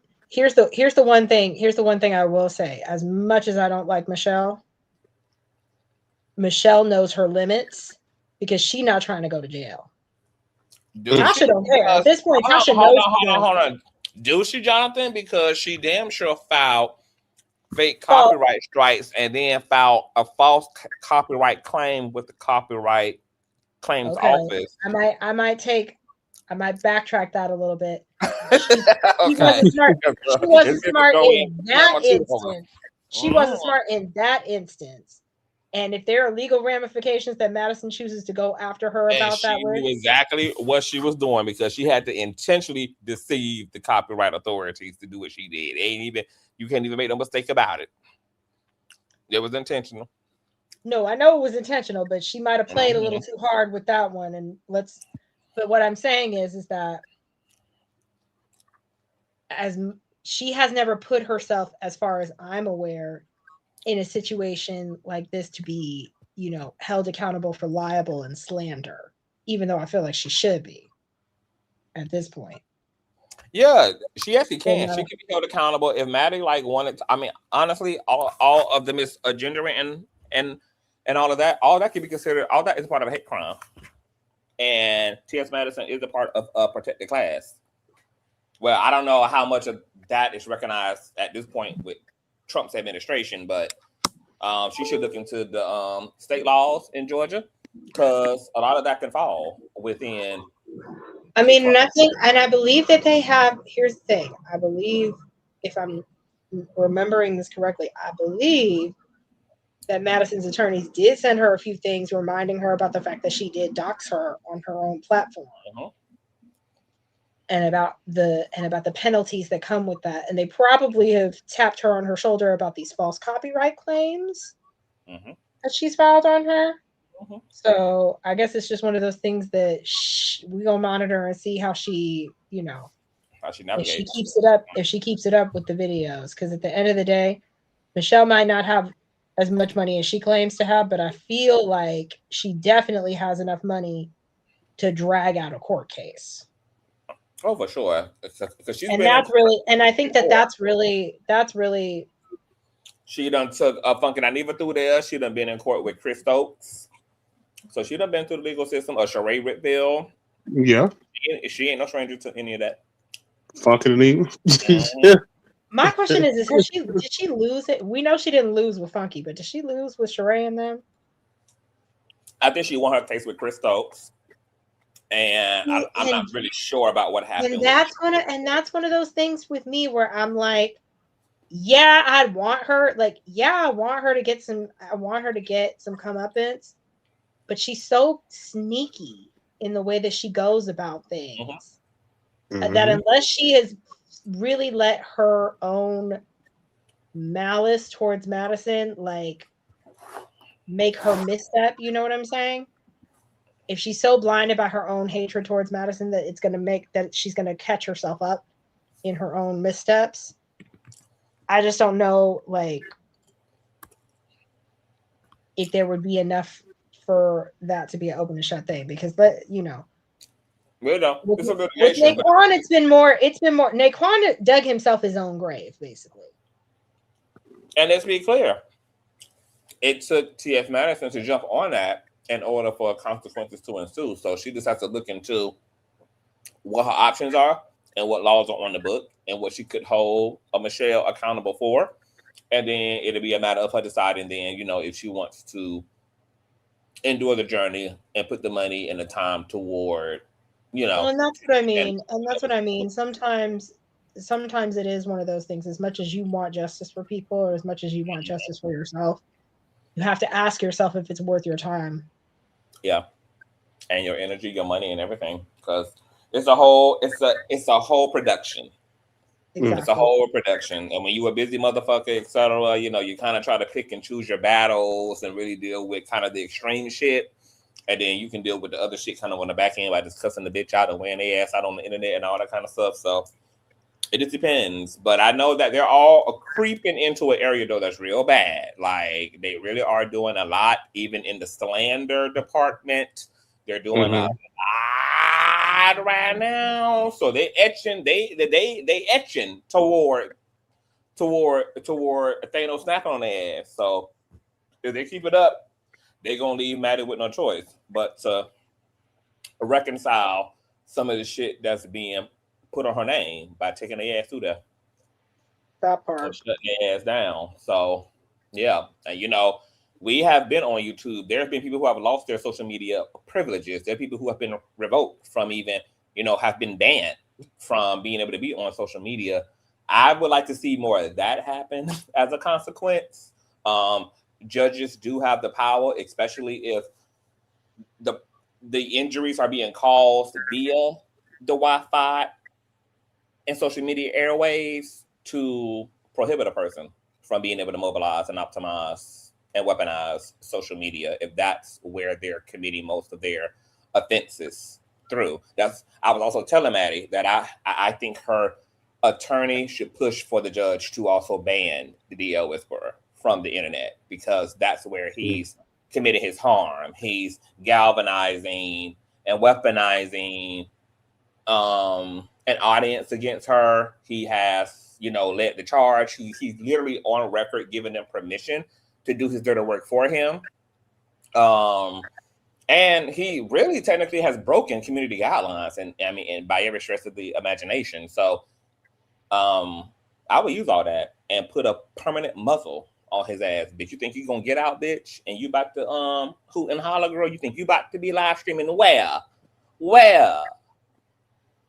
The only time your ass gonna be on the internet, bitch, is when you are working remotely, bitch, from your corporate job. Your ass would not be hooting and hollering no more on the internet, since you don't know what to do with it.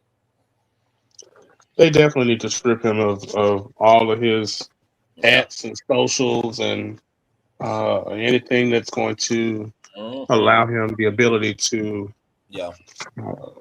spread all his hate, because it's just not good for him or for anybody else. Somebody gonna get hurt if they don't, if motherfuckers understand the assignment. I don't know if y'all had heard about them YouTubers who got killed on the Las Vegas Strip by another YouTuber. The husband and the wife. Yeah, like that's just how unhinged of a time we living in. Like, people really are out of order. Like, look at how Trasha K, like, now her husband being sued, and like she just got taken back to court over breaching an agreement she agreed to stop talking about this lady. Can't stop obsessing. It just can't. We've seen this over and over again where people done spent hundreds of thousands of dollars to get injunction orders, gag orders, the whole nine. And motherfuckers are zombies. These people are sick. So even the law is barely, able to stop these people. So I would like to see some more severe penalties for severe behavior, because people really out here playing, and they're partially playing because, you know, the infrastructure just ain't strong enough to really make people think twice, and isn't really holding people accountable to the measure in which they should be held accountable.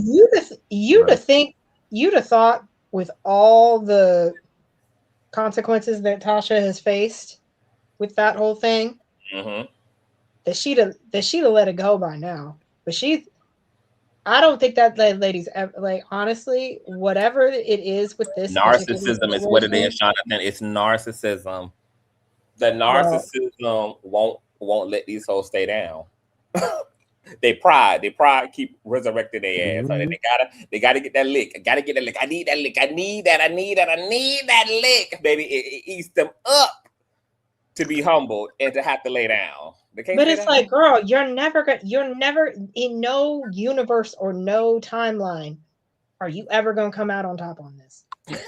But you're digging yourself into an early grave, lady. Let it go and try to rebuild your life somewhere. No, it's a delusion. The narcissism tells them opposite. The narcissism says, yes, I can get my liver. I can get this bitch back. I can be successful. That's all the narcissism is telling them. And also, when you have enough people in your back, continuing to reward you for your piss poor and debaucherous behavior, you're going to fall into the belief of your own delusion. I mean, didn't she just sign some type of contract with some major like development deal? She's continuing to make money, and I just see her. I see her getting enough to pay it off and move forward. Say about it. Yeah. I can't fathom how she's getting any money into any account. That should have been immediately garnished.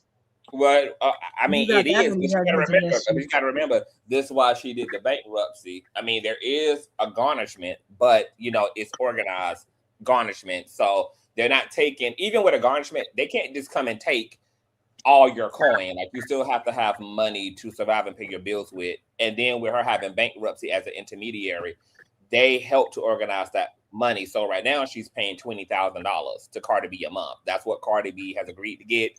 So, you know, it's $20K at the very least, and automatically that's what goes to her.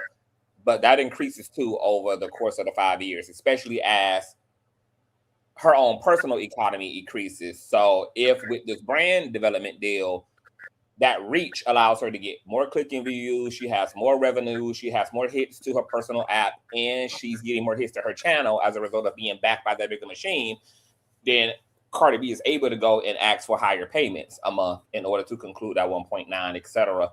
But yeah, she's already being garnished. But to your point, and to Trey's point, like, you would think that this would be enough. It obviously is not enough. And to Trey's point, with her having all these people in her ear rooting her on, and then the system in some ways is rewarding her for the behavior, then what's the incentive to really stop? What's really, and then you have a narcissistic complex and a demon in your mind that keeps you delusionally believing that you can beat this bitch at her own game, even though that's the furthest thing from the truth. So you got too many like collaborative variables that are working together to hold Crash a hostage to her own insanity. Right. Yeah, like it's just too many working variables. And with that, I think it's time we call it a night. It is, because we're gonna be here for 4 damn hours. But this was amazing. Yes, thank you for letting me up. Oh, I love when you come through, Trey. I would love to see you more often. I will definitely be here tomorrow. I can't wait to see what this lady got to say. Because y'all know, honey, as soon as them hoes hit did she say 9 p.m. Eastern time? I believe she said 9 p.m. Eastern let me time. see. You need to double check that. Yeah. Because none of us want to be late for this, because we got... Yeah, it's Eastern. It's 9 p.m. Eastern. Because y'all know as soon as the hoes hit in, we're going to be beginning over here. Loud. Right. I'm going to go ahead and send my page that's like what, 6 p.m. my time? Yeah. We're gonna be in the building, honey, and we're gonna talk about it as a community. So y'all come to fuck Conscious, through. I want to see questions. With your name. I know that's right. You got all the questions. I'm gonna need you to be asking her all the hard hitting I'm questions. about to go. Look, I'm about to listen to part 1, part 2, part 3. Put up her indictment and get my organized questions together. Because I want to ask point-specific questions, honey. So I'm gonna get my question in A list down tonight, child. Before I even go to bed. And tell Maddie to tell her to come over here and click the link and give us the after show. Come on over here, honey. Yes, I'm gonna text Maddie tomorrow. I'm gonna say, send this to Dom, child. Thank you once again, CCV and Jonathan. It was a pleasure speaking with you as well. It was a pleasure talking with you as well. Y'all have a good evening. Hey, y'all good too. night, everybody. Okay, Jay. Are you gonna be up? Because Jay be turning it in early, child. Jay be in bed by fucking 8:30. So Jay, your Sunday night, you gonna have to be willing to pull a graveyard shift, girl, because if they ain't going live till 9, and then they gonna be having going on with all this shit, I'm sure they ain't gonna be done on their live stream until at the very least a good hour and a half, which means that we probably won't be going live until like 10:30, 11 o'clock. So we're gonna be putting the graveyard shift tomorrow, y'all. But tomorrow, Dom is going to be speaking her truth, speaking her tea, dragging the fuck out of the Okra Project, We're going to see how she feels in the gaps and brings this thing full circle. We'll be live tomorrow, right afterwards, to talk as a community. I'll set up the watch page ahead of time so that you guys can already set your notifications and thumbs up everything and blah, blah, blah, blah, blah. So yeah, we're going to figure it all out. Hopefully answers to questions we don't have already, we'll have them by tomorrow. So the live stream will be available for everybody. No matter what side you're on, you're welcome to come and participate in the conversations and the goings-ons. I appreciate you guys. Shout out to T.S. Madison. Shout out to Dominique for coming home, girl, and being able to move forward in her life. And, to the community at large, our work begins. We need to figure things out, honey, and do our part of ensuring that our community is safe and that all of our community members are safe and they are afforded to have sound, trusted leadership in their lives. And if you guys enjoyed tonight, you guys know where you can donate to the platform: Cash App, PayPal, thumbs up, share, subscribe. Tell me your thoughts below, and I will see you guys later. Peace.